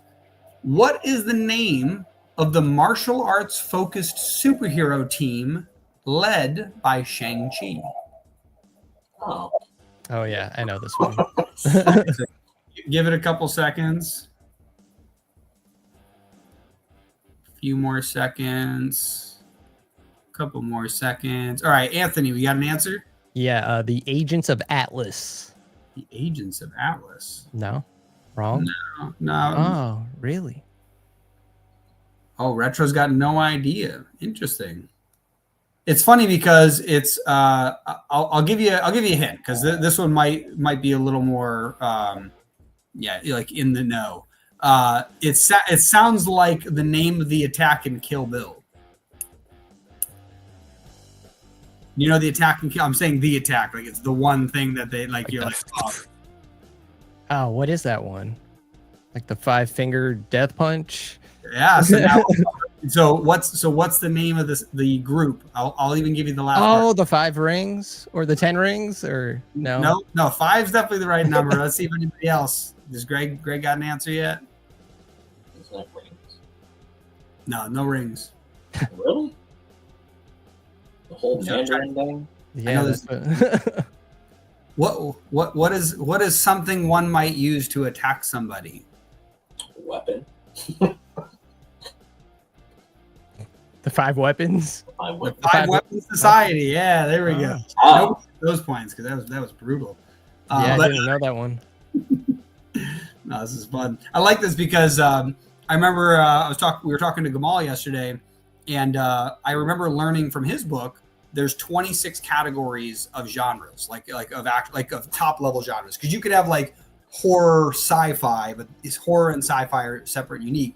And martial arts is its own unique category that most people don't consider. And I'm like, oh man, I didn't even think about that. Like, yeah, like Jackie Chan, Jet Li, any of the Bruce Lee movies, yeah, they're primarily around martial arts. I was like, that's cool. So that's why I like this category because it's like it's a fun, difficult one for most people. Yeah. All right. In the anime manga Naruto, what is the energy source used for jutsu techniques called? I've never watched that, so. Never watched it, not even once. That's crazy. I'm hoping Roman knows this. Anthony, do you have a guess? Nope. I would just think like key, like I don't know. Not that, but you're getting like that's the realm. You're in the right realm. So okay. You can take another guess while we're waiting for Roman. Think of stuff like that. Like what's other like energy words of the Eastern orientation? Yeah, I never watched Naruto. Like I know Naruto. I know exactly what like I know he transforms. Right, so now I'll give you one other hint. This is the phrase. This is the word used in energy for yoga.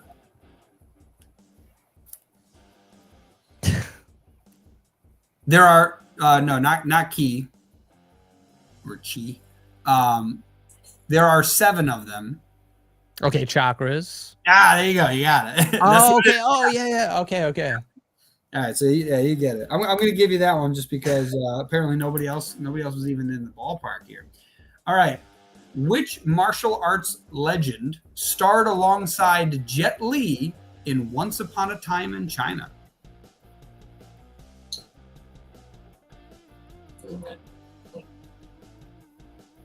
Maybe. Wait a second. Did I accidentally even say it? Oh, yeah. No, I'm making sure.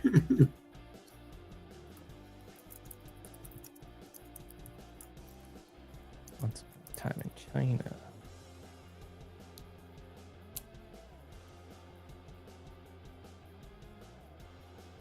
My guess for that would be Chow Yun Fat. Nope. It's funny.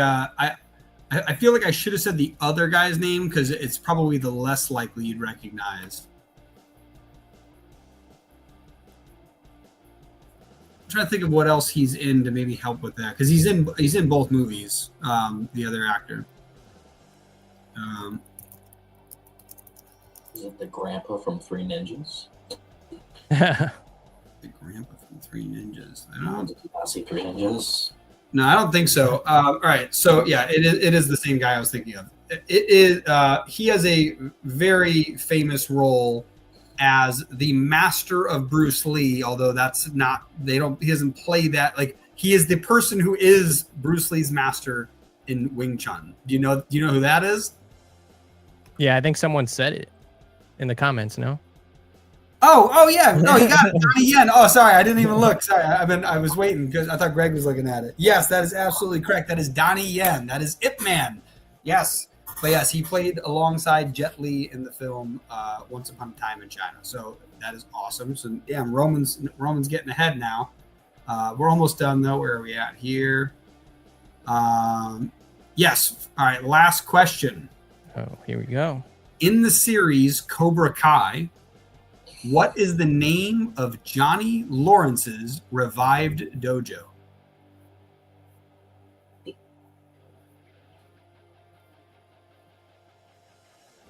Isn't it? Isn't it? I'm a huge. Feels like another trick question. No, this was not a trick question. Okay. You might be thinking of the wrong character if you're thinking it's a trick question. Johnny Lawrence is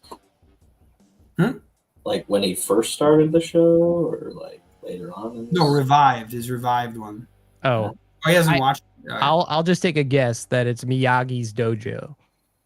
No.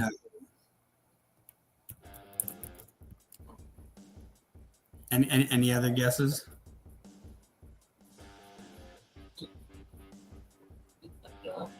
I didn't finish that. Maybe no one's gotten that far. Okay, so I'll make the question easier then. Yeah, what's the name of the first dojo that he reopens up? Cobra Kai.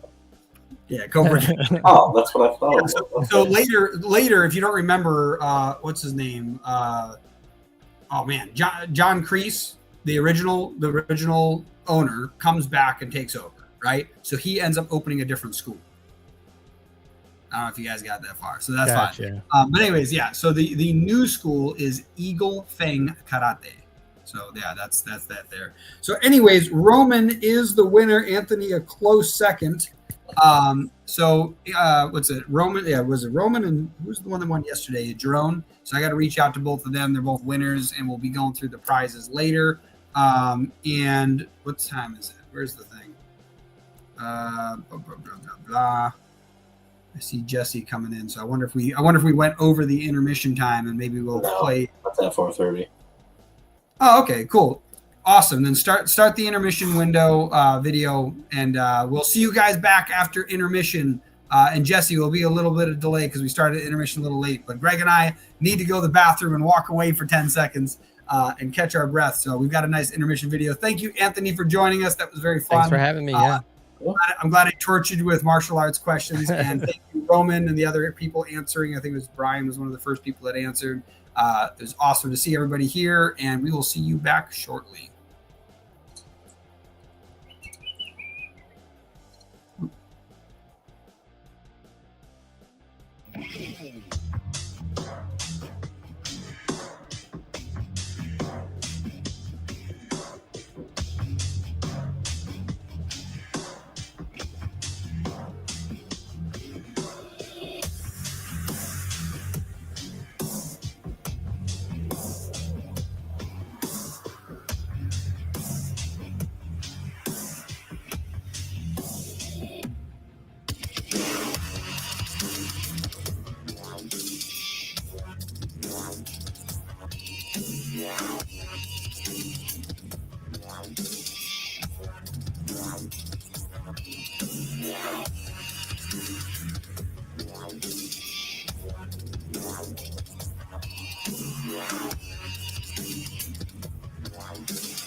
Thanks for sticking around for day 2. We have so much more coming your way. Not only are we at a comic convention, we're going to be talking to you about comic conventions virtually in just a little bit, along with branding. Hey, what do you know? And along with that, trivia. We're going to test your brain. We're going to ask you the hard-hitting questions by the question. We should get the question to ask the questions for the questions. And we also have Timothy Fling the mighty Timothy Fling doing world building.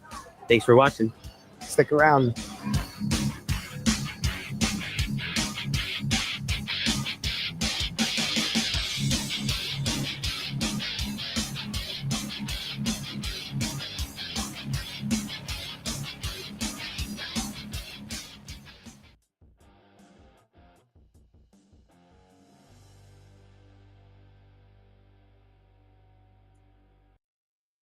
Muted.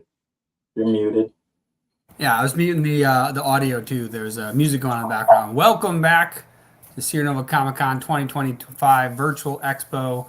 Also, Greg, your screen, yeah, it was still in there. That was a good break for Greg and I to catch some Z's. Since we don't sleep, we got a couple in there, which is great. Also, I found some candy my wife hid, and now it's my candy. So that was exciting. So, yeah, it's been some fun stuff. Awesome stuff going on. That last couple of panels we had were awesome. We got to talk about comic strip writing. We skipped over one panel entirely because the script writing one went so well. We just kept going with it, which is awesome. And eventually we were in the crowdfunding corner. We got to see all these new projects coming out, including our own, which is very fun. So yes, excited to be here, happy to be here, and excited to bring up the next panel, which is Indie Comic Evolution from Idea to Shelf. And this is all about everything from, like the words say, from the idea of even conceiving of a story for a comic book all the way to getting this thing on a shelf where your readers can buy it. So we're going to start bringing some people up so they can talk and describe who they are, and then we'll get the panel started. And first up, we have Joel Rodriguez. Oh my God, there's an echo. Oh no. Okay, can you hear me?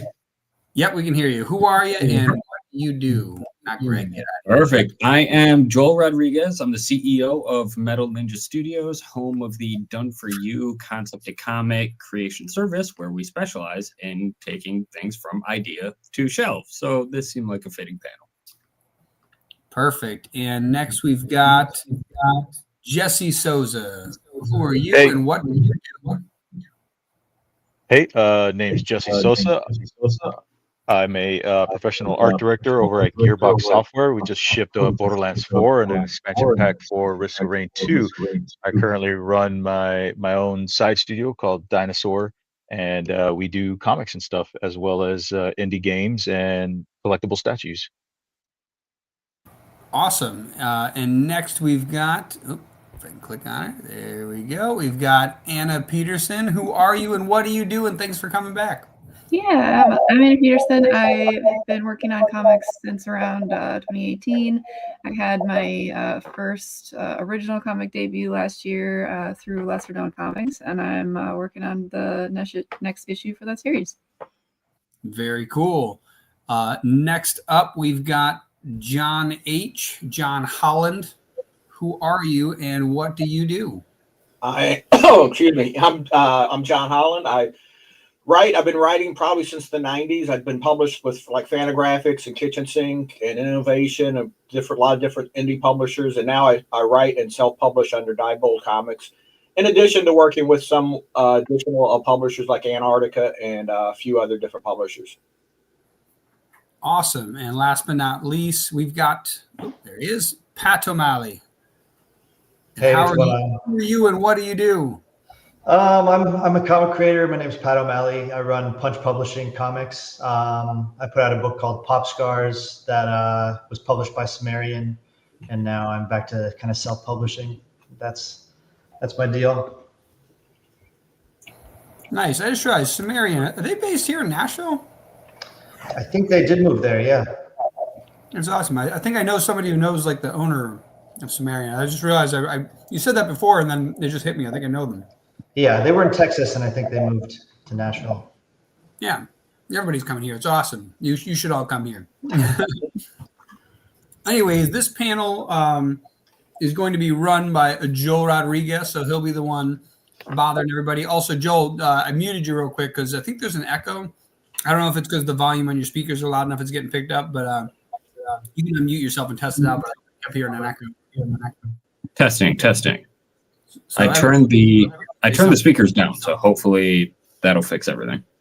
Here, Pat, say something. Joel, do you have an echo still? Yeah, I still hear a light one. Yeah. Does everybody else hear that? I'm not crazy.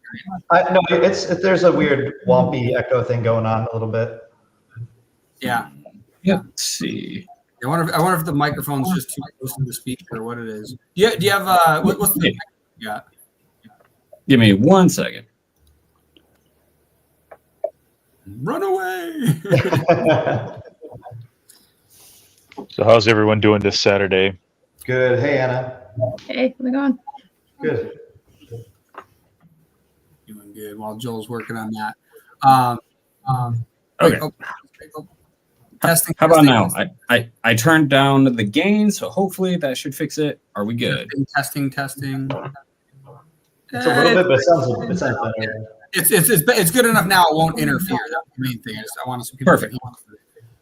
Maybe just between chats, just mute your mic after you ask questions and stuff. But yeah, I'm going to give the floor over to Joel. He's going to run this and ask everybody questions, and I'll be in the background just doing my order report stuff, moving you guys around. Awesome. Take it away. All right. So how's everyone doing? Hopefully you're having a great weekend, great con. Hopefully you got plenty of sleep after the turkey comas. So we'll get right into it. I like running these panels to be more so educational for people trying to get into comics and learn about all of the steps that go into taking an idea from comic to shelf and getting it picked up and published. So I think we'll start with just in general. John, we'll go to you. When you first started, what do you think was the biggest hurdle to taking your idea and turning it into a comic? Well, when I first started, we're talking quite a few years ago. My biggest hurdle at that time was finding an artist to work with.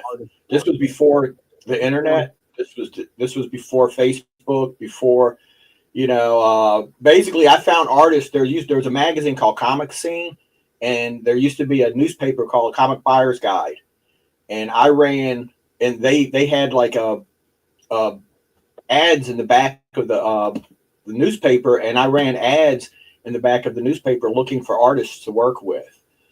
So it was a little more limited to how you could find artists at the time.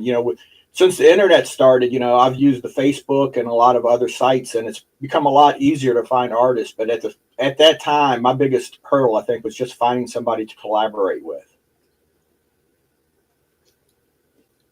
That's a really good point, talking about the evolution. So, Anna, when you first got started, do you think that art was a big issue figuring out how to find that artist? I guess what I'm trying to ask is, did the problem go away with the advent of the internet, or just shifted? So I actually do most of my own writing and art for most of the series that I have. So I haven't really had to look for artists, but I have had artists reach out to me asking for working on collaborations or projects. I think it's just being really aware of like going into it, that you should kind of both be on the same page. A lot of times you're not going to meet this person in person because they're probably most likely not going to live anywhere near you. So I think the internet's definitely been awesome for helping get stuff out there and helping work with people, but definitely also comes with the side of you got to kind of do your research, making sure you're not getting scammed online. I've known a lot of fake job postings for artists end up just kind of wanting to take your money. So just kind of being careful with that. But yeah, I think I think it's just kind of, if you are interested in working with a writer, or if you're interested in working with somebody, like any creative field, there's going to be a lot of rejections or people that never get back to you. But I think it's definitely been easier the last few years, reaching out, finding people for sure. And Jesse, gonna bring this one over to you. As an art director, what would you recommend as kind of best practices for an aspiring writer or a creator trying to connect with artists? So as an art director, my whole job is basically bringing a team together of just a bunch of random artists and making them speak the same language.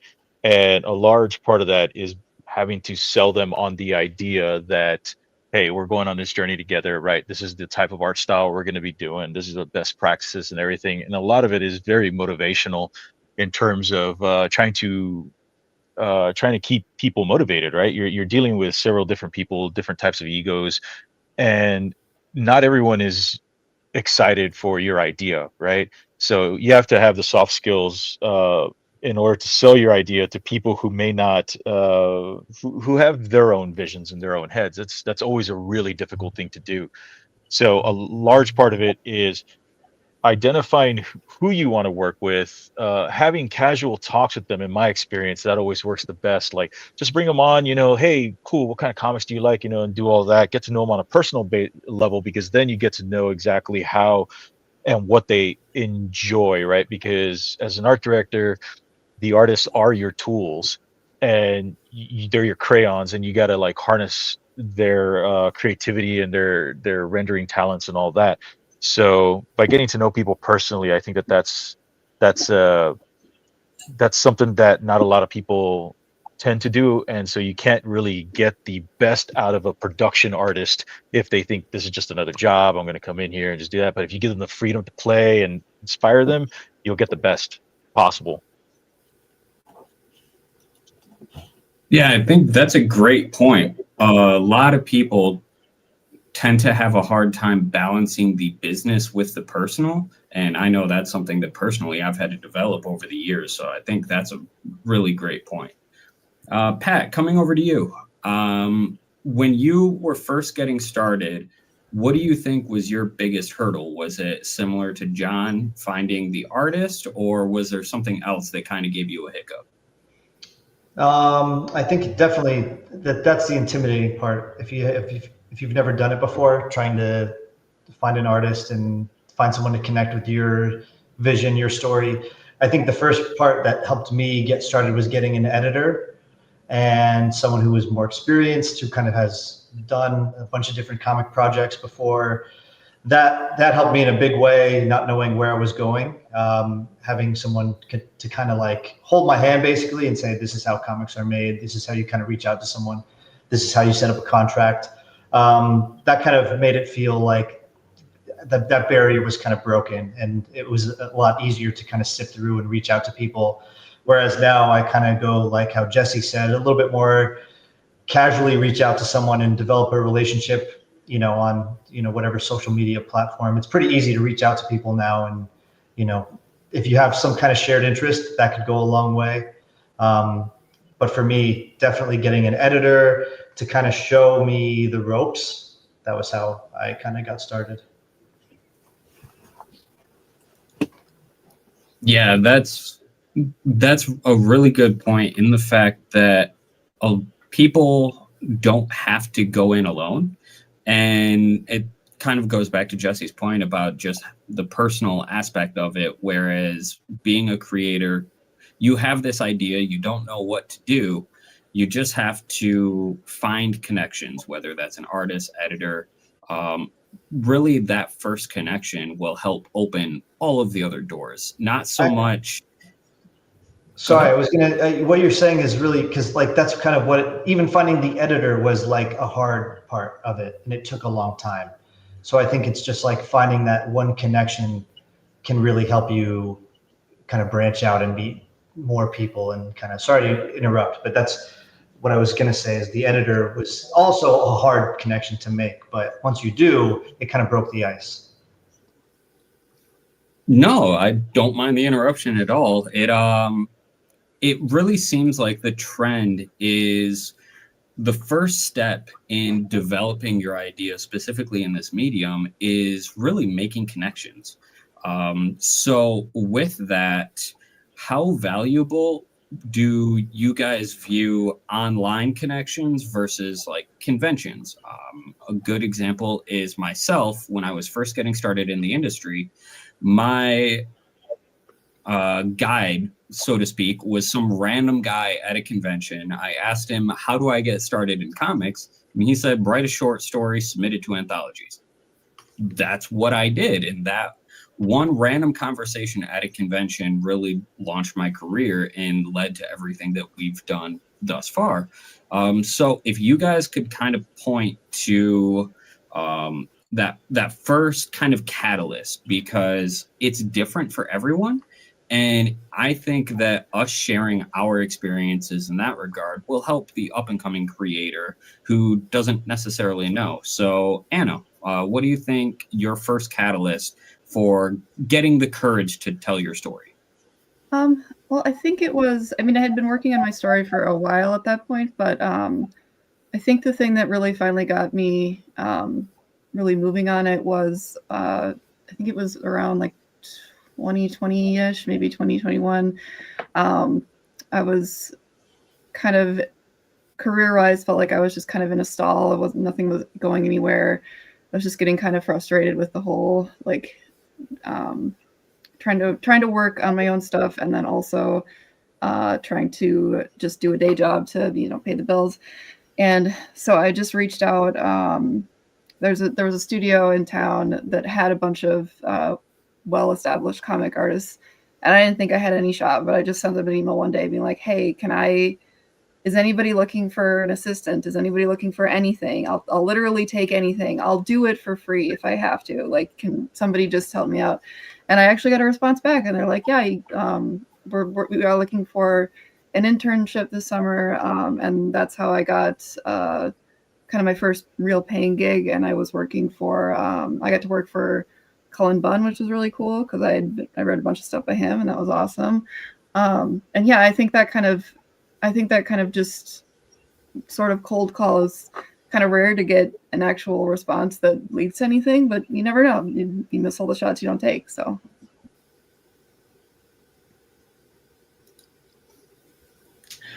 Yeah. So going off of the code call theme, the traditional path for getting a publisher has been the best way to transition from creator to salesman, selling your comic on the shelves. So moving to the end of the process for a little bit, just to follow the theme, have you guys found any strategies relating to connecting with publishers? I have a feeling it will be similar to building connections that we've discussed, but I would like to hear from your own experiences. So Pat, we'll go to you. With your experiences with Sumerian and various publishers, what would you recommend for the up-and-coming creator who's trying to make that first connection? I think put your stuff out there is like the biggest thing, because if I didn't put my stuff out, even on a Kickstarter or something, no one would have seen it. So that kind of got the ball rolling, at least eyes on the project and the character, and, you know, posting on Instagram and stuff. Eventually it got me someone interested, where they were like, oh, what are you doing with this book? Are you publishing it? Are you self-publishing it? Are you interested in putting it out? And then kind of went from there. But I think it's just a matter of getting it off your computer, out of your head, into some kind of physical form that someone can hold, or, you know, take and look at and get what you're after, instead of you trying to pitch it, you know, with, oh, it's about this, like, show them it. And I think that goes a long way, especially if you have like a nice design and nice art. A good art will go a long way for you, I think, with a story. So that was my experience, was just putting it out there and kind of seeing, because I had really no idea where to look, even how to reach out to publishers. I guess you could submit your stuff. I never really had any luck with that, but I kind of am more interested in doing things independently as well. But I think aligning with other creators to form kind of small little indie publishers, I think that's kind of cool. And I see that happening a lot amongst like Instagram friends, is kind of like a group getting together to put out really cool stuff, but everyone kind of doing their own thing, you know, and I like to be part of those.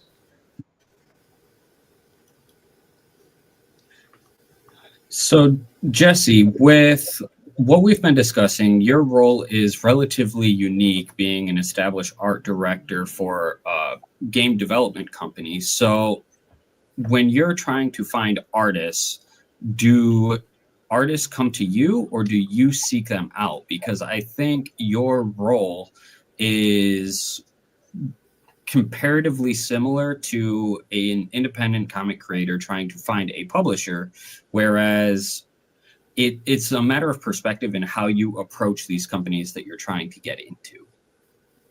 So one of the things that I do at Gearbox is I do talent acquisition as well. You know, I do a lot of art outsource management. So it's my job to fly around the world and visit studios and recruit the best artists in the world to come work on Borderlands and any of the other projects that we do. That also includes being online, just perpetually online. I mean, that's what I do. It means going out and networking in all different various forms. So I go on Facebook, I go on ArtStation, I go DeviantArt, you know, Tumblr, wherever, Reddit, wherever I can see art to find the best art that matches the project. Now, with that, yes, it is. You have to be very proactive about it. If you are just a writer or just an artist, or anyone, honestly, out there looking for art, you do have to be careful. Like Anna said, there's a lot of scams out there, and so there's a lot of tools that you can use, you know, reverse image searches and all these things that you really need to look at in order to prevent yourself or to be proactive, I guess, and keep yourself from getting scammed. But the way I do it is I just cold call. You know, I'll just go out there and I'll just see something cool and I just send a message, because you just never know. Doesn't matter what their LinkedIn says or whatever. You just cold call them. You know, you may never get a message back, or you might, and they might be like, hey, you know what? I was looking to do something on the side. You know, and let's work on something together. The other thing too is oh man, that thought left my mind actually. But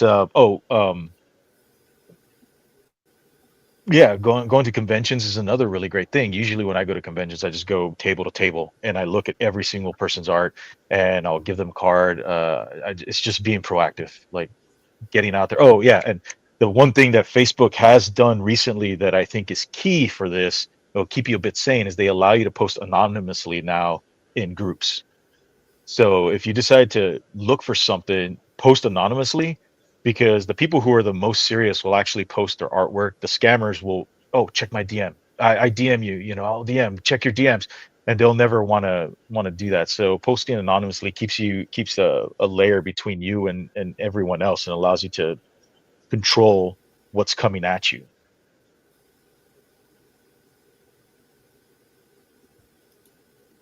Oh, that's a really great point. I'm allergic to Facebook, so I didn't even know about the anonymous posting. So that's a great tip. Thank you.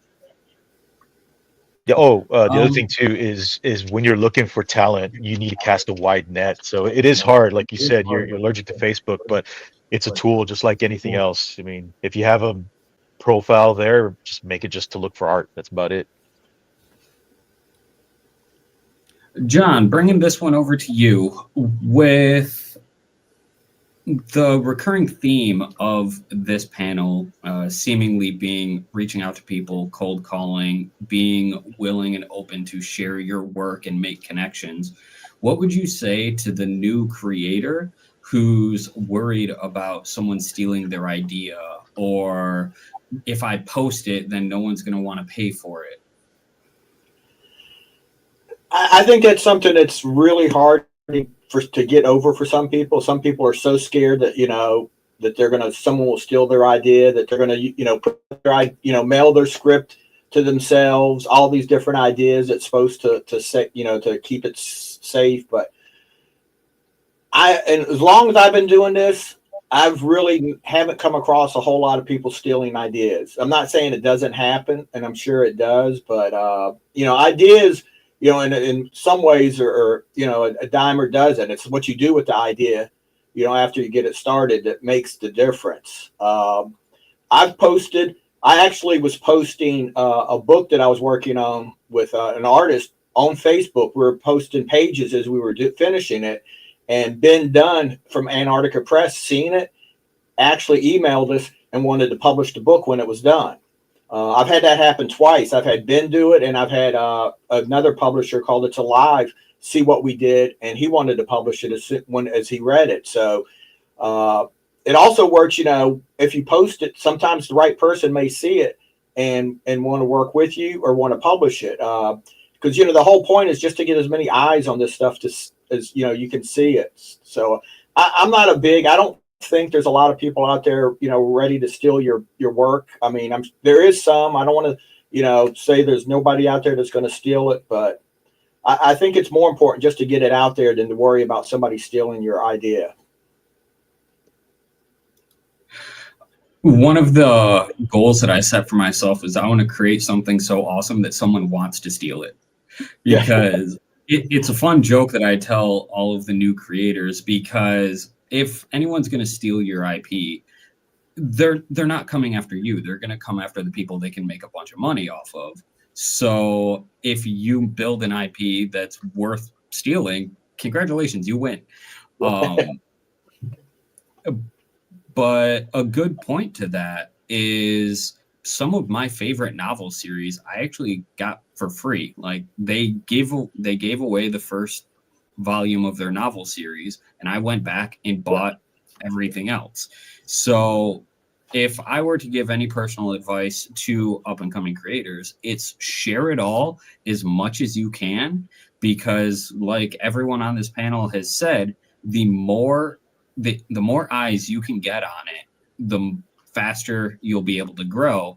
And none of that will happen if you're too afraid to show any of it. So with that, I think we're going to be coming to the end. So I would like to give everyone an opportunity to talk a little bit personally about what you're working on, how people can find you. Never mind. We got about 20 minutes left. Okay. So with that, let's pivot back, and we're going to go to Pat.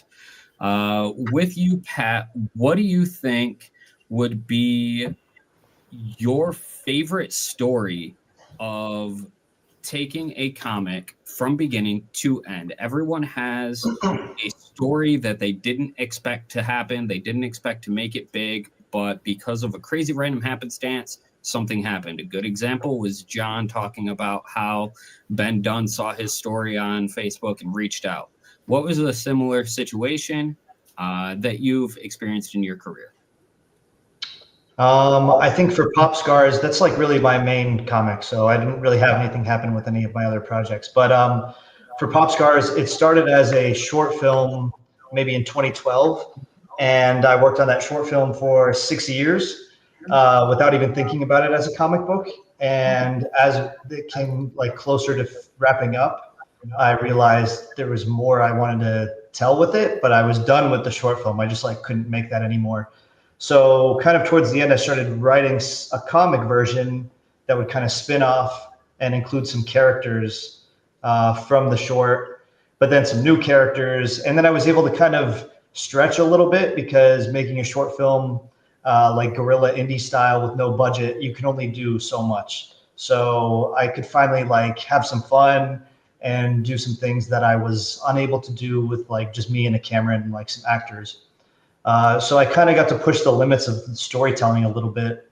But the short was a nice way to like kind of set myself up to keep, like tell a new story. But I already had like the foundation and the world built and very visual. So it was easy to kind of share and say, this is where we're going to live. And then just working on this book, Pop Scars, for 5 years. It's cool to finally get it published and then hear that it's like, oh, it was in Amsterdam or Australia or like Florida. Like it was just really interesting to see that part of it where, you know, everything does kind of line up and work and your book does get out there and it does end up on comic shelves. So that part was really trippy, but rewarding and cool to see something that I just kind of like pulled out of my brain, like get some reach. So I'm trying to work on more of that, but it's, you know, comics take a long time to make, at least in my experience. I feel like I'm with a project for a very long time and I'm not doing a ton of them. So I'm just looking forward to keep telling stories. It's just, man, the journey from beginning to end is not a sprint. It's definitely more of a marathon. And I'm learning that as I keep trying to make stuff, it takes a long time and you gotta be willing to go along for the ride. So that's kind of where that ended up going, but it was a good experience. Yeah, it definitely is a marathon. With that, Anna, you mentioned that you started in, I believe, 2018, and you just recently finished your own story. So with that, what do you think was the best lesson that you learned in bringing that story to market from beginning to end? I mean, I had a kind of a similar projection where mine also started as kind of like it started as a short film and then realized it was going to be way too long for that. And then decided to kind of go into sort of a more of a mini series and just sort of realized that as I was trying to make it, how incredibly far out of my budget it was. And so, but I really enjoyed working on it. And I had kind of, the few years leading up to that point, before I started doing conventions, I had been getting really into comics and into manga and just kind of realized that I liked that story format a little bit better than what I had been doing previously.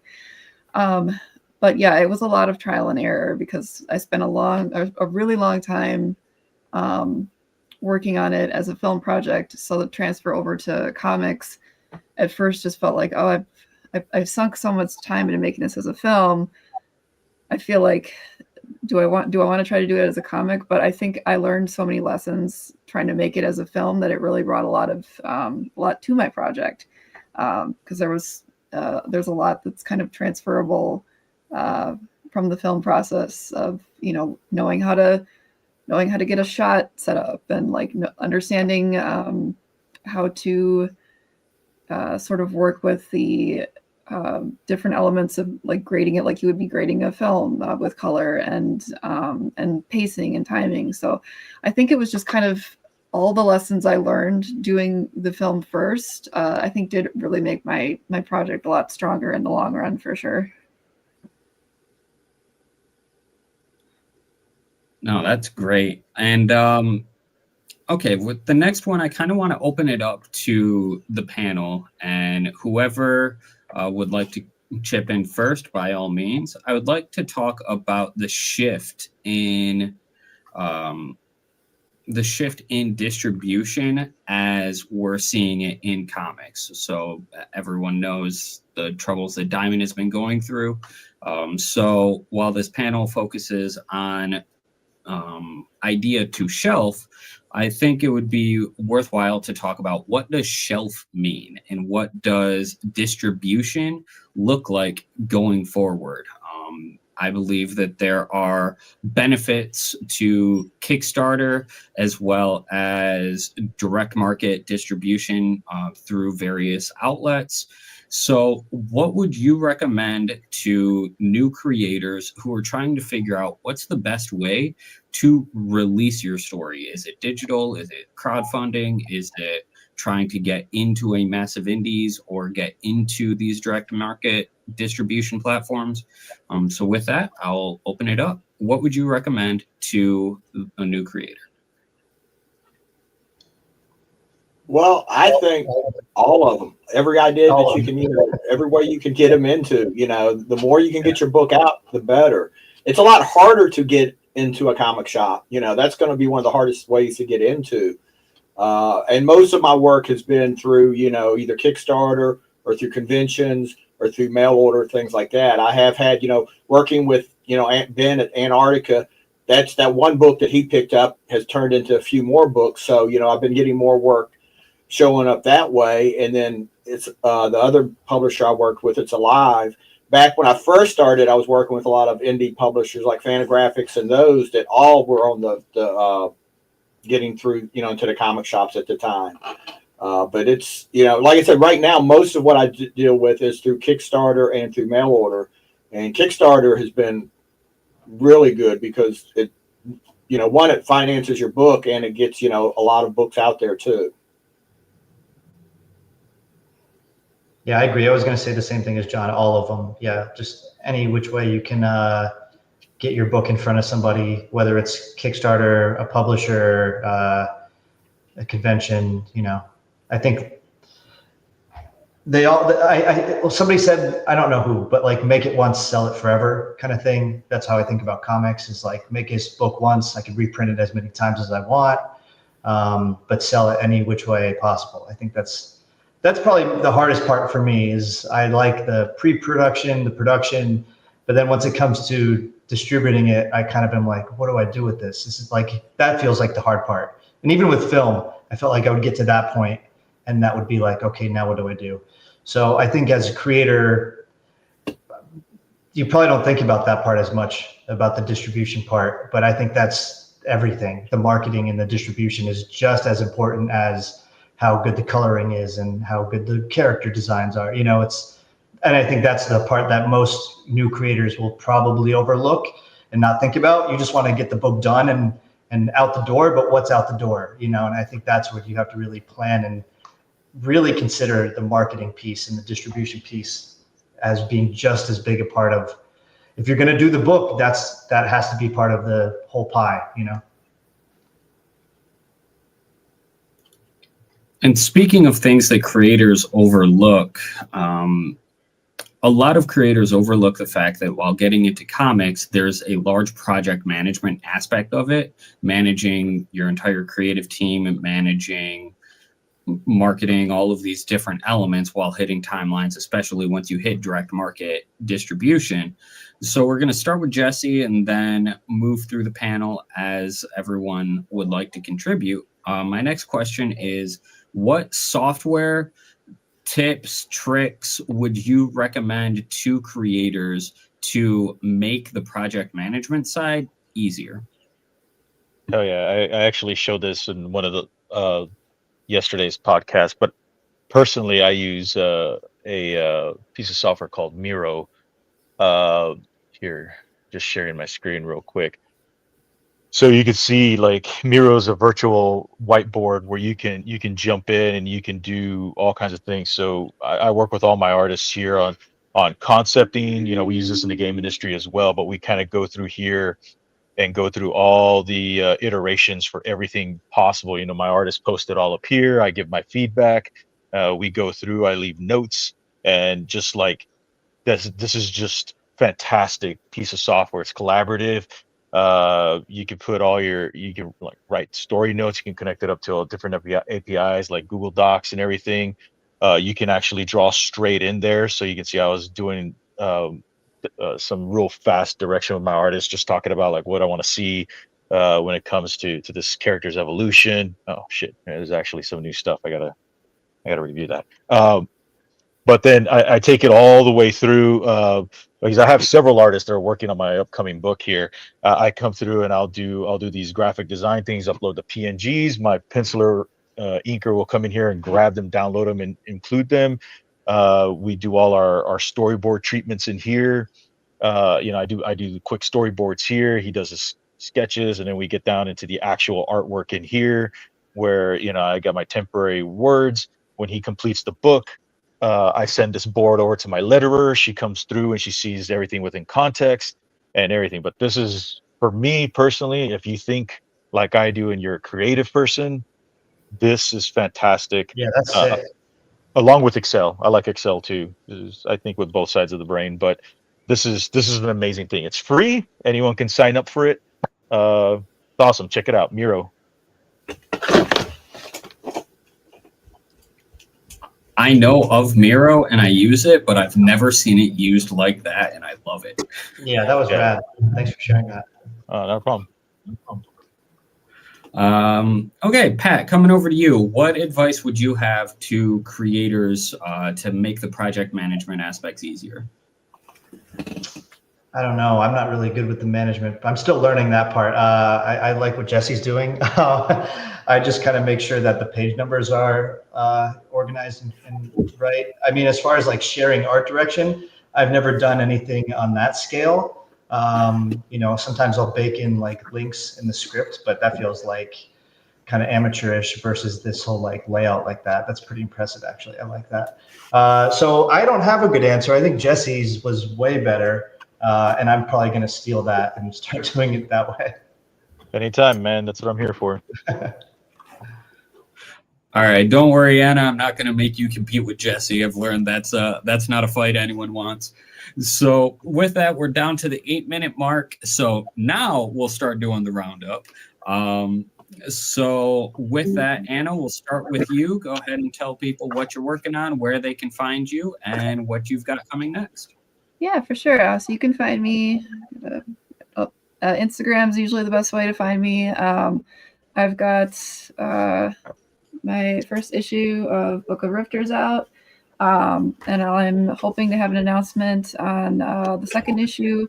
It was supposed to be out by now, but it got delayed a little bit. So yeah, I'll be definitely for sure posting on my Instagram first if you follow me.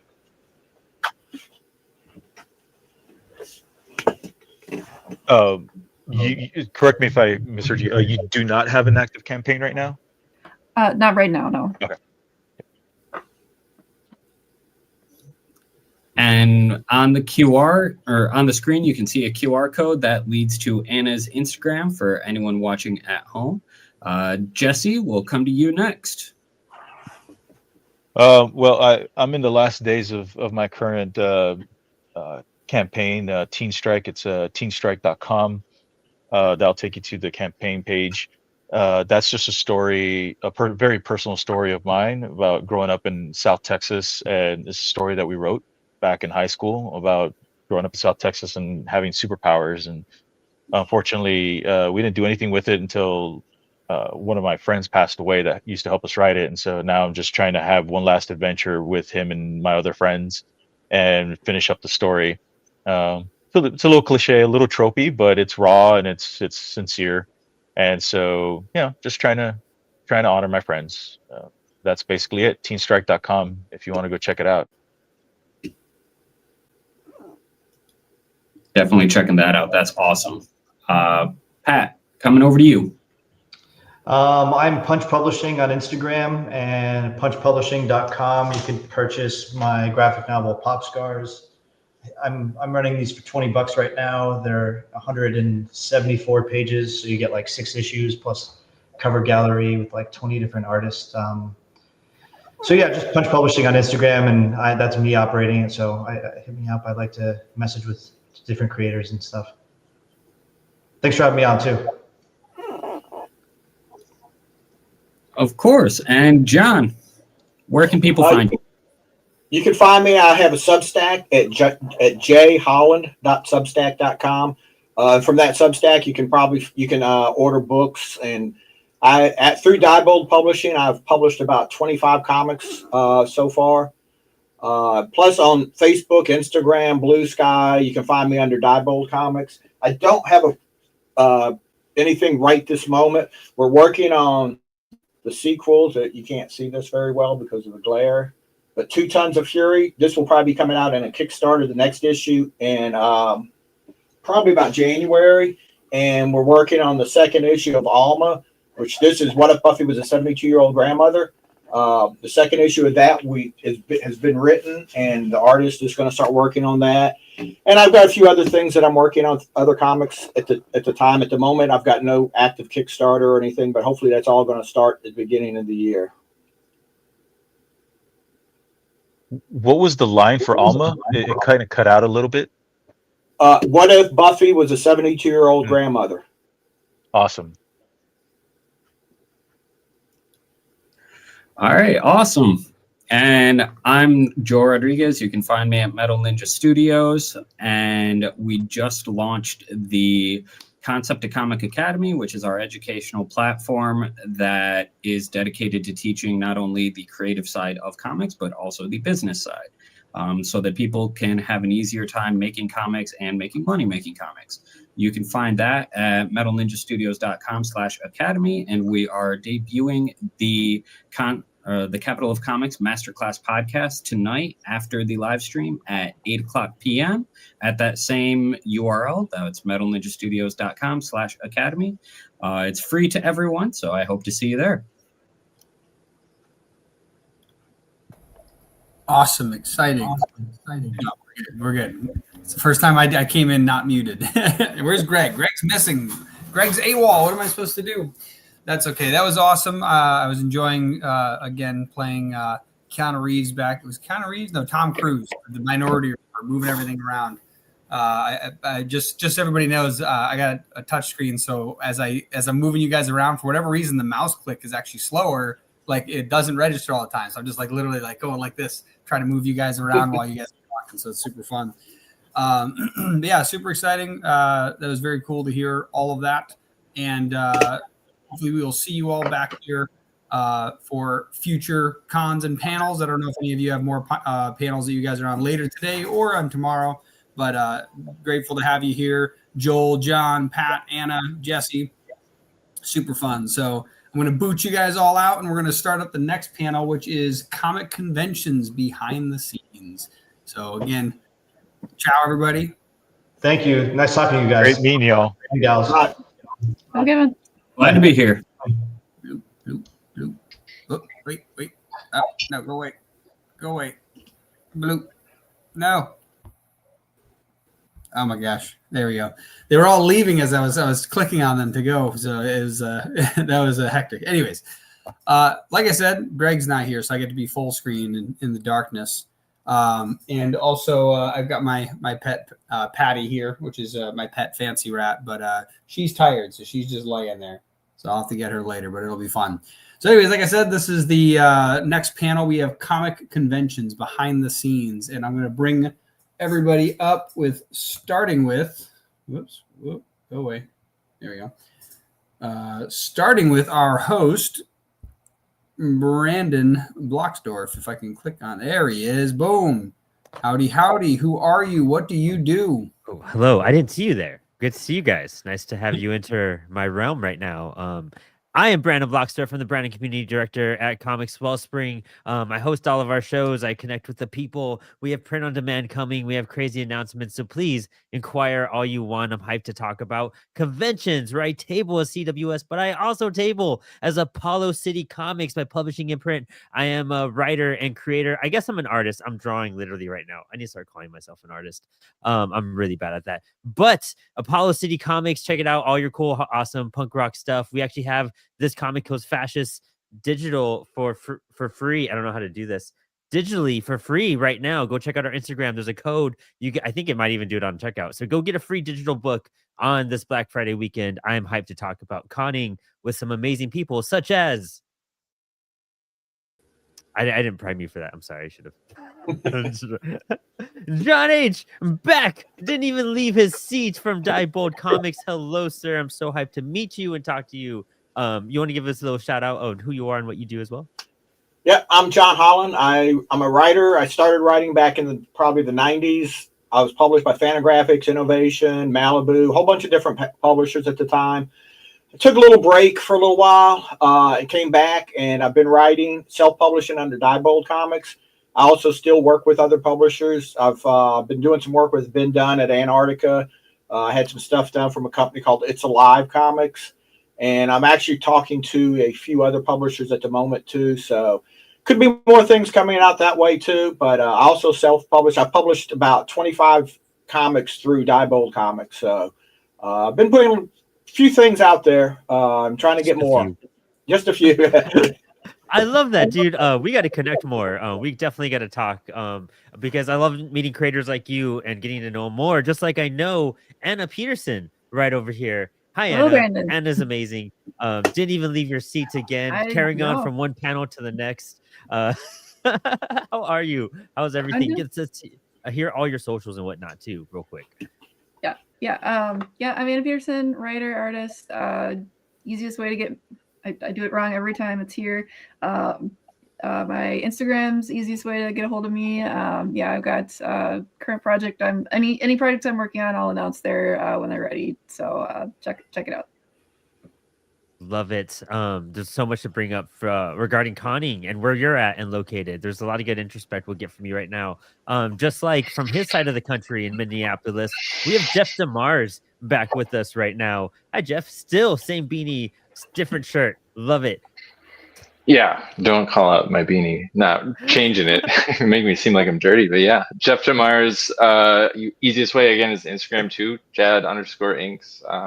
I work on 2 comics right now, Tales of the Mariner and upcoming Finding Kismet next year with Apollo City Comics. And yeah, in Minneapolis. Anna's another Minneapolis person with me, yeah. Love it. And then also we have my good buddy down back home in Texas, Mr. Anton Blake, who is conning all the time, all sorts of zine fests and different craft things because he does all the things. Hello, Anton. Good to see you again. Now I get to see you now. See you too. Yeah. Last night it was just my hands. Thanks for having me. Glad to be back. So hyped that you're here, dude. I believe we have 30 minutes on this panel, right, Dylan? If I'm not mistaken. Oh, you're muted. You have until Timothy Fling comes back. So yes, that's whenever he enters the space, then it's if he starts going like this in the background, I'll be like, oh, I think he's supposed to start. But it's gonna be fun. I'm gonna let you take over, put you up here, and I'm gonna dip out and listen in. Maybe I'll jump in and scare some people every once in a while. But other than that, you got the floor. He is the wizard behind the curtain, navigating all of our cameras, which I love and adore. Conning, conventions in general, I have my gripes. I have my pros about them. There's so many good things about cons. There's a lot of things that have been rough about cons, and it could be very encouraging. It could be very discouraging. And so there's a kind of a weird balance in where you have to find where you fit within your centerpiece of conventioning, and when you first start, you're kind of just throwing darts at the wall all the time. You're kind of always throwing darts at the wall as a creator, I feel. But especially when you're just like, is this worth it? Is it worth the travel? Is it worth the hotel? Is it worth the food? Is it worth? And then you honestly learn about a lot of that too while you're conning, and you don't realize how much food you need and how much supplies and all the mishaps that could happen. And you always forget one thing, and it's always your portable charger. And then it's just rough for a little bit. But conventions in general, hey Roman, we'll go a little around the room. And since Anton is up here right now, we'll start with Anton. What are some of your best, like your for sure things that you need to like have ready for your for any conning? You know what I mean? How do you mentally prepare? How do you prepare your your boxes and what you're going to take and you're going to sell, because this is your own pop-up shop. This is where you get to represent yourself,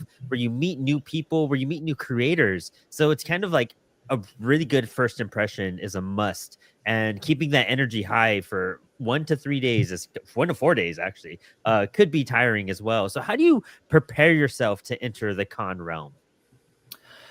Well, I do a bunch of things. I would say I'm very meticulous about like checking my inventory beforehand. I didn't grab it, but I always have in my convention box a little like notepad that I have a full diagram of everything, of like every itemized thing that I'm bringing, be it comics, stickers, prints, whatever.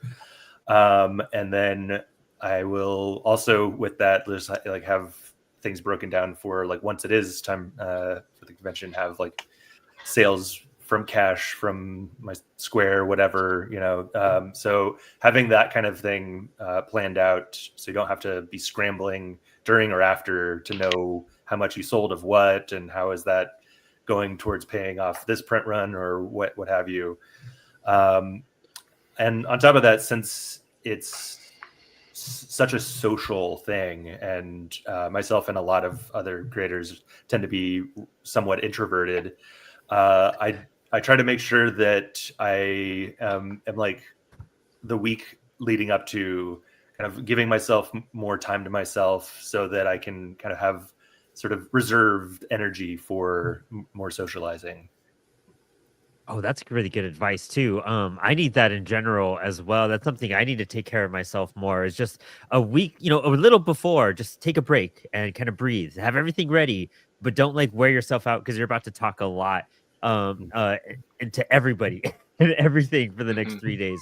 We'll move to John too. I would love to hear. And John, you've been doing cons for a bit, so how do you prepare to like? What kind of catalog do you put together? What do you try to offer? And what do you do to make sure you have a successful time? Well, one of the things I like to do is I like to make sure my table and everything looks as professional as possible. I've got my tablecloth. I've got the logo on the tablecloth. I've got, as you can see, T-shirts, Diebold Comics. I've got like 4 or 5 different banners that I kind of rotate around for, depending on what I want to, maybe highlight or whatever, just so, so when you walk up to my table, it's Diebold Comics. Everything kind of screams out Diebold Comics. So I keep my books, one of the things I do is I offer a free comic at conventions too. It's a little 8-page comic. It's a black and white comic. I have a banner for it. I put that up, put the comic in front of it, and all you have to do to get the free comic is to sign up for my email list. Because I sucked at getting an email list before this. I tried everything, and nobody, I couldn't get people to sign up if I put a gun to their head. But getting the free comic, it's like this last year, I probably have signed up 500 people just, with the free comic. Because they're getting something free. It's not like I said, it's 8 pages. It's a comic, a little short story featuring Marie Laveau, who was the Voodoo Queen of New Orleans, which is already, people see that and they're fascinated. A lot of people that have nothing to do with comics. I do a lot of library cons. And so at a library con, you get a lot of people that don't know anything about comic books. Yep. They see Marie Laveau, and I see people, they come running up to the table and they're like, oh, I love Marie Laveau, and they'll sign up for my email list. Now, down the road, if they buy anything from me, that's, I'm not sure, but some of them have actually bought extra stuff at the table while they're there. So it's ways to, draw people to the table. And I used to go, do cons. I just throw the books on the table and, you never know. Like I said, I want people to know this is Diebold Comics as professional looking as I can get it. I love that. I mean, so we have organization, rest to recharge, and branding. Branding is really important. Ensuring you're getting those, finding a way to capture people's attention. A free item, that's really essential. I do mini comics sometimes.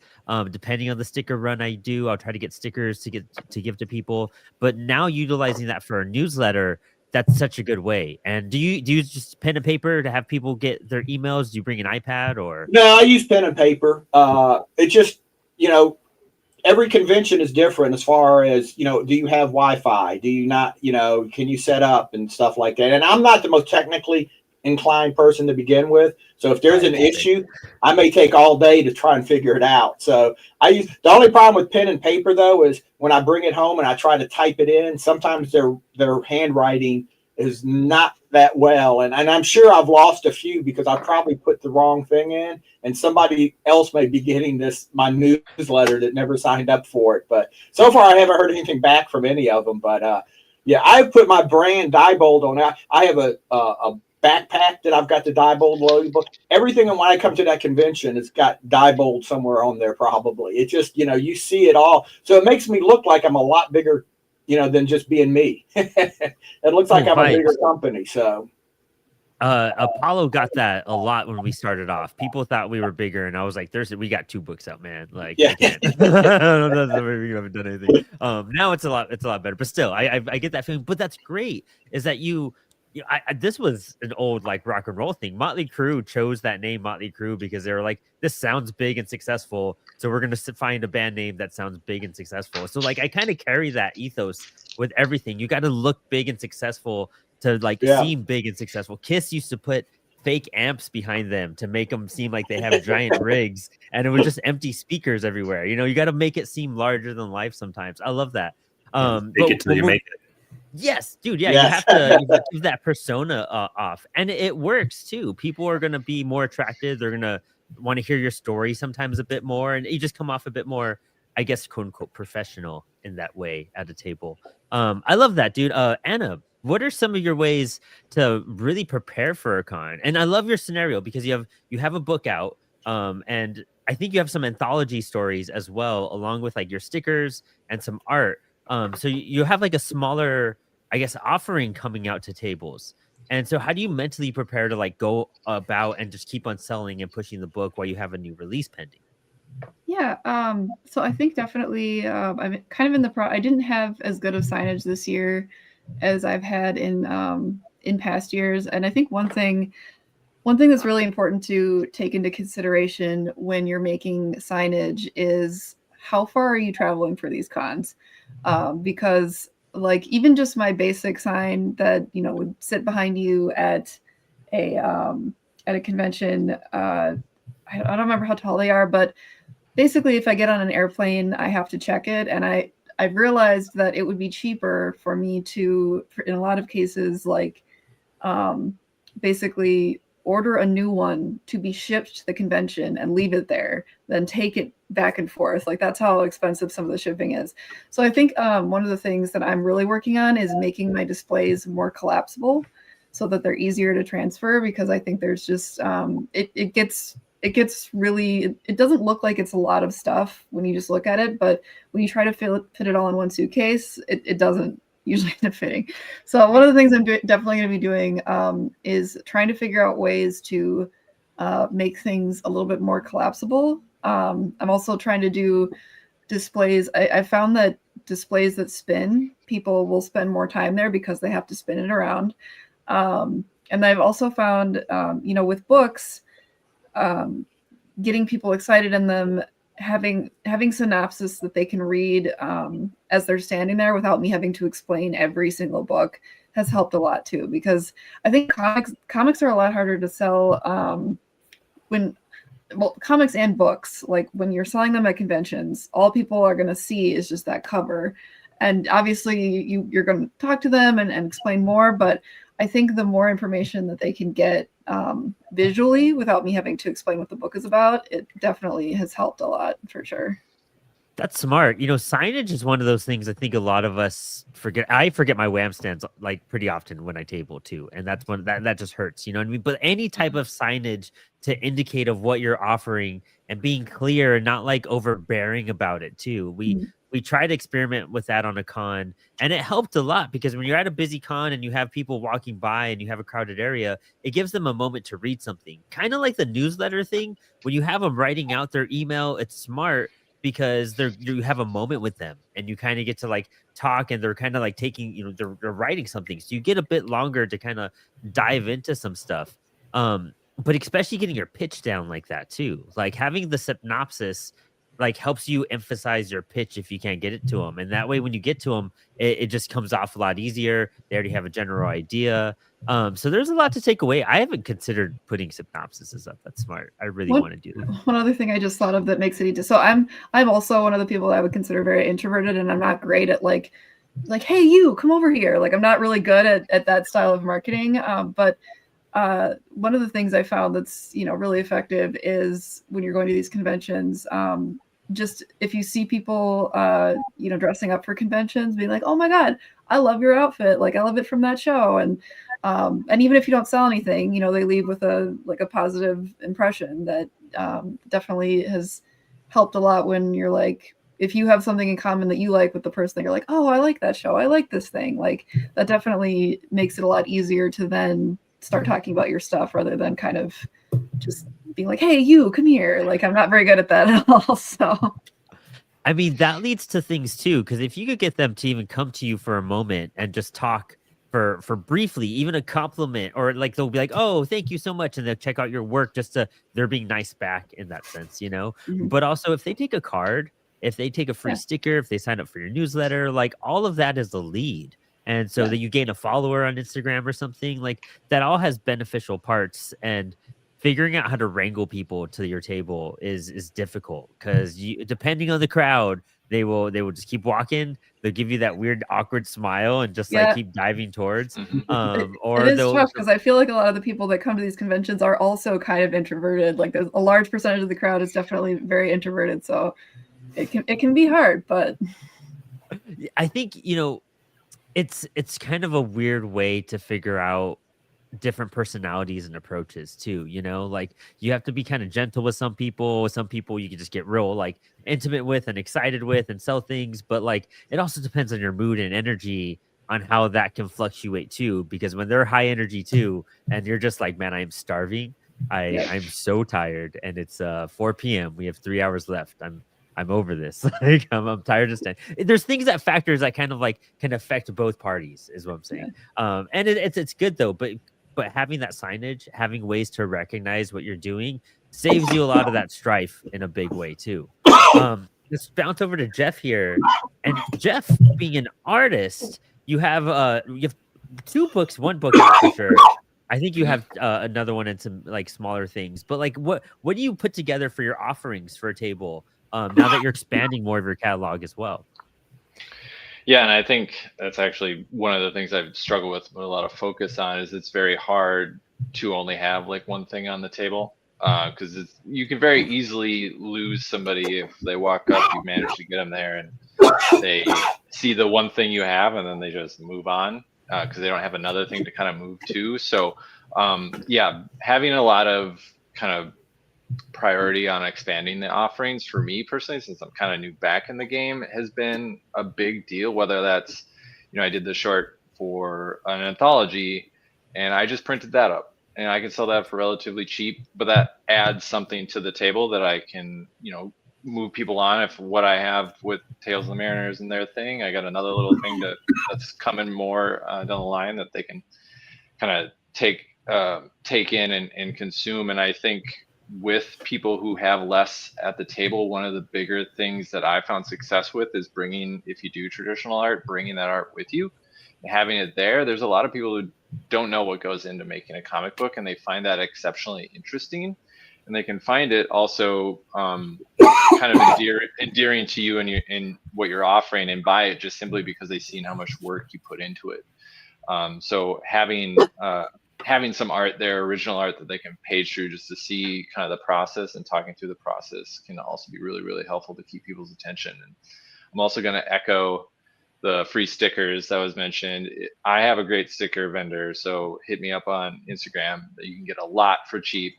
And I learned this from Brandon DePillis, another Minneapolis creator. Nobody will say no to a free sticker. It's one of the craziest things I've ever seen in my life. And if you have a practice pitch, you got that 10 seconds for them walking up and flipping through your stickers. And you can get a lot of sales that way. And I know that only really gets really easy with practice. Saying, hey, do you like stickers is hard enough. But if you don't have your pitch down in your head, you're going to lose that moment too when you actually have their attention. So Dude, yeah, I think, having that one book, but also having it being in anthologies, and, you're in the horror anthology. And so it's one of those things, like, I recognize that when I first started making comics, and we started with the punk anthology, and then we did Cybersync, we did Shadow. And I realized real quickly that it helped creators out who already had a book out.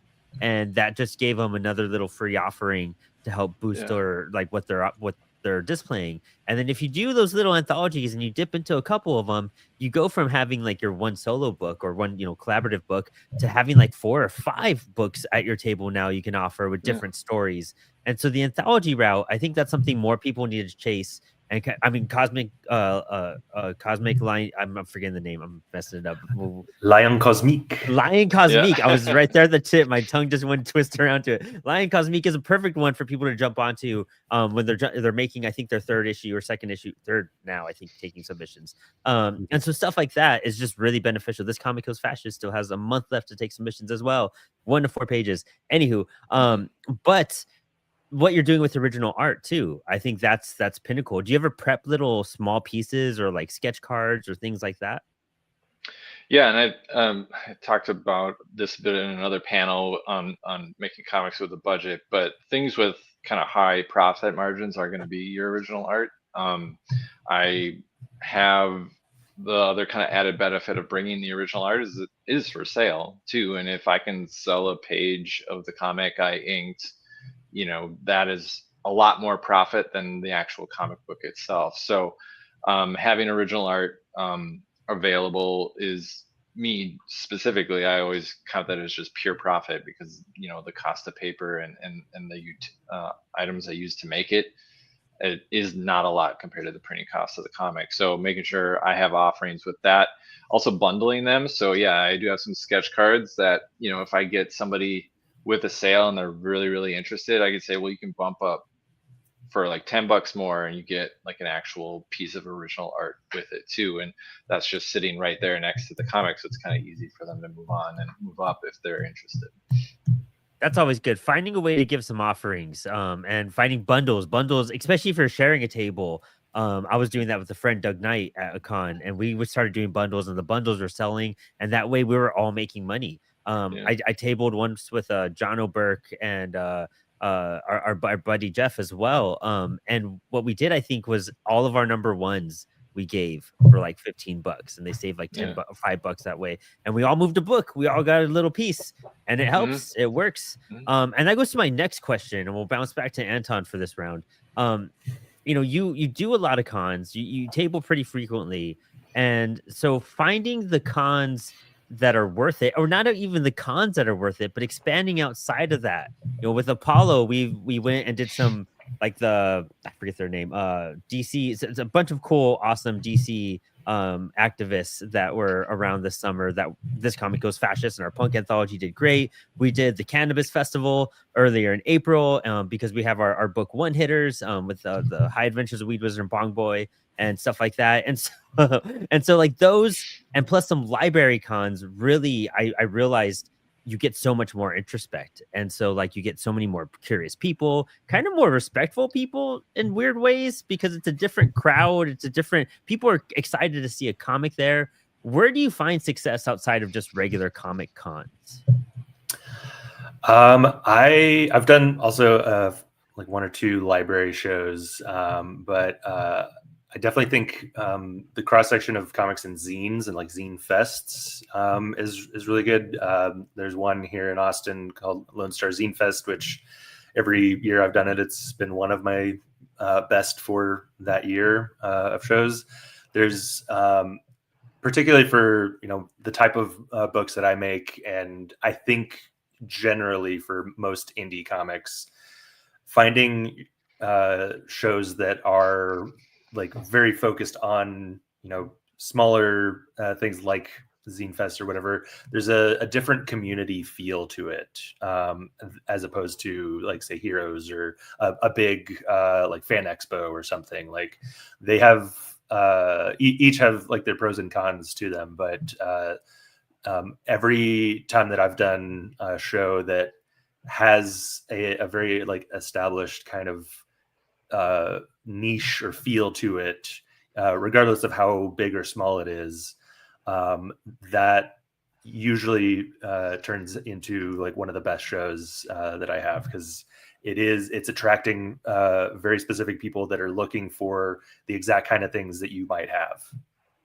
More experimental art too. People are more curious about. I feel like they have a more open mind about it. And even doing it like a library show, people really do admire, like, and to us it's like everyday stuff. We look at this stuff literally every day. We're doing comics or focusing on comics, so we don't realize how cool it is that we drew something, or how cool it is that we wrote or produced a book. But when you go outside of the comic spectrum and visit those type of shows, they're like, I bet your art blows people's minds when they see it. Like, it blows my mind, and we make comics. Like, it's insane. Well, there you go. One of the really cool things, in particular with Lone Star Zine Fest, is that they have a section of it that is just tables for people to go make zines. And this year, myself and plenty of other people had lots of interactions with folks who were interested in comics and zines and similar things, but had never really figured out how they want to get into it. And just from like us talking, like, well, you could just go start right now. They went and did that, and then like would come back and show us their first zine. And it just had like such a great positive energy that then like further like energizes you to keep going with the show, and them to like eventually start sharing their own thing. And that's something that I'm very big on, is just like trying to get more people to like express themselves through art in some way, shape, or form, because I think that's good for the soul. So like if there's something like that at a show, like I think that's a great sign that you're somewhere good. Oh yeah. Actually, for when we tabled at Baltimore, with CWS, Jay Louder and I teamed up, and we made a mini comic flyer. So on the back, it gives you the instructions on how to cut and how to like fold it and everything. And on the front is just a template for people to draw mini comics. And so we hand that out to all the kids. And now I put those in all the Apollo backings as well, because I got like 500 left over. So I put them in all the Kickstarter fulfillments too. So finding a way to encourage people, that's the coolest thing you could do. If you have like a template, mini comics are a great way to do stuff like that. I think even sketch cards are an awesome way to do that. Mark Bernal and I, one of the first cons I did, we had a bunch of LKC sketch cards. And so every time somebody came and drew one, we'd give them a free comic. And it was really just for marketing. We were one of the first cons he was doing and whatnot, and I was with him. And dude, we had a table packed full of just kids and people just drawing little sketch cards because they're having fun and they got a free comic. And that's just a fun way to like keep encouragement going in the community as well. But I love that. Let me swing over to John as well, who brought up library cons earlier, which really caught my ear. And it sounds like you've experimented outside the realms of just like your standard cons. What else have you done, and where else do you feel like you find success? Library cons have been probably my biggest success outside of regular cons. Actually, they've been bigger than a lot of the regular cons. I do better at library cons than I do at a lot of just regular comic conventions. But there used to be an alternative music magazine down here. It used to do their own conventions, but they haven't did any like in a few years. I used to table at that. Toy conventions. There's a few, like that just kind of focuses on toys. I've done conventions at those also. So anywhere I can kind of talk my way into. There was a convention in a town about 2 hours from where I live. It was the Rougarou Fest, which Rougarou is werewolf in the New Orleans, in the South Louisiana area. And it was basically a festival that was kind of like in that area. Rougarou was a big thing, and there was a festival just for that, and I tabled at that convention also. So anywhere that will basically let me table, I'll try to table. And now I have made some mistakes, like I tabled at an anime convention, and nothing I do is anime, and I don't think I even sold one book at the convention, and that was my fault. I didn't really look into it. Well, I knew it was anime, but I thought, well, let me give it a shot and see what happens. And it wasn't, any fault of anybody else. I just don't have anything that was appealing to the people that were at that convention. So you have to, be willing to take that chance, but you also have to kind of look at it and I guess make that decision. Do you think you could do something at that convention or not do something at that convention? But that anime was the slowest convention I've ever been at. Yeah, that's one of the things you have to do with stuff like this is just take the risk at that point. And that's just one of the lessons, and that's a good thing you learned. You experimented and you found out. And so this panel is coming to a close real fast. And so we'll swing over to Anna real quick. Anna, you're in like a cool collective of people as well. Let's hear how you feel like you find success where you're at. And then we'll do a little wrap up with any of your socials to call towards. Yeah, I think just getting involved in the community, whether it's in person or online, has been the biggest way I've kept up with it. There are times where, because I am, like the writer, the colorist, the inker, the doing the lettering, it can get a little bit discouraging sometimes when I'm doing all of that on some of my stuff. So I think just having ways to regularly talk to people in doing similar stuff to you. It really depends on where you live. Sometimes it's harder to do that in person, but if you aren't able to do it in person, just being able to find a community online, that's really that it just keeps you motivated and excited to keep working on it, rather than it gets easy to just be in your room by yourself working on stuff and kind of block out the world. So I think it's definitely for sure just connecting with people has been a big thing for me. And then I don't know if I had it up earlier or not, but you can find all of my information. I've got stuff on lesser known comics site as well, but mostly I've got like a link tree on my Instagram, so you can find pretty much everything I've done on there for sure. Love it. Love seeing you, Anna. Glad we got to chat for a bit. You're the best. I can't wait for your second book. I'm so excited for this. Well, I'll be doing a Cat's Coffee and comic for your book as well as too soon, so you'll keep an eye out for that. And so we'll swing off and we'll do some more sign-offs with Jeff DeMars. And the reason why I only skipped Jeff for this question, if anyone asks, is that if you listen to Spilled Ink last night, we talked a lot about community and doing that stuff. So listen to that episode and then double back to Jeff's amazing answer. Jeff, let's hear your socials. Yeah, Jeff DeMars, best place to catch me is on Instagram, Jad_Inks. I am also on Blue Sky, can be reached out there. I currently have Tales of the Mariner available now, issue 1, and the creator is actually watching this. So shout out to Chris Gronke, who created this, and he drew the cover, as well as the editor on that book. So wanted to embarrass him a little bit. And I'm also working on Finding Kismet, so I have a full issue coming out next year with Apollo City Comics. Yeah, hyped. Jeff, you're the best. It's always good seeing you, my dude. And John, you sign off here with anything you want us to know and promote. I don't have any active Kickstarters, but come the first of the year, we're going to do a sequel to 2 Tons of Fury. This is a book that we self-published and then Ben Dunn from Antarctica Press picked up for us, and we've worked a couple things with that. We actually had a 2 Tons of Fury versus Tomorrow Girl, one of his characters. We've got that coming up. I'm working on the second issue of Alma, which is What If Buffy Was a 72-year-old grandmother? The script for that one's done, and the artist is working on that. So hopefully that will be coming out the first of the year. I'm working with a few other artists on a few other projects that are in various stages of completion. So hopefully they'll all be coming out within the first half of next year. You can find me at jhollandsubstack.com. Pretty much on Facebook, Blue Sky, Twitter, all of those you can find. If you look under Diebold Comics, I'm on there under Diebold Comics too. So awesome. Love it, John. We got to connect outside the con. There's so much stuff I want to still ask you. So yes, glad we got to meet. And Anton, my dude, so hyped. Love seeing you. So thank you for today. And let's hear your shout outs. Yeah, I'm the cartoonist behind Zethia Space Witch, which is published by Kazakh Lion Productions. I'm also the editor for Lion Cosmique, also Kazakh Lion. We are taking submissions. We're about to be starting on issue 3. My Instagram is mighty_peculiar. And you can also find some self-published stuff over through my website, AntonWBlake.com.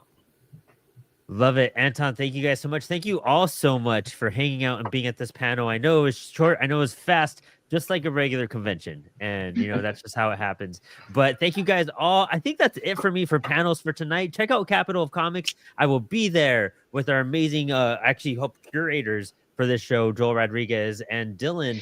So check us out at 8 p.m. where we're going to be talking a lot for about 2 hours, I think, when that airs. So thank you guys for this tonight. Dylan's going to hop in. They're going to bring in Timothy Fling, our boy. I'm so glad he's here. He's the greatest dude ever. I'm super hyped to see what he has to say. Dylan, take it away.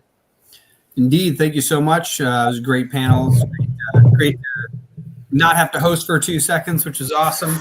But no, it was awesome hearing all your guys' thoughts on the panels or on conventions, because Greg and I are relatively new to the convention scene, although now we've been going all over the place, which is fun. But we definitely are amateurs when it comes to, tons of what needs to get done at a convention.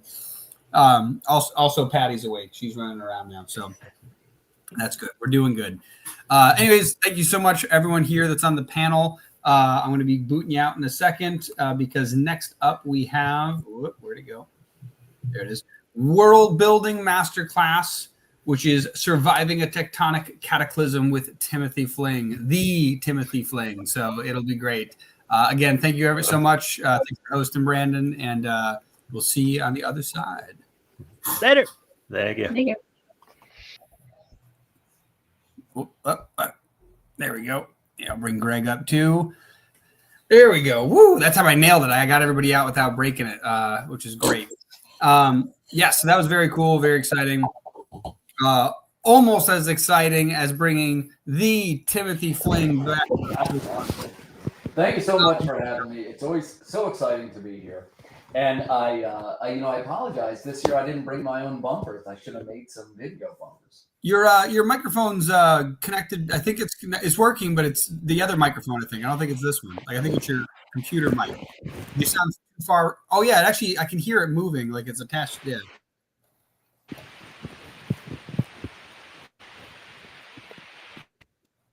How about that? Oh, now it's crystal clear. Look at that. There's the gorgeous voice. Okay, good. So to pair my phone. I don't know why. Oh, interesting. Anyways, real quick, who are you and what do you do?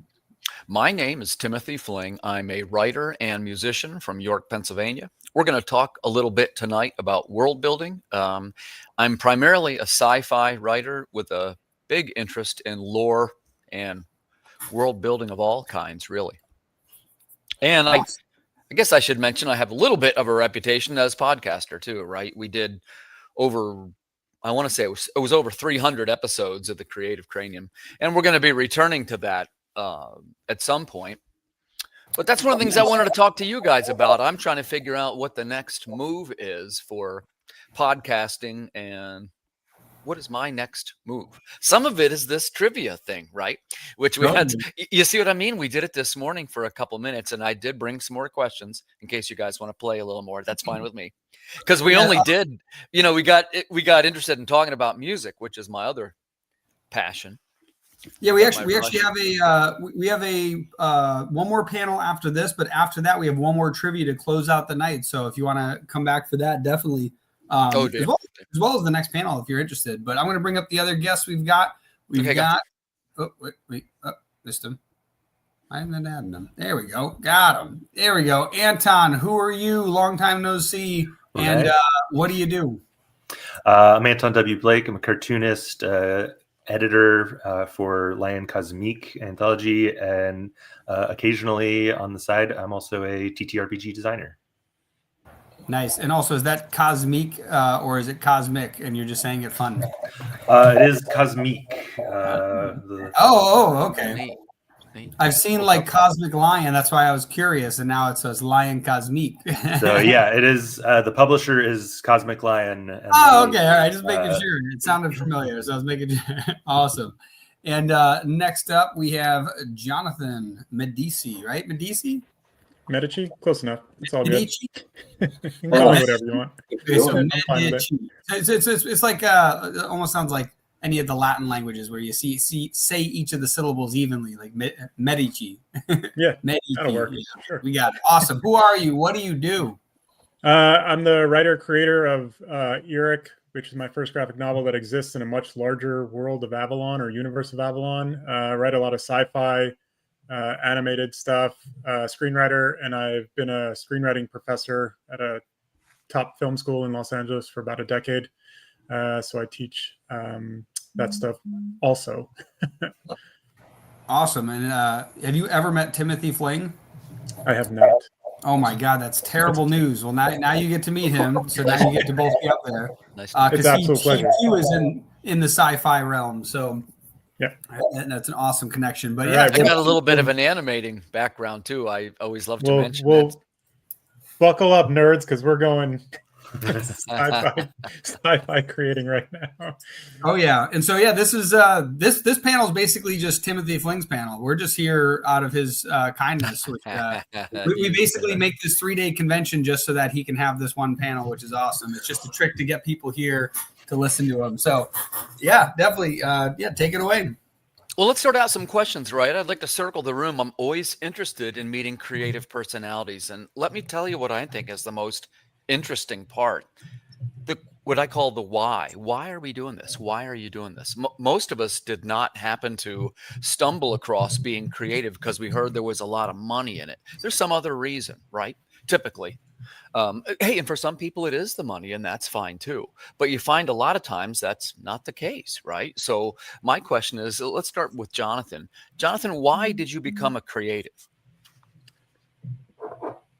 Oh man, okay. I could tell the story, but I might actually like start to cry a little bit. I was actually, I've always loved like movies, comics as a kid. I collected Marvel Masterpiece cards. I had a paper route just so I could buy that stuff. What's your hold on before you go too far? We did this morning. Collectible items. What's your favorite collectible that you have? Could be a comic, a card, anything. Ooh. The gifts. Got to pick one. I'm holding a gun on you. You got to pick one. The thank you cards from people I've worked with. That's my number one. That's my number one collectible for sure. It's not even close. But I was in college. I was a collegiate athlete, and I'll just tell a quick story as to why I transitioned to be a creative. I got hurt. I had 10 surgeries, ended my career. I had 6 shoulder surgeries, an elbow surgery, both my hips operated on, blew out my ankle. When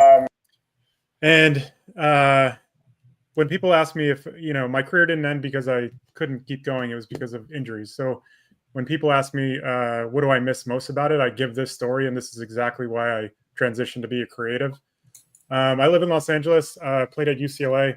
And back in the day, if you guys know about the 405, there used to be a batting cage. It's not there anymore, but there used to be a batting cage on the 405 that, like, literally when I would hit the ball, sometimes it would go through the net onto the freeway. And I'm like, yeah, someone's going to die. That's probably why it's not there anymore. But I went down there. This is just an example of one of these stories. But I went down there on like a 12 o'clock noon, like a Wednesday, to try to just get a little extra batting practice in. And I knew the owner, so he would crank the machine up, and it could throw about 100 miles per hour, whatever it was. So a car pulls up, and this little 4-year-old kid gets out with a helmet that doesn't fit, and he has a baseball bat, and he's flopping it around, and he's running. And then his dad gets out in a suit. So his dad either took a half day just to spend some time with his son, or was on a lunch hour just to catch a minute with his son. And his son ran over to the batting cage, and he said, Dad, that's the angel from the game last night. And I wasn't an angel at the time. I was an athlete. I was a collegiate athlete, but I just kept hitting and hitting. I didn't really but the dad came out and said, like, no. And so the transition as to why I became a creative, and sorry, this always gets me, but it wasn't playing the sport. It was entertaining people and bringing them together. So I was able to make a little kid happy just by the actions that I was doing. And he didn't care who I was. He was eager to tell his dad. And his dad was just there to be with his son, to have a fun little afternoon. So in that, I could just make somebody happy and bring some joy to people. That's what I missed most from my athletic career. And I ended up writing my first script when I was post-op, stuck in bed. And basically my goal as a writer and creator is just to bring people together, make people happy, spread some joy, and kind of have that same feeling that I got in those kind of moments. But without any physical skills anymore, because that was taken away from injuries. But yeah, so that was the transition into kind of the creative field for me.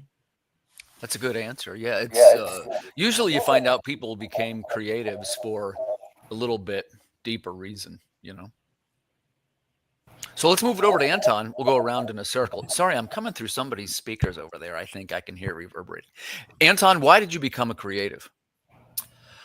I don't really think there was any other option for me, really. For as long as I can remember, I've felt at least some sort of drive to create something. I was always drawing on every surface I could, and I was surrounded by art and creative things. Both of my parents were musicians. They were in the original Austin punk scene in the 70s, and they both did visual art to some degree as well. So I was just always steeped in that kind of thing, and they would buy me comics before I could even read. So all of my earliest comics are torn to shreds from being a tiny little guy trying to reread over and over and over and over.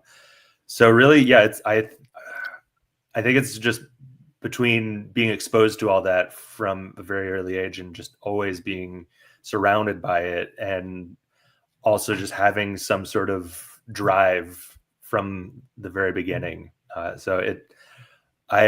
have done a lot of different creative things. I've also played in lots of bands. I worked in film for about 8 years. And came back to comics after a long, long time. So what instrument do you play? Bass and drums. No kidding. I'm a bassist. Nice. Yeah. Yeah, good answer. Again, the curious link between music and comics. Mm-hmm. Right? Absolutely. Let's go around in a circle. We'll land on Dylan. Dylan, why the creative path? Why not something else? I feel like I had just a very random path, but I also had kind of the entertainment arts background as well. Well, it's one of those things where I kind of didn't really pay attention to it. It just kind of existed. When I was even in grammar school, I intentionally chose drums so that I could play the least amount of instruments. And then later I joined a drum corps and got really good at it. So it was one of those things where I kind of just dabbled with it. Then, it became part of some of the stuff that I did. But yeah, I did theater as a kid. I drew pretty decently as a kid, although I do not draw comics. I work on our logos now, which is fun in the sense of drawing them out. I have to draw 2 more out actually for some of the new stuff we're working on. And maybe I'll get that done for tomorrow, Greg, or I'll fall asleep, by the way. Get it done. But yeah, and when it comes to specifically comics, the main reason I even had any interest in that was my dad liked comics, but it's not like he had a collection at home. He basically had. What do you mean by he liked comics? He enjoyed Batman, Superman, all the stuff. We watched the TV series as a kid. I remember watching the Lou Ferrigno, Hulk. Watching reruns of the Adam West stuff. Things like that. Whereas I was watching that, at my grandfather's house. And then my real introduction to physical comics was actually my barber. So I used to. Mike Bissell? There we go. I get his name. And Bill Bissell. It's Mike's cut and shave. That's what it is.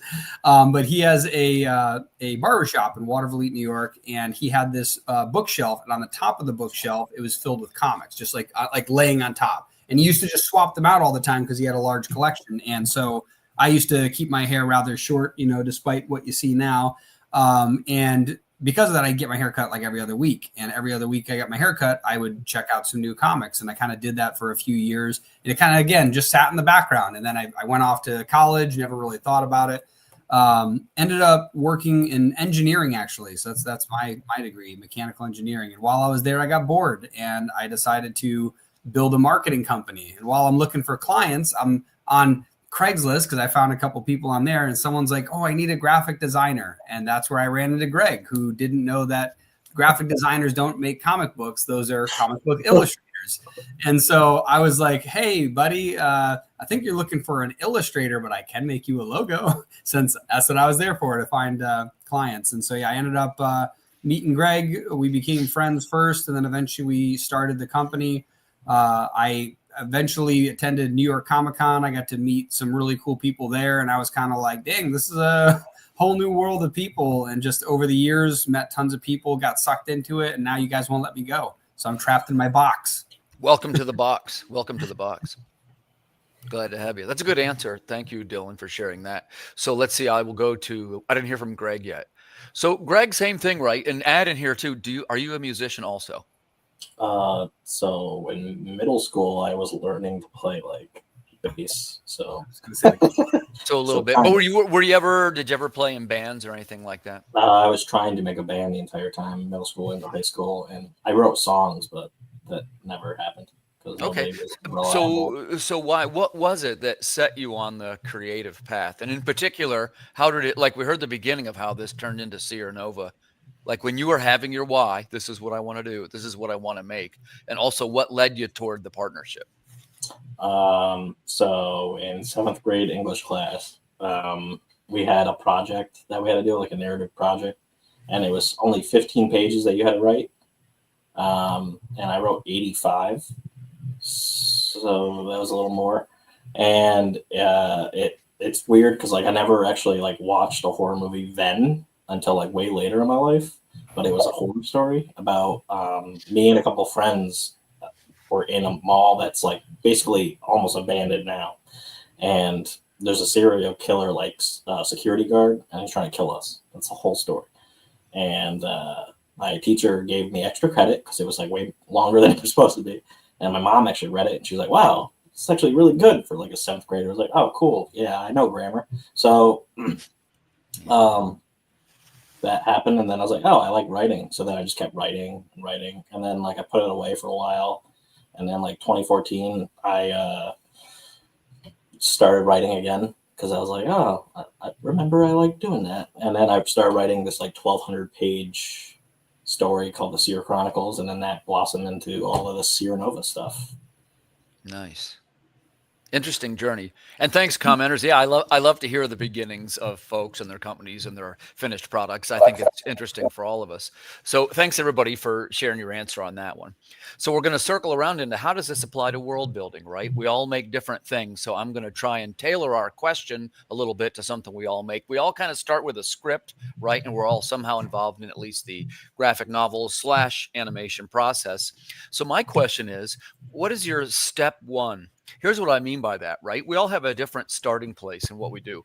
Is it a character? Do you come up with a cool line? Is it a background? Is it the world itself? The backdrop, the setting? What is your first step? Well, I sit down and I make dialogue, this type of thing. I always share it because mine is I do it backwards. I start on the last page. I start with the ending and I write it backwards of how they got to that. So I'd like to hear how you guys, what is your step one? Let's start with Jonathan, right there on the bottom right to me. Jonathan, what's your step one in your creative process? Can you tell us a little bit about it? Yeah, I don't know that there's one step for each, like that always happens. Sometimes it's the last moment in a script and I'll be like, I got to back engineer the entire thing. Sometimes it's a character and I'm like, this is compelling. What's the most difficult situation I can put them in to make the most compelling story and character arc for that character? And then I go from there. I have like a 70-page document, where you're just constantly putting these things down and then some ideas you pick and choose. As for this, for like my graphic novel, Uric. You want to hold it up? We'll get a shot of it. This is the B cover, and then the A cover is this guy right here, this big poster. That's the A, so you can get the A Ivan Tao covers. But to tie it back to actually my origin story of being a creative, and this universe is enormous. Like I could talk to you about it for the next 8 hours and you'd be like, please kill me. This nerd will not shut up. But that's what you got about 3.5. You got about 3.5 minutes for this answer. Yeah. So let's truncate this. So for this universe, like there was a bunch of things going on in like my early 20s that I was having shoulder surgeries. So I thought that medicine kind of wouldn't exist in the next like 50 years. I thought you'd be injected with like microscopic white blood cell replacement therapy, which exists in my book. Those are nanodytes. That's one divergent group of humanity. The other side of humanity in the book is Gaddics, who have engineered their DNA, and and inherently where people see their differences, war kind of breaks out, so they're at war with each other. I was also like an Earth and space science nerd, so if I wasn't doing what I'm doing, I'd probably be like an astronomer or something like that. So I took every sci-fi, every oceanography, geology, astronomy. The first class I took at UCLA was called it was like ESS 1, which was space weather, and I was like, space weather, what the hell is that?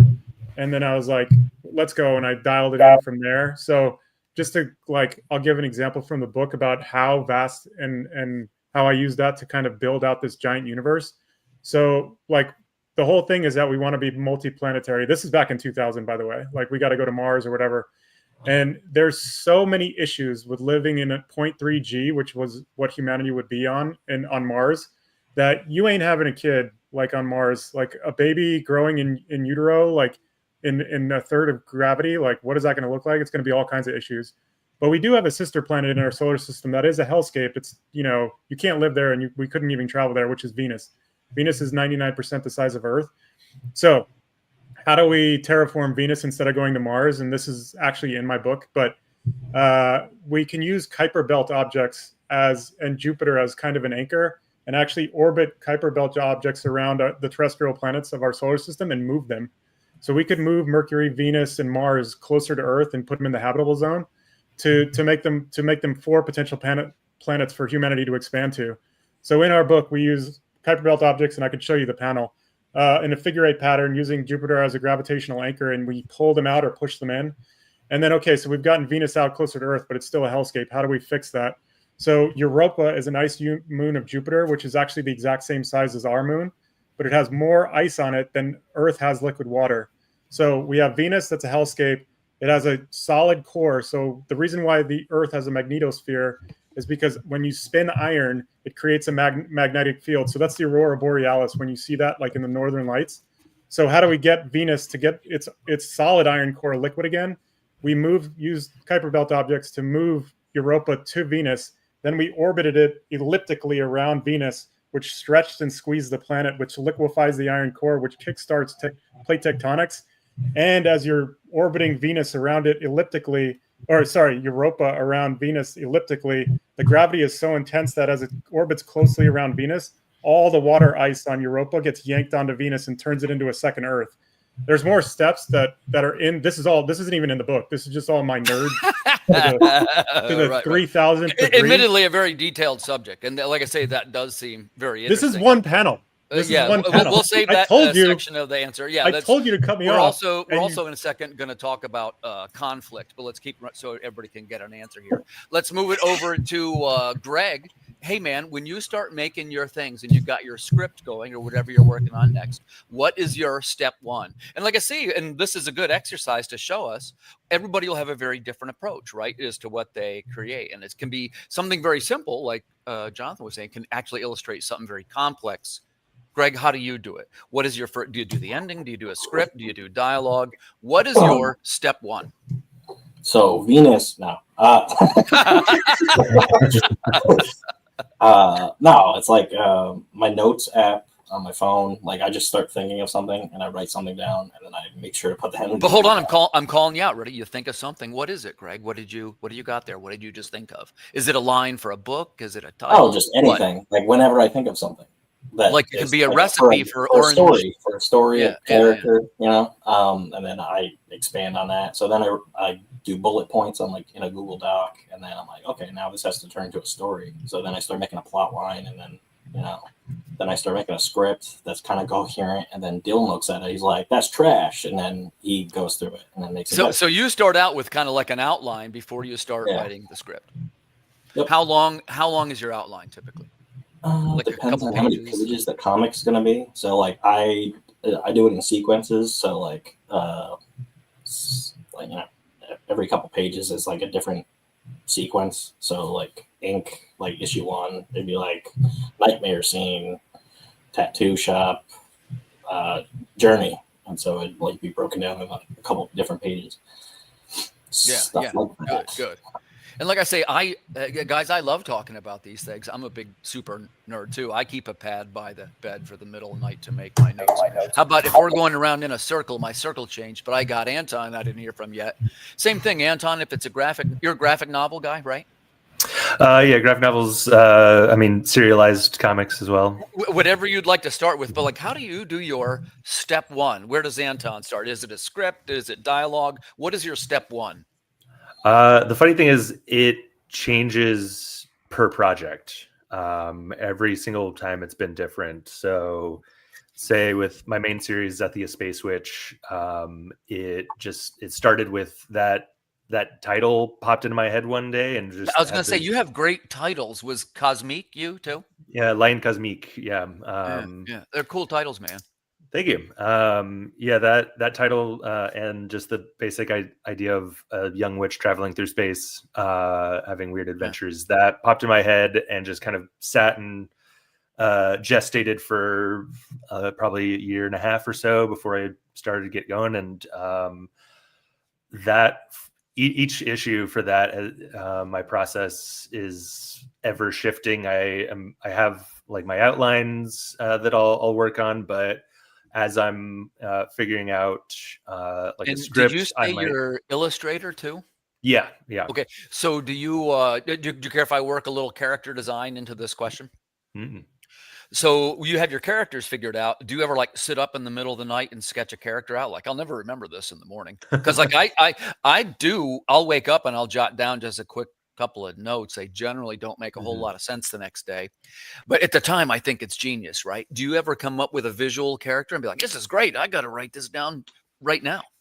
Yeah, certainly. I like to, I definitely like to ride the line of planned out, whether that be, scripting or character design, that kind of stuff, or just spur of the moment inspiration. I can grab him real quick, but in the background here, there's an actual like miniature that I built for this comic that is, I just like photograph him and pop him right in because I do lots of mixed media for all of this. And nice. I made him before I made any of the other visuals, before I even wrote the script for the first issue.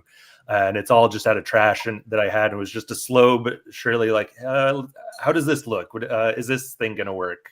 I'll grab it real quick just so you get a better view.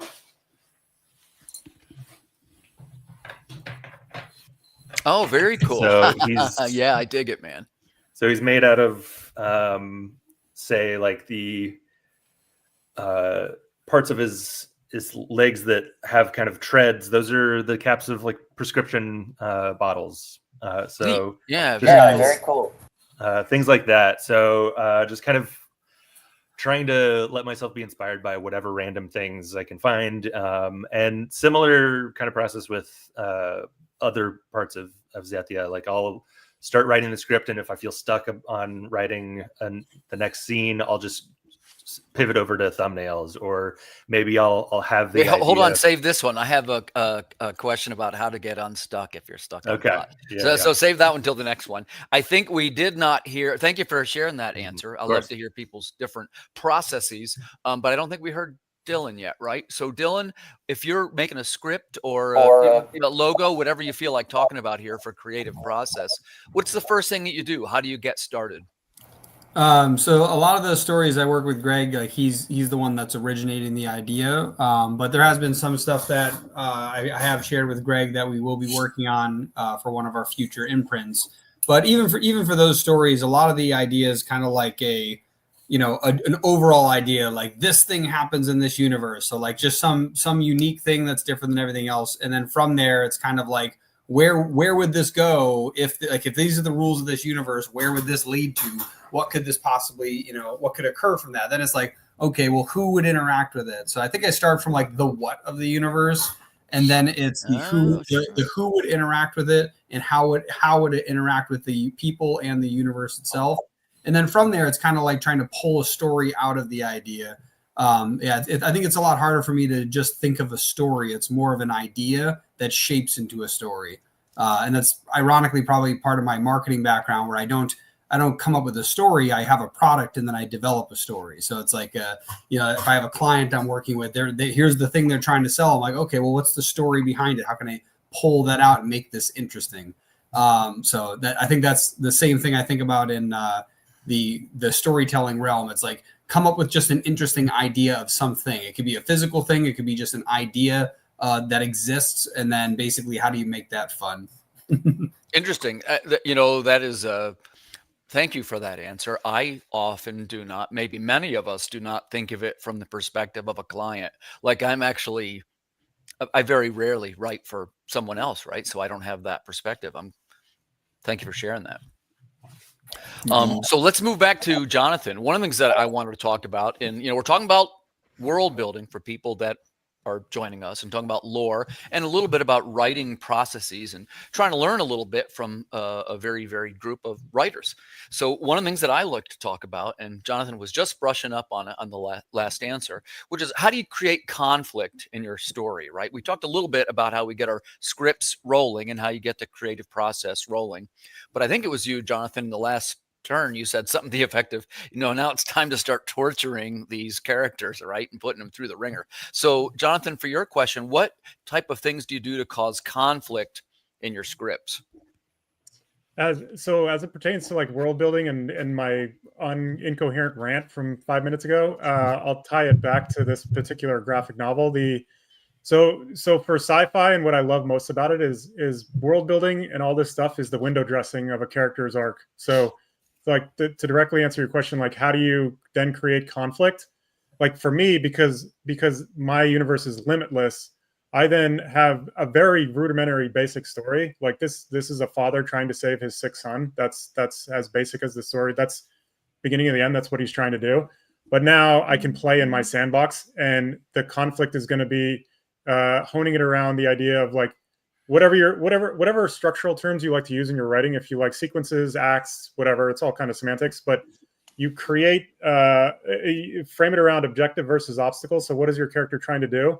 And then, like for me, like in my universe, because like they're nanodites and they can heal through anything. It's like, great, now I get to blow this fool apart, and like he'll build himself back together. And it's like, oh shit. So how can I blow him apart? It's like, it's limitless. Like, it's like, how creative can you be while still maintaining that narrative? And that's where you find the like objective conflict, like the physical, tangible conflict, which is really also amazing for comic books, because you get to have crazy fight scenes. Like I have this panel where he gets like slit in half, and basically like think T-1000 from Terminator, where it's like, then he like heals himself back together. It's like, boom, like you can't really do that in a grounded, conventional story, which in that regard, you'd have to find a different way to kind of layer in that conflict. So you can mine the universe you create to make the most dynamic, insane situations for your character to like, just think they got to get through that door. Okay, well, he can heal. There's this, there's that. It's like, what are the crazy shit that he has to do? And that's on the basic, just to kind of really quickly answer your question. That's kind of, that's how I approach it. That's a great answer. And I also liked what you said about, and I hope I'm interpreting this right, but like I like things that start with a smaller story, like a father taking care of a sicker kid, and then it evolves into something bigger. It seems to me like a lot of sci-fi stories, and I'm guilty of this too. Everything's, well, the universe is going to be destroyed by the universe is always going to be destroyed. Give the universe a rest, right? Give me something we can relate to. So I think that sounds like a pretty cool one, actually. Yeah, just to piggyback real quick on that, it's like don't tell a story about a universe, tell a story about a character, and use the universe as the obstacles. Because when you go the other way, inevitably all your dialogue is going to be exposition, because you're just explaining everything that's going to happen. And no one's really, I mean, I might like that because I'm a nerd, but like lean the other way, like simplify your story and make the stuff cool, but don't like have a story about your universe, if that makes sense. It totally does, man. And, there's a thing between having you said it a great way, which is too much exposition can kill a script. It gets so heavy, it's weighed down, right? So the correct balance is something between what is inferred in the world and what you actually have spoken. And some of the well, maybe not. This is up for debate, but I kind of prefer if a lot of things are left to be inferred and they don't quite explain what everything is. Like a good example, in the sci-fi, like Cormac McCarthy's The Road, like they don't really say very much about what caused this apocalyptic setting, but it's still interesting and compelling. Maybe more so because of that, right? So I don't always know the balance. That's why I try to get on podcasts and I ask smart people what the answers are. So let's move this one over to Dylan. Dylan, ready? So the same question for you. You got your script going and you're trying to create conflict. What's your go-to to create conflict in your script? Similar to what I was mentioning before, it's like to create conflict, I'm just looking for, so whatever the what is normally ends up creating the conflict. So like, for example, one of our comics, the idea spawned from a key tattoo giving someone powers. And it's like, well, it's a key tattoo. It unlocks his powers, but what else does it unlock? And then it's like, okay, now maybe somebody wants that thing that it unlocks. Great. Now, who would probably want that? Very powerful people who know about a secret. So like a cult. So now we develop a cult, and it kind of spawns from there, where it's like, that's why I was saying, like, we kind of start with this what of the key tattoo, and it develops into this whole universe of characters. Then it's like, okay, now we go down the rabbit hole of, okay, what's the occult going to look like? Well, they should be shadowy figures. Like, no one should know who they are. So we call them the faceless, right? And in fact, when you first join the occult, you're given a mask that has no eyes and no holes. And we're like, okay, that's interesting, but like, unless they're going to do some weird thing where you can see through them, but you can't see one way, it's like, that's too complicated. But I do like the idea. So then we decided maybe there's ranks. Maybe when you first join, you have a faceless mask and you're only brought around to hear what's going on, but you can't see anything. So you can't be a witness to anything. So you're not part of it. You're just a recruit. And then we made it so, okay, well, maybe the foot soldiers can see, but we don't want them talking. So we have one eye open so that they can go do the stuff that needs to get done, but just see just enough to get it done and not be able to speak about it. So it kind of, spills out from the idea of you start with a thing, and then it's like, okay, now, like in this case, it's a powerful thing, so somebody wants it, right? Maybe it's a negative thing and people want to stop it. Maybe it's a good thing and people want to stop it, right? So there's a bunch of different ways to go about that, but I think that's kind of how I see that as the what's the what and how are people interacting with the what, and I think that's where most of the conflict will show up. Good answer. So let's keep going around the circle, right? And I think next is Anton. We didn't hear from him. Oh, go ahead, do a full screen quick. Show the panel. Oh yeah, cool, man. Very cool. The Kuiper belt. I saw it in the chat. Sorry. Yeah, you're good.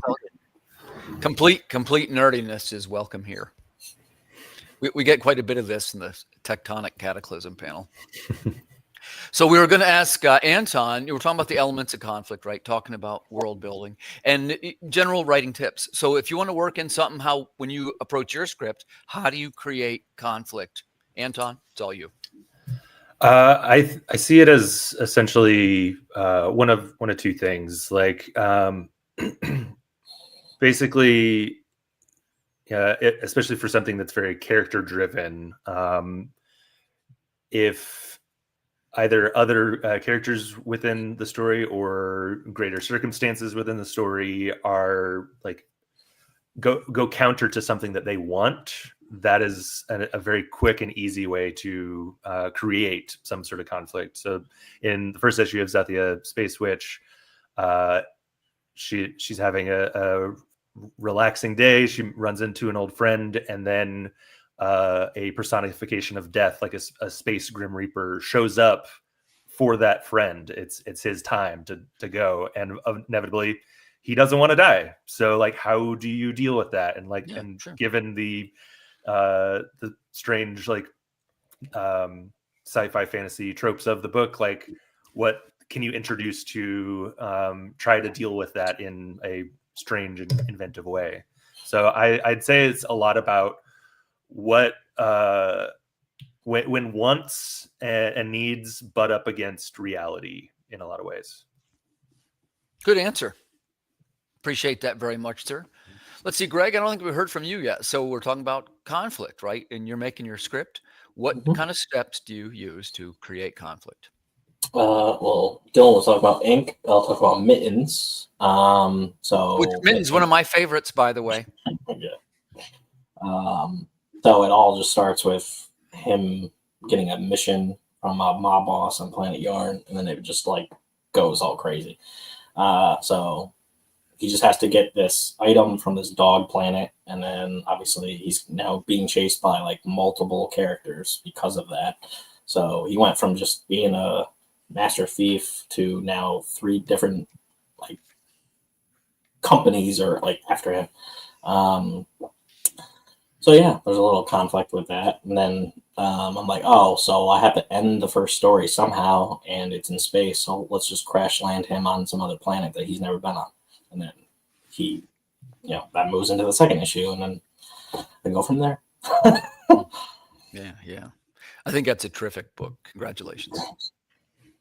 Did you read the third one yet? I have the first two. I don't think I have number 3. Oh no. Okay.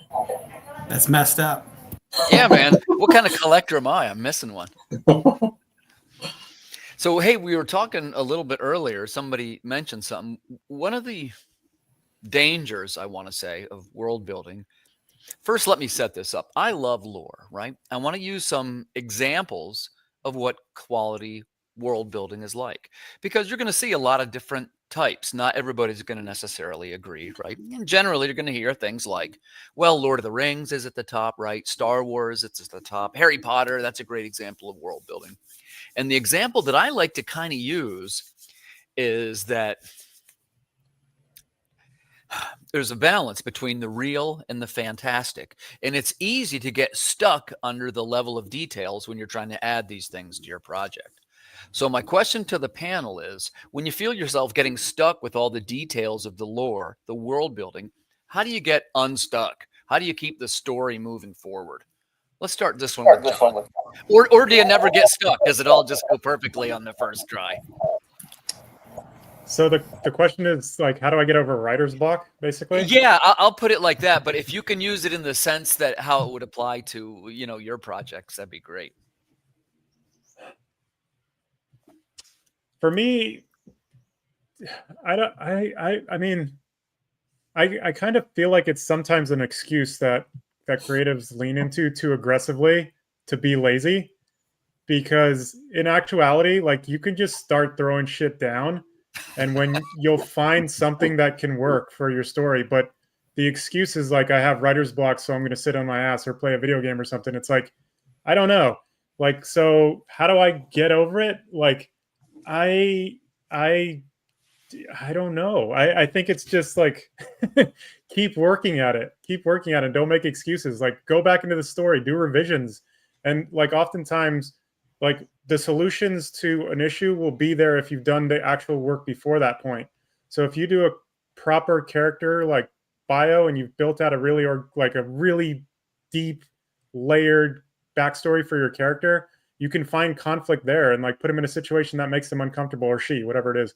Or if there's, I think that would be like, I always have my waypoints. So before I even start writing, I'll have either a treatment or like a beat sheet. So the beats at least.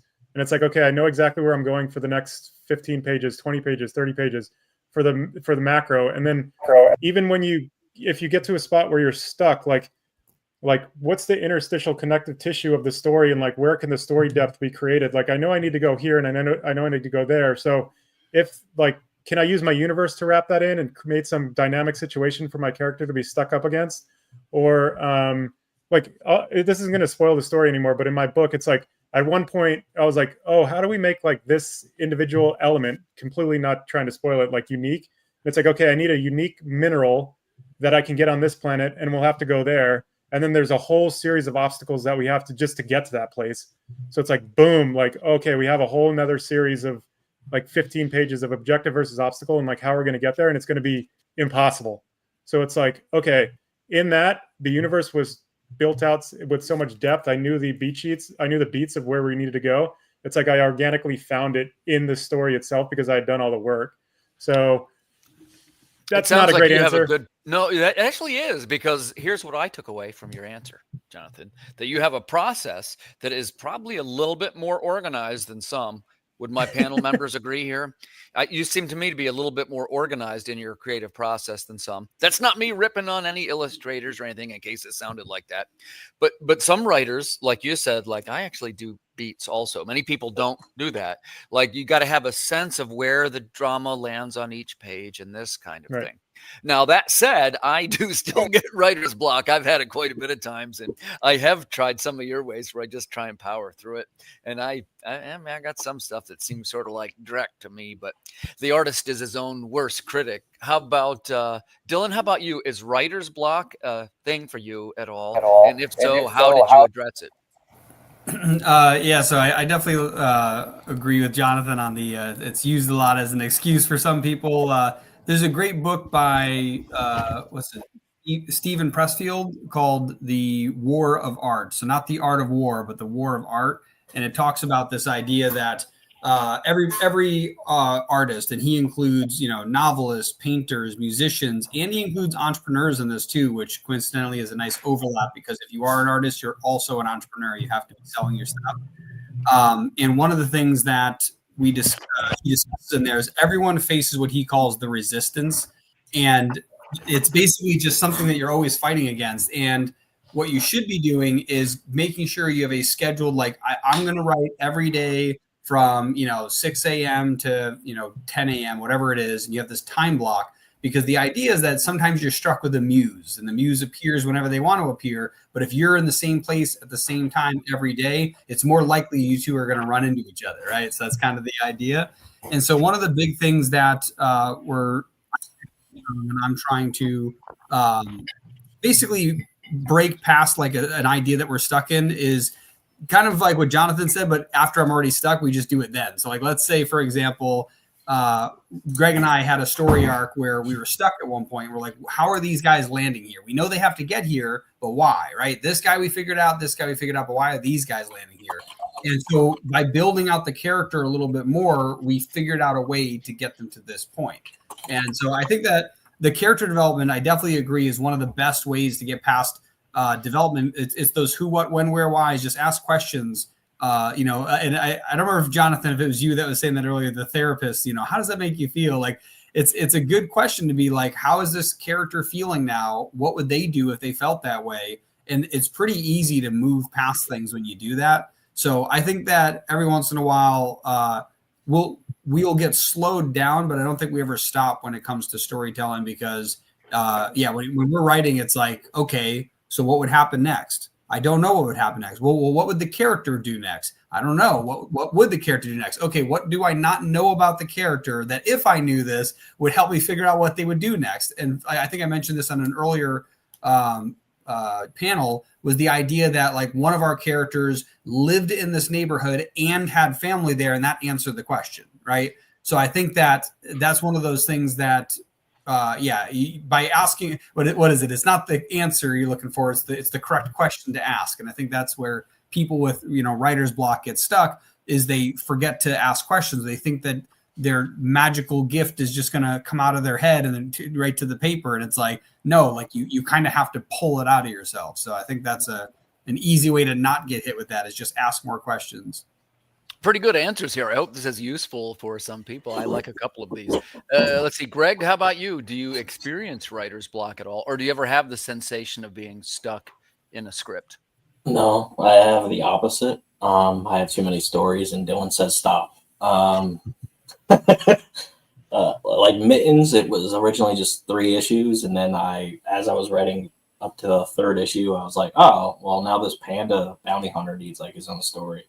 Oh, well, now these guys need their own story. So that's not stopping anytime soon.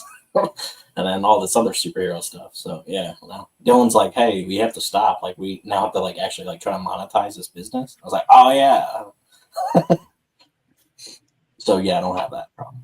No, that's a good answer. The takeaway seems to be that the fortune favors the prepared mind. Let's jump over to Anton. Anton, same thing. Any kind of writer's block, an issue for you? And if so, how did you overcome it? Yeah, I think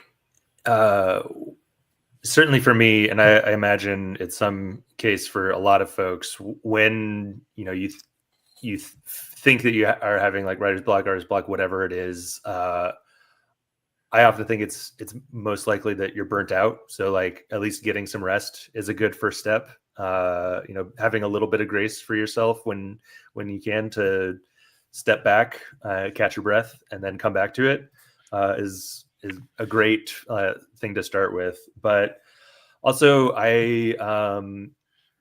when I do feel stuck or like unsure about like which direction to go with a certain like plot point or something, I'll often try to think about one, like I know I don't have to have like the whole world defined or all of the lore defined. Like as great as Tolkien was, like it's did kind of a disservice to a lot of us to make us all think that, oh, we've got to have 1,000 years of lore for my fantasy world. Right. A or little whatever bit of an beforehand. overblown example. A little bit of yeah. You know, if I guess we'd say we'll grade this on a curve, right? Yeah, and you would exactly. say, on the one hand, because these guys know I like to talk out of both sides of my mouth. Just a couple of minutes ago, I said, "Hey, it's nice if the lore is inferred and they don't explain everything." Well, I think you and I could fill an entire hour of just talking about that specific little thing. Yeah, like what is the balance? And I guess I'll tie this to the next question. Let's see, did I get everybody that question? I did. Yeah, I think the biggest thing too then is like I will sometimes go back to the types of things that inspired me to make the story in the first place, and then like as I'm kind of looking at that, like think about like, okay, how do I shake it up and make it like the flavor of this book that I'm making? Well, hold on, that's a great approach. So what can you be a little more specific when you say shake it up? What does that mean? Dialogue? All sorts of things. I think like I'm particularly a big fan of like weird fiction, like that cross section between sci-fi, fantasy, horror, like same here. And any of that kind of thing. And like with that, you can take or leave any of the tropes of all of those. And I think something about that, as well as looking at a very diverse type of like media for inspirations, can be really helpful, because it is like you're essentially cherry picking like the little aspects here and there of each of those and then filtering it through yourself, and that creates something new. Like it's a new spin on all of that sort of stuff. And so like you don't necessarily have to worry about all of the cliches if you're filtering all of that at once. But even if you are doing something more kind of straight ahead standard sci-fi or fantasy, whatever, like you can still like, you could go back to some of those cliches, but also like think about it as a new perspective. Say like Dungeon Mesh here, Delicious in Dungeon, the manga and anime, like it has all the typical fantasy species and everything, and they're going in dungeons and stuff, but it's focused on cooking and ecosystems, that kind of stuff, rather than just the slay the big bad evil guy, So I think trying to just find new ways of looking at let's take that and run with it, because I like your answer here. So you talk about new ways to frame things. The answer is, or I should say the question is, especially as it comes to world building and lore, there's a real danger of ending up super derivative, right? And to be specific, you don't really want to say, well, it's exactly like Game of Thrones, or it's it's too easy to fall into the path of I make sci-fi, so everything's like Star Wars. So let's try this. What are the steps in the world building, or what kind of things to keep it original? What kind of things would you attempt so it didn't seem like someone else's lore? Does that question make sense? You see what I'm saying there? Okay, let's start with Jonathan. I think it's your turn. Hey Timothy, real quick, because I love the conversation, but we got our next panel coming up in like you guys are 2 gonna minutes. have to Yes, but no, we'll definitely we have to get you back on our podcast now that you're back doing the swing of things, and we'll have to host a panel like this so that we can just guys, some good answers tonight. Yeah. Oh yeah, we could go probably for 4 more hours. So listen, since we're just about out of time, let me say in closing, it was really nice to meet you guys, and I appreciate you sharing the elements of your creative processes. It's been an honor to meet you. You guys as well. It's been an awesome panel. So let's get everybody to reintroduce themselves. Anton, who are you? What do you do? And where can people find you? Cartoonist behind Zethia Space Switch. First 2 issues are available from Cosmic Lion right now. Also the anthology comics magazine that I edit, Lion Cosmique, through them as well. My Instagram is mighty_peculiar. You can find a bunch of self-published comics and TTRPGs from my website, antonwblake.com. And I'm also working on I have Patreon, where lots of different behind the scenes things for all of my comics and TTRPGs. Awesome. And I'm gonna get you up there. There you go, Jonathan. Who are you? What are you doing? Where can people find you? This is my Instagram handle, and I'm not great with the social media, as I've said in the other panels. So hit me up there if you want to send me a message, whatever. I'll get back to you as quick as I can. Here's my graphic novel that you can purchase on comicavalon.com. And there's other cool stuff on there that you can take a look at. And other than that, hopefully you're enjoying my incoherent rambling throughout the day here. I enjoyed it. Perfect. For sure. I'm Timothy Fling. I'm a writer and musician from York, Pennsylvania. That's earthdogstudios.com. Also, I guess a fairly avid podcaster. We'll see the different directions these things go. And I'll return at the end of the night, I think, for the trivia, guys. Awesome. Yeah, we'll definitely. Easiest place to follow me. I'm starting to not use Facebook very much. You know, I'm a Substacker now. That's Earth's Mightiest Substack. That's me. Cool. Dylan is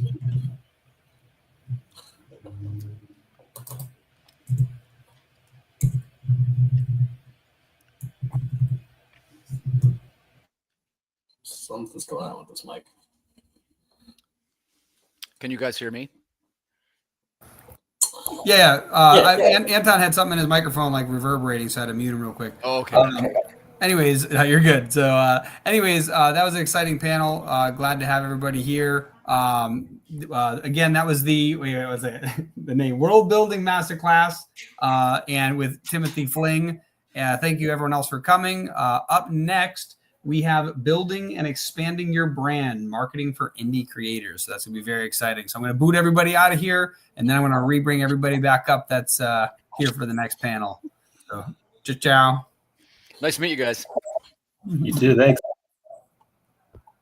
Boom, boom, boom. There we go. Hi, Greg. I see the private chat. Anyway, there we go. Yes, that was very fun. Anyways, like I said, this next panel, Building and Expanding Your Brand, we've got some awesome guests coming up with us. And first to the table is somebody who has way too much stuff going on. She's doing so much stuff, all the stuff. That's why we got to bring her up. Wait, get out of here. 1 second. Somebody left right as there we go. Marissa Grant. Movie up here. Who are you and what do you do? I'm nobody. No. Carissa Grant of Worthy Chaos Comics and Cryptids. And I have the Worthy Chaos series. Right now it's 3 series, all connected. And I currently have a Kickstarter that's live with only merchandise. It's my first merchandise only Kickstarter. So I got that. That makes a lot of sense with all that merch that you got going on. Well, that was the problem, is because I had too much merch, and Kickstarter has a limit of 99 rewards and add-ons. So wait, what? Yeah, it's 99. How did you figure that out?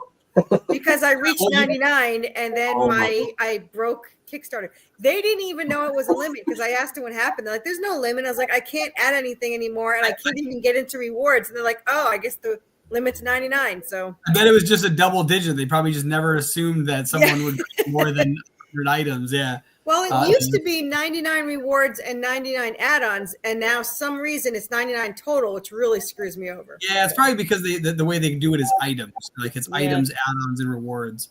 But next up, we got John Holland. Who are you and what do you do?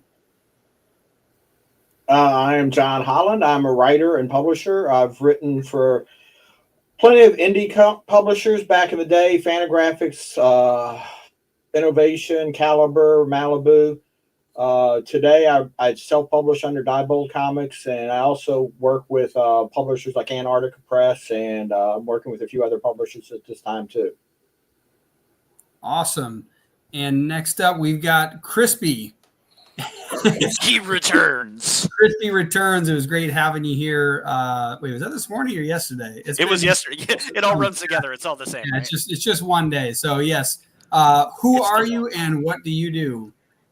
My name is Chris Poirier. I am the new marketing director at Comics Wellspring. So I do the interwebs and all associated marketing and all of that wonderful stuff where we can help creators bring their things to life in print and across the world and all that stuff. You've been hearing about that through yesterday and through today. But also background in retail, spent 3 years in retail, doing the direct market thing, running cons, and have a little bit of merch background. So let's talk about the merch. Awesome. And we have one more special guest. We've got Dan Hill. We're going to bring him up right now. Howdy. Oh, the boss is here. Yeah, Dan Hills. Yeah. Who are you and what do you do? I am, as you said, Dan Hills. I'm the CEO of Comics Wellspring. And I run Comics Wellspring. He's like, I do stuff and I think I do a lot of things, and I like what I do, and it's fun.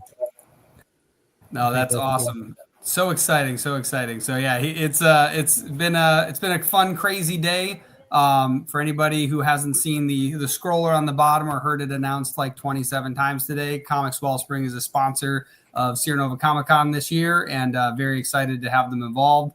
And so, yes, glad to have you guys here. We've got a bunch of different people who are different levels of expert in marketing and branding from all different realms, which is awesome. So it's really cool to just be able to pick everybody's brains here. So I guess my first question, when it comes to independent comic creators specifically, right? Because obviously you can brand different things.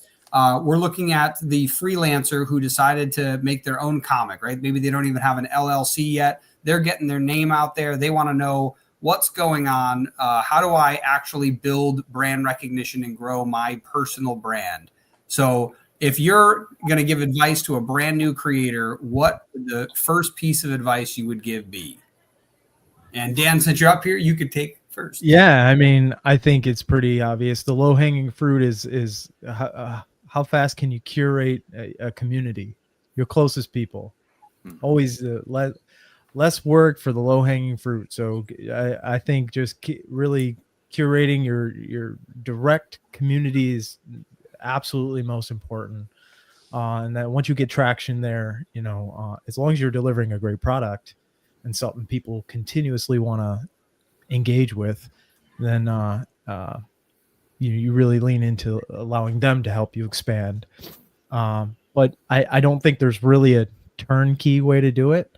Just really focus on the product itself, make sure it's good and to the right audience. But like I said, I think it really just stems from the people around you, your inner circle right at the beginning. I think a lot of people miss out on that, and they try to just cast way out there. But I think it's right in front of you. And if you can find your people and your tribe and you can lean into them, I think from there, it's all about just feedback loops and creating better products and better stories and whatnot. That'd be my 2 cents. Definitely. I agree. There's what's his name? Grant Cardone. He mentions, what is it? The power, what do they call it? The Power 10 or something like that. It's those people that are right next to you, your friends and family. Yeah. Really, like just get the power base. That's the word he uses. Yeah. But like, it's just the people that are local to you. Like it is. I mean, if you're just starting out, don't expect to like go to a stranger and win them over. I mean, come buy my stuff. Not that you couldn't. Some people definitely can. But if you're just starting out, you need a couple wins in your self-confidence, back pocket. And I think easy wins would really allow you to gain traction pretty fast. And Carissa, what are your thoughts? What are you telling that brand new creator? They want to get their feet wet with the brand building. They want some recognition. What are you going to tell them? Oh, you're muted. I tell everyone the same thing. It's just 400 podcasts or so should do it. So I did 355 podcasts my first 2 years. And mostly it was the hosts that bought it, but still after 355. But yeah, podcast was the only way I got my name out, doing the shows, doing my own show, doing whatever. That's it. And then going to cons, doing the same cons every year got me people to look for me. So that helps, especially Nashville. Every year they come looking for the last 4 years to see what I have new. And of course, I always have something new. In 3 years, we just passed our 3-year in comics, and I've had 30 issues made. So just doing a couple things. Yeah, most people pretty much heard of me that are in this little family community thing. But yeah, that's it. I mean, and then they ask me which podcasts, and I have to be like, you gotta search podcasts. I don't know what to tell you. But that was the best way to get my name out. You know, my first entire year, people only backed me because I was over hyper on all of the podcasts. So they would just like to shut her up. We're going to just back her Kickstarter. And fortunately they liked the story and it kind of went through there. So, but yeah, that was the best way that I thought to do it. So. Awesome. And what about you, Mr. Crispy? So one of the biggest things for me, and this is going to sound really novel, is be yourself. As long as yourself is personable and lovable and all of those things. If you're the other thing, maybe leave that person at home. But in all seriousness, I feel like I have met some creators that you can tell like the salesman is there and not them. And I get it. Like our culture has taught us to always be closing, do the hard sell of the take my book. But honestly, for me, personality is a lot of it, but you already own the thing, right? You took the time to write it, to draw it, any combination of the things, and breathe it into existence. Selling it's the easy part for you. So just be the person that created that thing in front of other human beings. Like, I know that sounds like it's like, okay, Chris, easy. But seriously, what's your advice? And no, seriously, that's my advice, is that I think our culture has taught us to try to be someone else when we are who we are. And I just find when I walk in Artist Alley and I see somebody that is passionately flipping through their book and pointing to stuff and going, this is why I did this, or this is my neighbor's dog that I included on panel 42 of page 17. It does work. Right. It's because people want to be part of somebody else's experience and story. So for me, it really is that simple thing of be who you are and sell you. Because you're not just selling that one book. Hopefully you are going to be 30 issues down the road at some point. And people are coming back because you're you. Yep. And they know what they're getting from you. And so whenever I go through Artist Alley, it's because I've made friends with so many different people that I just love as human beings. And I usually go up to their table and I'm like, cool, what are you selling? Because it could be completely opposite from what I bought last time, but I know that they're just a really cool creator and they're going to passionately give me the elevator pitch right then and there. So be you. Own the thing. Yeah, I was going to say, I think that be you is important, but also if yourself is very quiet and sits down behind your table, maybe stand up at least and then be you. But yeah, that could be the next part, is the learning to be passionate, even if you're that person, because I get it. I know a ton of creators they're like, I did this. I've never been called quiet, so I don't have that problem. No, I mean, I feel a lot of us that have gravitated into this space as creatives generally are the type A, and we will chase you like into the food court because you didn't buy 17 copies of my book. But I think for the quiet folks, it's also giving them a second to gather themselves and then start telling the story. Like, that's the other thing, is for us as fans, is let the creator tell the story. Like, don't hit every table expecting the 15-second pitch so you can just hit and move on. Like, in my case, 15 hours, but yeah. It's like, don't leave. I haven't told you about the other issue yet. Yeah. Have I told you about the next Kickstarter? I have a Kickstarter every month, so yeah, that's pretty. See? And Jonathan, what is your advice on, again, that new creator looking to get out there, right? So far we've got start with your, close people, like build that community. We've got podcasts. We've got make sure you're yourself. Don't try to put on some facade that's not you. What is your advice? Well, I just tried to create a brand. I've got Diebold Comics, and when I do a convention, that is all like, I've got on my tablecloth that says Diebold Comics. I've got banners that have Diebold Comics. I've got bags. I've made shopping bags with my logo on it. It's just it's a way that people can recognize my brand, and know that hopefully that's going to be producing good comics. I've got about 30 comics on my table that I sell. And I've had people, I've heard them at tables, they'll say, "Oh, I remember seeing, y'all before, Diebold before." So instead of just trying to, sell myself, I'm trying to, sell that brand across too. And Dylan is muted again. I'm talking to myself. Don't worry about it. So no, I love that because your story before either earlier today or yesterday about how you basically got into a convention by giving away those bags with your comic in it that you ordered way too many of anyways in exchange for a table, and it probably cost you around the same cost of the table, but now everyone has your comic and you have a table. So it's definitely I love that idea and that's why it's interesting. It's like, when it comes to a creator who's just getting started and you have like a kind of an established brand now, it's like, okay, well, I have a logo, I have a look. How do I make sure everybody sees it and, kind of get there? So I do love the idea of, I don't know if anyone knows the name Alex Hormozy, but he said every time he started a new business, he'd get a hat with the logo on it because that made it real. Like now it's a real thing. And even if it's I have that too. I have hats with it. I've got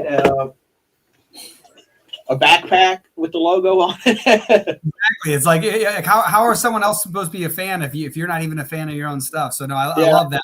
Well, it just lets people know, they see and they'll, hopefully associate Diebold Comics with, with the comics. Because, I write a lot of different, I don't write in one genre. I write, the logo is a little more kind of, horror oriented, but I actually write science fiction, slice of life. I write everything. So I wanted something to group everything under, a title. Years ago, I tried to just do it under my own name, but I think it's hard to build a brand under your name. I'm not Neil Gaiman or somebody like, it's people just know that name and going to flock to it. So I figured I'd pick a brand name, a logo or something. Yeah, I think you got to have some weird name like, Dylan Meislewick, you got to have something strange that really stands out. But no, totally. And Greg, what about you? What do you think about telling a creator like, hey, you're trying to get your name out there? What should you do? Yeah, I would say don't sit down in front of the table, behind the table, because I used to do that. And then you're like, no, be the carnival barker. So I started doing that. No, definitely. And my big suggestion too, aside from the podcast, I think being on a social channel like, Instagram, where you're constantly just reaching out and, even if it's shouting into the universe at first, it's just kind of getting your information out there is very, very valuable. Telling your friends, I think that's a great idea. And actually, speaking of that, my next question is, of all the platforms we've got Instagram, TikTok, Twitter /X, Facebook, YouTube, we've got Webtoons, we've got online platforms like Global Comics and Comics One. There's so many places that creators could be. But one of the things I think is that a lot of people get overwhelmed with all of these things. And so I think that it's best to get brand new creators to pick one platform and really go all in. And so that's my first question is, what are your guys' thoughts on this? What is the one platform where you're like, hey, every creator should be on this platform to start at least, so that you can kind of get in there, start growing, and you can always expand after. You can always add another platform later, but really start dominating one place. So let's start with Carissa, who they're gushing over your plushies over here. What's the one platform that you think that we should be on? So it used to be Twitter, but even with 5,000 people on there, I have 5,000 followers. It wasn't worth it. So I'm going to say Well, I'm going to say TikTok. I didn't do it yet, and I have to do that. I'm going to say if someone wants to pick one, TikTok, but I like Facebook because unlike everyone else, I can react to people more. And the reason why I don't like TikTok is you can't post links and stuff. So it's really frustrating. I think TikTok is a good combination with Facebook because you can kind of, connect the two of them. I like Facebook. I talk to a lot of people. People complain about the algorithm, and I'm going to tell you right now, the reason that you have to do is you have to interact with people. I interact with probably 50 to 100 people a day, just commenting, liking, talking, all that stuff, asking questions, getting people to vote on stuff because it makes them feel involved, which I thought I was being annoying, and I'm sure I was, but they like to. I was thanked like 4 times in one day that they got to vote on stickers and plushies and pins because they felt, and covers especially, because they felt involved and they felt like they had a choice. And I think that really helped connect with people. So Facebook is my favorite. I do want to eventually do TikTok. I think I have like 1,500 followers on there, but I really need to do it more. But I prefer Facebook. I think it's more personable and all that stuff. But I think a lot of people say that there's not a lot of people on Facebook, but there's 3 billion people on Facebook, and 5,300 followers. There's people on there. Oh yeah. And Dan, what about you? What's that one platform you're like, this is the one you got to be on in order to start really getting traction? Well, that's why I hired Chris. Hey. I mean, yeah, I guess it depends on what you're trying to do. I think from my perspective, just from an observer point of view, I'd say probably Instagram's probably really good to get traction. I watched my wife start a channel an account on Instagram and grow really fast there, and it was because the medium was design and illustration and all that stuff. So I feel like there's more traction there in terms of like art and showing off like art, works of art and stuff. So if like your approach is just show what you're doing, maybe Instagram. I mean, we have a lot of followers on Facebook, but I think Carissa's right with, you got to engage. Whatever you choose, you just got to go all in on engaging. Even if no one's engaging with you, you got to go out there and engage with others. And I think no matter what platform you choose, like that's probably the most important factor. Being someone who doesn't myself, but I definitely know that it works for a fact. Yeah, I was gonna say, Greg knows. I used to, every day that he'd come over after work, I'd be like, "Hey, did you post on Instagram yet?" And then it's like after that, what Greg, what did I have you do every day after you posted? I would have to engage with the $1.80 principle that Gary Vee does. So Yeah.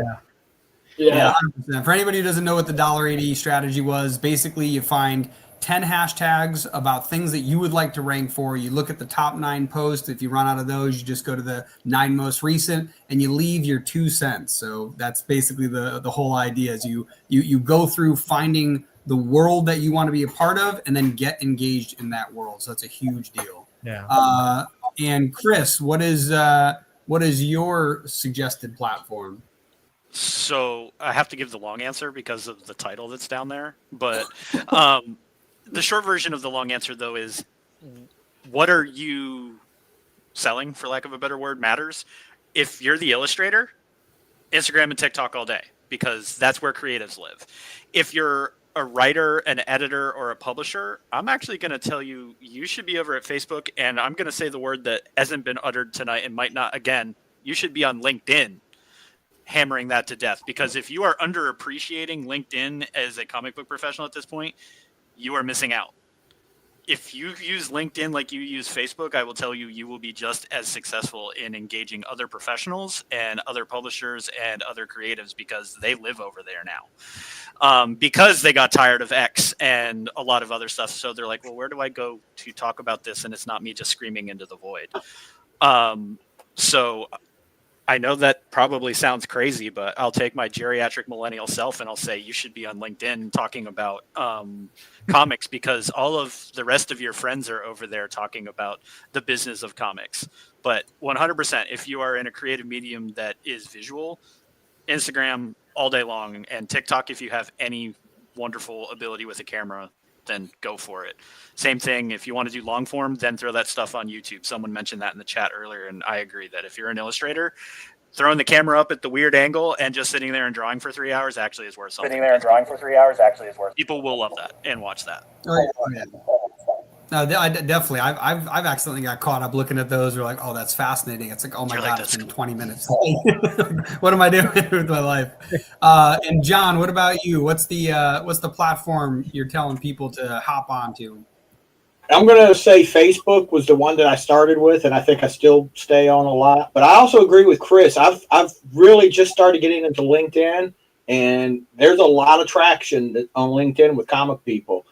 I came from the retail world before I retired, and I hated LinkedIn then. It's like they told us, that we had to be on it, and I was like, I don't want to be on this. I don't want to talk to other people about, my retail business and all this type of stuff. But once I got into it and changed it to the comic side of it, there's a lot of comic people on LinkedIn. I didn't realize how many people are on there and how much, goes on every day through there. Yeah, see, John, like we're linked on LinkedIn, and this might be the first time we've actually met each other. So, see, it works. Yeah. But I'd say Facebook and LinkedIn. No, that's awesome. Did I miss anybody on this one?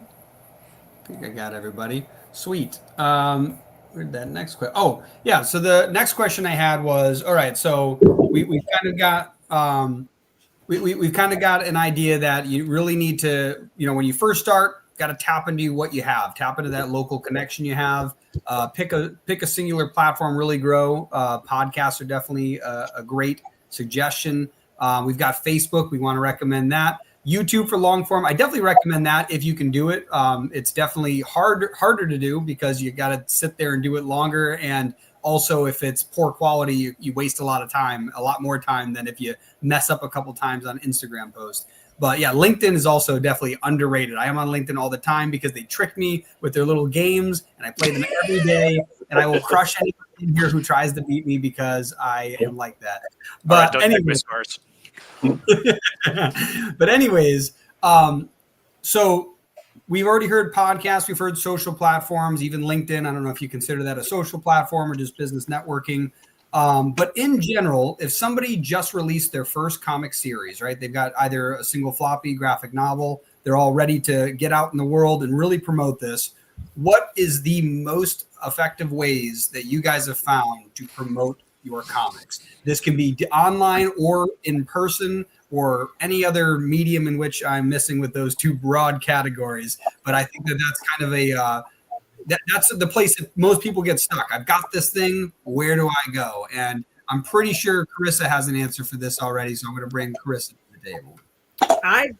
I'm just going to keep saying podcast, because podcast and, like I said on Facebook, interacting, because the more you interact with people, the more you get in their algorithm and the more they're in your algorithm. So by the time you go back and forth, then when you do post something about a Kickstarter or a product or something, they see it. And that's how you get on other people's feed. That's why I see more of their feeds and they see more of my feeds. Like I got yelled at by somebody that I don't do any updating on Kickstarters. And I don't, because I find it annoying to get all these stupid updates for nothing. You got nothing to tell me. So it bothers me. And I was told, oh, you don't talk to your followers. And that's BS, because I talk to them all day long. And a lot of the people, like one of the other guys said, you have to sell yourself. And that's pretty much why people originally started backing me, because they liked me. And I guilt tripped them, I guess, into pledging. But pretty much people liked me and they gave my product a chance because of it. So really networking, but also it's not, don't make it about your product, make it about connecting. You know, when I ask people what cover they like, they feel included. And then it makes them invested in the product, and then they makes them want to get it because they decided on that product. So you can't just make it all about the person that yelled about it. All they ever did was post about their product. They never posted anything friendly or other. I'm not gonna say personal. I don't do a lot of Buy my stuff. but yeah, that's all they did nonstop. So they yelled at me, "Oh, you're not friendly enough with your followers." I know my followers more than they do. And I'm very lucky to have people message me that they love my story and they want to kill me for the cliffhangers and all that fun stuff. But it's mostly getting to know your followers, and you'll get readers, you know, on your own too. But I think it was connecting with my followers that made them want to back my Kickstarters, my many Kickstarters. So. Definitely. And John, I know that you may have overprinted your first batch of comics, but how would you suggest independent creators, they got that first series, that first graphic novel, they're ready to get out in the world. How do they get it into the hands of readers? How do they market and promote themselves? I think podcasts are a good way to do it. I haven't did 300 and something podcasts like Carissa, but when I was doing a Kickstarter, I was probably doing multiple podcasts every day. Facebook, besides just posting on my Facebook account, you know, go into the Facebook groups. There's a lot of Facebook groups about comics, and go into I'd go into those groups and post about it. And then conventions. You know, conventions are a good spot to get out there and you know, meet people and to push the book and to talk to people. When I'm in the middle of conventions, you know, sometimes I'll be doing, you know, a couple of conventions a month. So it can get tiring, but I think that's a good way to get the word out for your book also. Yeah, definitely with the conventions. I think that that's probably the best way that we've grown our audience is you get in front of somebody who's a fan of, you know, the nerd culture, anything that's there, and they're like, hey, this is a new thing. And you do got to get their attention, but like, where are you going to do it? Shouting on, you know, ads, you know, going out and to groups that you're not sure who's in it or if they're bots. But if you're in person, I think that's a great one. The groups are definitely good though too, Facebook groups. But I think that in-person touch is fantastic. And what about the only problem? I mean, I didn't mean to interrupt, but some of those Facebook groups is, you know, a lot of them will curate. You can't just post in them. They've got, and I've had a Kickstarter from a year ago. All of a sudden, they'll approve my post, and it's like the Kickstarter was a year ago. It's like that's doing the wheel, yeah. And Mr. Crispy, how about you? What's your way of getting that series out into the world? I think from watching a lot of other folks do stuff, podcasts are absolutely towards the top of that list. And part of the best benefit about podcasts is just like it's been said earlier, like everybody has a podcast.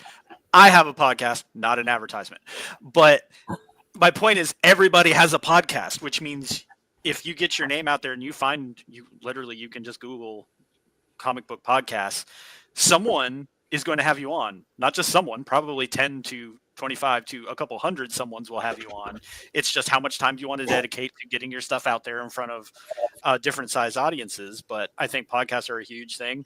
Conventions are absolutely it, because like I said, part of you selling yourself is being at that table or in front of that table going, let me tell you about this really cool thing I did.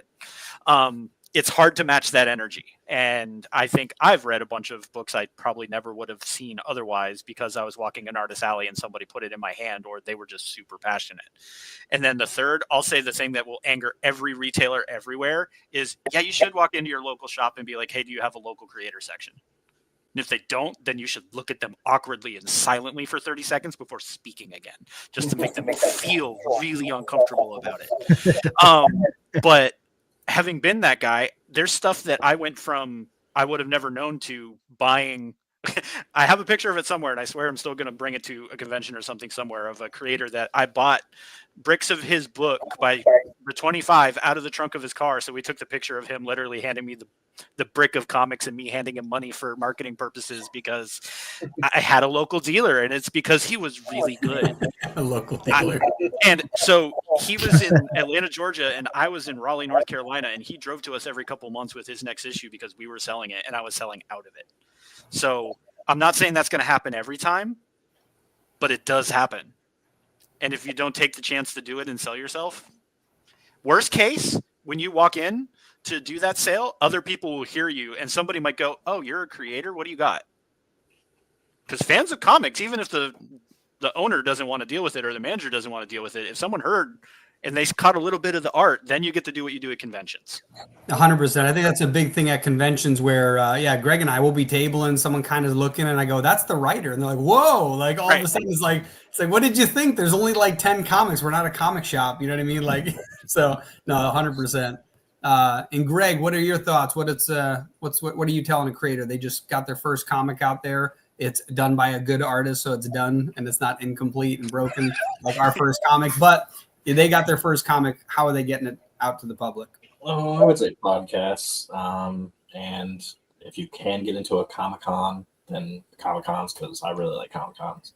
And that's basically it. Short and succinct. And now that all of the ideas have been taken, Dan, how are you telling these new creators? Yeah, I think they were all spot on. I think after the fact, that all sounds great. I will add one important thing. Before they start pushing that comic, they should have loaded up their funnel. So I'm going to go back to my original statement about the curating the closest, lowest hanging fruit. I mean, you should be constantly working on your inner circle communication lines by the time you get that first comic done. So and that should go for your second and third, and everything should be sequential but succinct at the same time. So you should be building up your audience. But you know what the most unappreciated thing is that I've seen in this space is no one really cares as much as they should about email marketing, and not Kickstarter updates, but email marketing, the ones that people give you their email to say, "Hey, you can annoy me a little bit," and that's great. And I think it's so underappreciated in our space. So I think my advice is work on that email list so you have a direct line to a small community. That way, by the time you're done with that first, comic book, you've updated them along the pipeline. And then as you release that and sell it to them, don't expect to make any money. Just sell it to them. Just give it to them. And then you should already be talking to them about the second comic. It's just a well-oiled machine that's worked for every industry for the last 100 years. Email hasn't been around that long, but so it's just loading up your pipeline realistically in your funnel and just consistently communicating with them. I think that's key. I mean, that beats everything. Obviously, you bake on top of it. Distribution is king. So go in front of them, send them messages, find out where they're going at, what cons they're going at, and hunt them down and talk to them and nurture the relationship. The cheapest customer you have, is realistically probably your best advocate, because they're going out there talking about your comic more than you are. I think that's important too. The newsletter. Coincidentally, you must be reading my questions over here, because my very next question, right? So this is how you start growing, right? Getting your podcast, go to conventions. That's great, but 100%, if you want to grow a long-lasting brand, the most overlooked and most important thing for any company, specifically comics, because if you can't get a hold of the people that are buying your comics, you're going to be missing out on long-term sales. The email newsletter is so often overlooked, but what kind of updates or incentives actually get readers to open, read, and click? And since you're up here already, I'm very curious what your thoughts are. Well, I mean, there's two words you should always remember in any type of value creation. Everything should provide perceived value, something that can translate in the brain of the reader, this equates to actual tangible value. So you can get all punchy and fun and stuff with copy, but if every email should be something worth opening, I mean, there's two parts to that. Knowing who you're emailing. So obviously, like, you can't just have a bunch of emails on the list and think that anything works. It's like, if you have a relationship with the people in your email list where you understand, you understand kind of their language and stuff, then it should always, have some level of value that relates to them. And it should just open up with value. What kind of value are you creating in this email every time? Updates are great. Giving them a picture of the update is better. Giving them finite, tangible details and when they can see the next comic, or when they can see this comic come to fruition, like, those are actual values. If you're just bothering them saying, yeah, we're still working on page 1, page 24 or whatever, and that's it, after the first 23 emails about that is just gonna kind of like fall on deaf ears. So it's really just create value in every email. And you got to test the subject lines. You got to test all that stuff to see what really people want to open up to. But it's just, how can you create value? Every single email you send, why would you open that email if someone sent it to you? That's all I would ask myself. Probably not most of the time. Yeah, that's a great question. I do feel like a lot of independent creators of any type, comics, music, books, film, they're very much like, buy my stuff, buy my stuff, buy my stuff, which, don't get me wrong, you got to ask. But if you keep asking and you're never giving any value, it's going to be pretty hard to build a long list of emails where people are like, yes, I'm so excited to get that next email. I'm like, where's the email with the new plushie or whatever it is, the thing that they're excited about for your stuff. So I think that's huge. People are excited. People will be excited about what you do, but no one's going to care about it as much as you. So you got to figure out a way to translate it to make them excited as you are. But I think that's another thing, you got to swallow. They're not going to be as in love with everything. So like, some things that it's called just cognitive bias. Like, you can have something, you could create an email or a headline or some sort of, and you think it's value driven. Test it with someone. Just go out there and test your emails. Test it. Is this worth it to you? And find those. It's not, people don't care to ask those questions. Surveys happen all the time. Yeah, I think that's important to know too, is that you also don't know what people are going to like. I don't remember who said this, but I like the idea. Marketing is telling the truth, but making it fascinating, right? It's like, so yeah, when you send that email out, you kind of really got to be like, and Greg knows from the conventions, we had our best convention last weekend, and I was jumping around like a madman, like, look at this mittens space pilot, right? Yeah, like Greg done it. I can't tell you how many people stopped by and goes, how much? And then bought it within 20 seconds and then walked away. It was crazy. And so like, it is one of those things where, yeah, people want to be entertained. Like, you're selling entertainment. So if you send me an email that's like, update, page 4, complete, right? And you don't even share the picture, right? Like, oh my God, what's going on? So I've gotten a lot of those updates. So yeah, I definitely agree that I think people need to see that.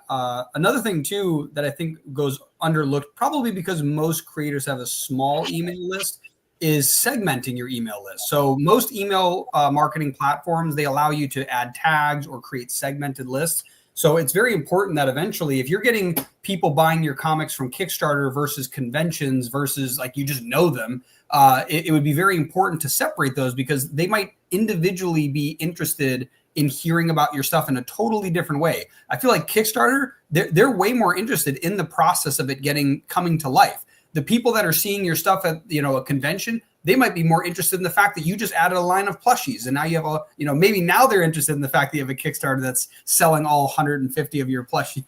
Who sells plushies? That's stupid. Yeah, so I 100% agree. You have to make it interesting. So I'll bring that over to Carissa, since she's got plushies everywhere. How are you getting people to open your emails? What what's that captivating subject line, or what are you writing in there to get them to click that button, come to your store, and buy all of your things? I am not the person to ask. I wrote 125 issues, but I don't write emails, so I don't. I hate every email I've ever received. I don't read anything, so I myself don't write them at all. I send out. When I have a Kickstarter go live, I say, these are the new things, these are the new covers, buy it if you want, and that's it. I myself hate all emails from all people. Sorry, I never open them, I never read them. I unsubscribe daily from everybody. If I want to read your stuff, I'll find it. I just want to know when it's available to buy or when the Kickstarter's live. So I am the wrong person to ask. I just can't find anything interesting. I hate it. I hate everything about it. I think that I think the best thing that really that's an example of is how terrible people are at emails, because for the most part, most newsletters are garbage. Most newsletters are terrible. They're all I don't even open them. My stuff. So yeah, it's funny. But that's the thing is emails still to this day are the number one. In fact, Instagram, when it sold to Facebook for $1 billion, people are like, whoa, they way overpaid. Not even close. That was such a discount because they got so many emails and contact information that it took their list to a whole other level. And then by the time WhatsApp was purchased, I think it was 19 million or billion that they bought it for, because they realized, oh my God, the user base is so much more important than any software. Same in our industry. It doesn't matter how cool your IP is. If you've got a crazy email list, if 8 billion people know about your IP, it doesn't matter how bad it is. Somebody's going to give you money. That's a lot of people. So yeah, I just cannot find. I don't know how I became a writer. I don't know. I don't write emails. I send pictures, and if they like it, they buy it. I don't like to bother people, so I could never do a monthly. Well, I guess I technically do because I have a monthly Kickstarter, but I could never do a monthly newsletter because the number one thing I hate doing. I don't know if you guys have noticed. I barely post that I have a Kickstarter on Facebook. Like I do it at the beginning, 1 or 2 times in the middle, and then thank you at the end. Like I do not like to push my own stuff, and it's the exact opposite of what anyone should do. So everyone do the opposite of what I do. Write lots of emails, post lots of things. I just don't like to bother people. I figure if they want it, they will buy it, and then that's all there is. If you don't want it, don't buy it. I think Carissa does the killing with 1,000 cuts by just making so many comics it's impossible to not see her comics. You're like walking to the store getting some pudding, and you're like, "What the hell is that?" Oh, it's Chris's comics. So I do think that if you do have excess and spare time to create so many comics and so many plushies, it might be able to overwhelm the systems of emails. But I think that's the only thing I've done is have an overwhelming amount of stuff. This is like I just got my 3rd hardcover in the mail, and I can't even sell it yet because Kickstarter 15 just ended, and it's 17 in the hardcover. My artist is on issue 23, which is the last issue of Redemption.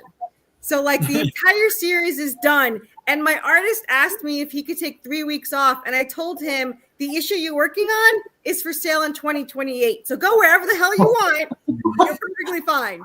So, oh, that's awesome. Yeah. Well, then we're going to bring up somebody who I'm assuming this is one of his lifelines is email marketing over here. So, who knew? So Chris, the guy that told you to go to LinkedIn. How are you getting people to open up those emails? So Dan brought up a lot of the major things, but like the simple stuff is what works here. Like I've said this a lot in almost every industry that I've worked in, but it is absolutely true just about everywhere, is everything old is new again, because a lot of the old ways do work. The only things that changed are the tools that we do a lot of things by, right? So that's why I'm like, you should be networking with other business people on LinkedIn. This isn't a new concept. We've had B2B forever. But news lists work. Just like Dan said, it's because you should be curating that list from every show, every con you go to, every customer you have. Like you've got that baked in, and you should have all of your closest family members as well, because they should be the first ones that are signing up for your stuff, because they're going to share it with other people most likely. And then you'll get more signups. That it's a thing of organic that just stuff clings to. But how do you get people to read it? Well, that's the magic 8-ball and the voodoo that is the internet, and it just takes time. And Dan's over there like, what did I pay this guy for? And I was like, it's because I have a magic 8-ball there and some tarot cards on the other side. And somewhere between the two, reality exists. But 100%, I do agree. And that's kind of the point of this, is that I think that people think there's some magic text that will get people to open, but in reality, first off, the one thing is value, but you also don't know what's valuable to your audience until you test it. Until you I think find that out. all of advertising, all of marketing is testing, figuring out and analyzing. That's all it is, until you go, wow, now I know what my audience likes. And once you get that, it's honing in on it, and it's going, hey, this is the only thing we're going to talk about because this is the thing that you guys like. But then at the same time, there is such thing as too much. And that's where more testing comes in. Right. And that's going to be it's like, okay, I've told you to buy the thing 17,000 times and you did it 16,999 and you didn't the last time, which means I went too far. And how long is it going to take me to re-engage that audience? Right. All the way over the shark. But pictures are good. Video is better. CTA, your call to actions at the top work more often than not. Like, if you've got your core buy something call to action at the bottom of your email, I bet you're seeing lower engagement on that than if you had it at the top. And it's really frightening. You can sell the same thing over and over again as a primary product, and your call to action at the top is, hey, remember us? We do this. Click here to see what's going on. People click it and they usually buy stuff. It's wild. It's almost like that's why they signed up for your newsletter to begin with. You don't have to you don't have to oversell. And I think that's the thing that a lot of us marketers get into our own self is I'm amazing at copy and being personable through email. No, a pretty picture at the top that says buy the thing that you already buy from us is probably going to work. Yeah, I think that that's the one thing I'll say is definitely different about entertainment. When it comes to selling other products, maybe really expensive B2B products, yeah, you kind of got to spin a narrative. You got to be like, hey, this is this interesting thing. It'll save you tons of time. It'll make you be able to make your staff more efficient, double the income of your company. And here's a story about somebody else who did it, and it was awesome, and it was cool. And look what they said. They said it was awesome, and they said it was cool. But when it comes to entertainment, ironically, the whole point of entertainment is to escape from my problems. I just want to see something interesting. That's why people who bust on what the heck's his name? Oh my God, explosions. Michael Bay, right? People bust on Michael Bay. He knows what the people want. There's a reason it works. People love explosions. They're like, how is there a Fast and Furious 9? It's like, because people just want to go fast, right? People don't want to burn the mental calories solving, Michael Bay knows exactly what he is.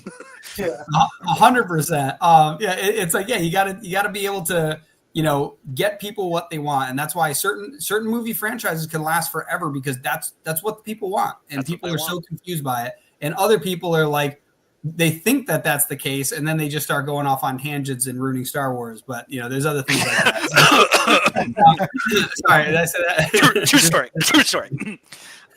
So I think the only other thing is CTA, but for like us, for Dan and I, it's not just printing comics. We are trying to create an environment where creators are being elevated. So a lot of where I'm trying to lean is we can do kind of the B2B thing, but try to show people either other stuff that would interest them, how to do things that might not necessarily be printing, but is important to them bringing a thing to print. So we're going to start playing with things like that, because again, it's knowing your customer, knowing your community, and then feeding them the thing. So that value might actually be something you don't sell, but is part of the overall value proposition of what you do. 100%. And I'm going to do one last question. We're going to go around with everybody, and then we're going to. I think we're going to sign. I think look at the time. I think the next panel will be coming up in a second. And actually, technically, it's the end of the convention, and then we're going to the after hours. But speaking of email lists, like we mentioned, I think it's the lifeblood. We're talking about how to get people to open, how to get people to take action. That's super important. But the problem is most people don't even have an email on their list. So my next question, I'm going to go around the whole table with everybody. We'll start with you because you're up here, Chris. How do you go about filling an email list? And I know obviously you're working with Comics Wellsprings. There's different ways to do it for you guys. But when we're talking about independent creators, they want to grow their email list. They want to get more people to know that they exist, come buy their comics, come buy their plushies, come buy their stickers. How are you growing your email list in person and online? Yep. So in person conventions, if you do not have a physical sign up list at your table, like that's free information walking by you. People that stop long enough to take a look at your product will probably give you an email address to learn more about it. So you should have a thing on your table. If you want to go next level, then here's the thing that we didn't talk about that I'm going to say now is you at least need a landing page. You need a website so people can A, Google you, B, when they find out about you can at least see your picture and a quick bio. And in a perfect world, because e-commerce is baked into almost every free website out there, there should be a place they can buy your book. So website, who you are, place to buy your book, and newsletter sign up. I know people that literally take the iPad instead of having the physical sheet and having it have that at the front of their table, literally with the button that says sign up here.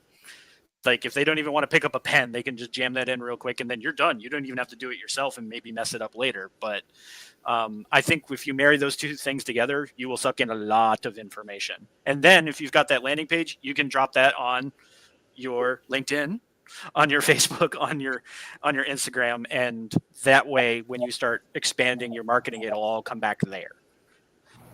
Definitely. And John, what about, let me move you up there. Maybe if it'll let me. There we go. John, what about you? How are you growing your email list? How are you telling other people to grow their email list? I was very bad at an email list. I'd go to conventions and set up the thing to try to get people to sign up for my email list, and nobody wanted to sign up for it.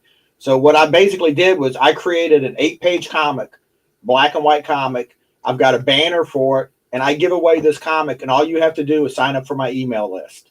And in the last year, I've signed up, I think, almost 500 people on my email list. So it's worked really well. I mean, and a 8-page comic wasn't that expensive to print up. I think it's more than paid it for itself in the long run. And I've got a Substack, so I use my Substack to send out the emails, and it's just kind of building on itself because now I'm having some people just sign up for the email list. They see the Substack or they see things online and will sign up for it. But the biggest way I think I can build my email list is just conventions and going to that conventions. And, I've got a banner up there that says free comic, sign for email list, and they sign up for it. And the comic is Marie Laveau, who, for people that's not familiar with her, is like the voodoo queen of New Orleans. So it's not like a superhero comic. It's a type of comic that people, when I do library shows, people that don't even read comics see it and come over there and will sign up for our email list just because they're interested in, voodoo and that type of, it's an interesting subject. No, definitely. And I think that's important. The freebie, the lead magnet is huge. Yeah. And definitely agree. And like you said, same with Chris, you got to have some place people can sign up on your site so they can just stumble across it as well. So that's hugely important. Yeah. Chris, how are you growing your email list? I don't know. I have 711, but they're all from Kickstarters. So I use BackerKit a lot. Mostly, BackerKit is perfect for me because I don't like bothering people, especially once they already pledged, which is why I don't do updates because you're already pledged. But BackerKit only sends it to people that haven't pledged.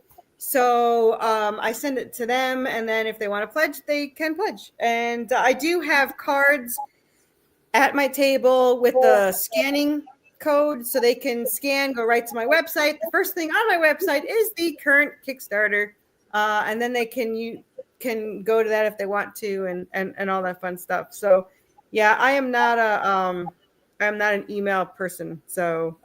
Which I find ironic because I've written 16 novels, so I don't know why I can't write a paragraph. I do think Kickstarter is huge, though. Kickstarter is a great way. People underestimate the fact that you can get all those emails right off of Kickstarter, so that's a huge way to get them online. The fact that you have 700, I promise you, that's more than the average independent creator by a lot. And so that's a huge thing for people that don't know. You can take those email lists, and if you ever want to run ads one day, you're really starting to get feisty. You can take that whole email list, run that through Facebook ads, LinkedIn ads, Google. Actually, I don't know if you can do it with Google, but you definitely do it with Facebook, Meta, and Instagram. And so that's a huge deal where that gives you access to your fan base much more readily. I do tell you, I will tell you that one of the things that I've done since the very first podcast is I always tell people to search Worthy Chaos on Kickstarter and Google, because links get lost and people forget them. But if you search Worthy Chaos on Kickstarter, granted, now I think we're on our 28th Kickstarter, but the Kickstarter pops up. And then you don't have to remember anything but Worthy Chaos. And now I'm all on Google. You have to do search Worthy Chaos, and we pop up, and my website pops up. So having something that people can easily search, I think helps a lot. Yeah, 100%. SEO definitely helps go a long way. And actually, we're getting real close because we have after hours, and we're supposed to do trivia. I got to figure out if we can do trivia. I'm talking to Joel right now to see if what's going on, but. Does anybody else have any quick last minute ideas on how you're growing that email list? We've already got Kickstarter. We've got in-person at conventions, having a place on your website that people can fill it out, having a landing page, which is super helpful. Any other ideas for the creators out there? That was bribe them. give them cash. Actually, one of the things that also helped my brain, but it doesn't work for new people. But when I got to around issue 10 in my first year, I give the PDFs for 1 and 2 to free to almost everybody. And I've been yelled at by people to do that because they're like, oh, you're giving away something free. I was like, either you're going to read it and love it and buy the rest of the 29 that I have, or you're not going to like it and you didn't want to waste your time anyway. So I would do that when you get to that point. Obviously, you can't do that with your first one. But. I do think that's a really important thing to consider. Is that if you have a lot of if you've got a lot of creations out there, giving away some for free to get the people's attention is a huge deal. Like that's the reason why Global Comics, right? We're working with them as well, one of our sponsors. Putting your comics on there digitally and then going, hey, the first comics for free in this issues, this. I think I have 144,000 views on there. What was that? I got 144,000 views on Globex. Doesn't help me at all, but it's, Oh, you never know, because they could find you on there and then go look up your website, find your Kickstarter, and you wouldn't know it's them. You're like, that's a lot of tracking to go on, but it's definitely something that's interesting. Yeah, one comic has 144,000, and a couple of the other ones have 20-something thousand, and one has 74,000. So, yeah. Yes. No, it's like no big deal. All right, awesome. It's been great having everybody here. I want to go through everybody here and say who you are, what you're doing, and where people can find you. And Chris, you're up here right now, so we'll get you going first. I am Carissa Grant, the creator and writer of Worthy Chaos. I have a Kickstarter every month. Search Worthy Chaos and everything. I'm everywhere chaos is. I specialize in comic books, lots and lots of comic books, plushies. I do have a comic book. I have a comic books and the add-ons that are right now live on the Cryptid Kickstarter. I also have a Cryptid coloring book, which was printed by Wells Springs over there. And you can find that on the Kickstarter too. So search Worthy Chaos on Kickstarter and go pledge. There's 1 week left because I'm lazy and only do 14 days. So halfway through. Awesome. And Chris, what about you? Who are you? What do you do? And where can people find you? I am Chris Poirier, and I am the marketing director at Comics Wellspring. You can find all of the wonderful Comics Wellspring things at comicswellspring.com and Comics Wellspring at just about everywhere your social medias are served. Me personally, if you just look up that really weird last name, you will find me on just about every other platform known to man. And I market things for comic books, and I'm just happy to be alive.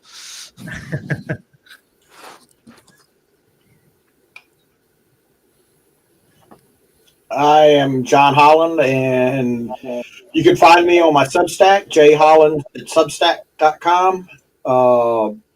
I'm on pretty much every social media under either my name or Diebold Comics. I'm on Facebook, Instagram, Blue Sky, all of them. So I'm all over the place. I'm pretty easy to find.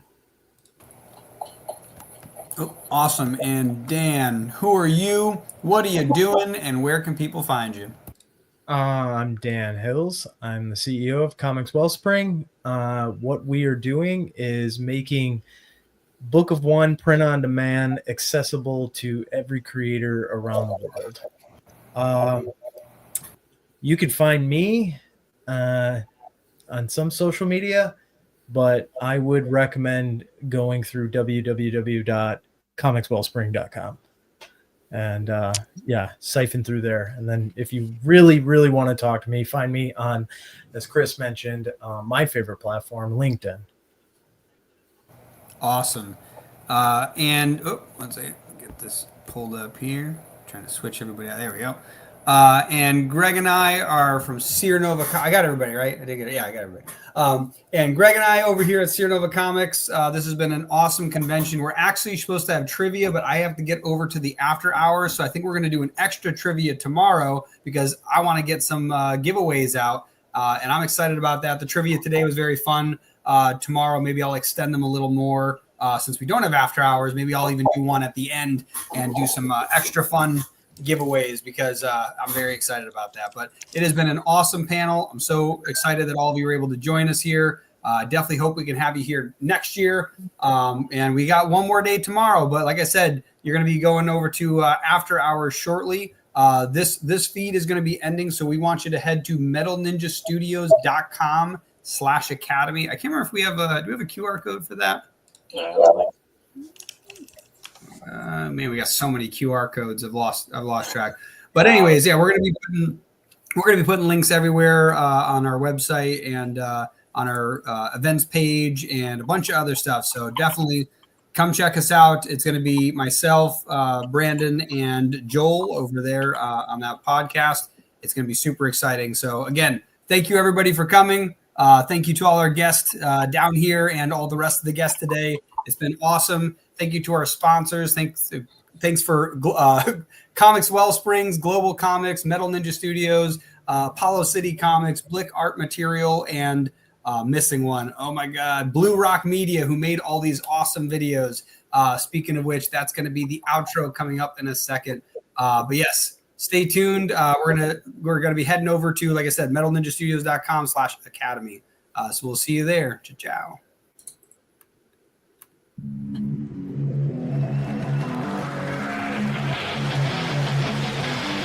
Thank you for sticking around for day 2 of Sierra Nova Comic Con Virtual Expo 2025. It's been an excellent day with some amazing panelists, but don't leave yet. Stick around. We have an after hours with Metal Ninja Studios and Capital of Comics, so stay tuned.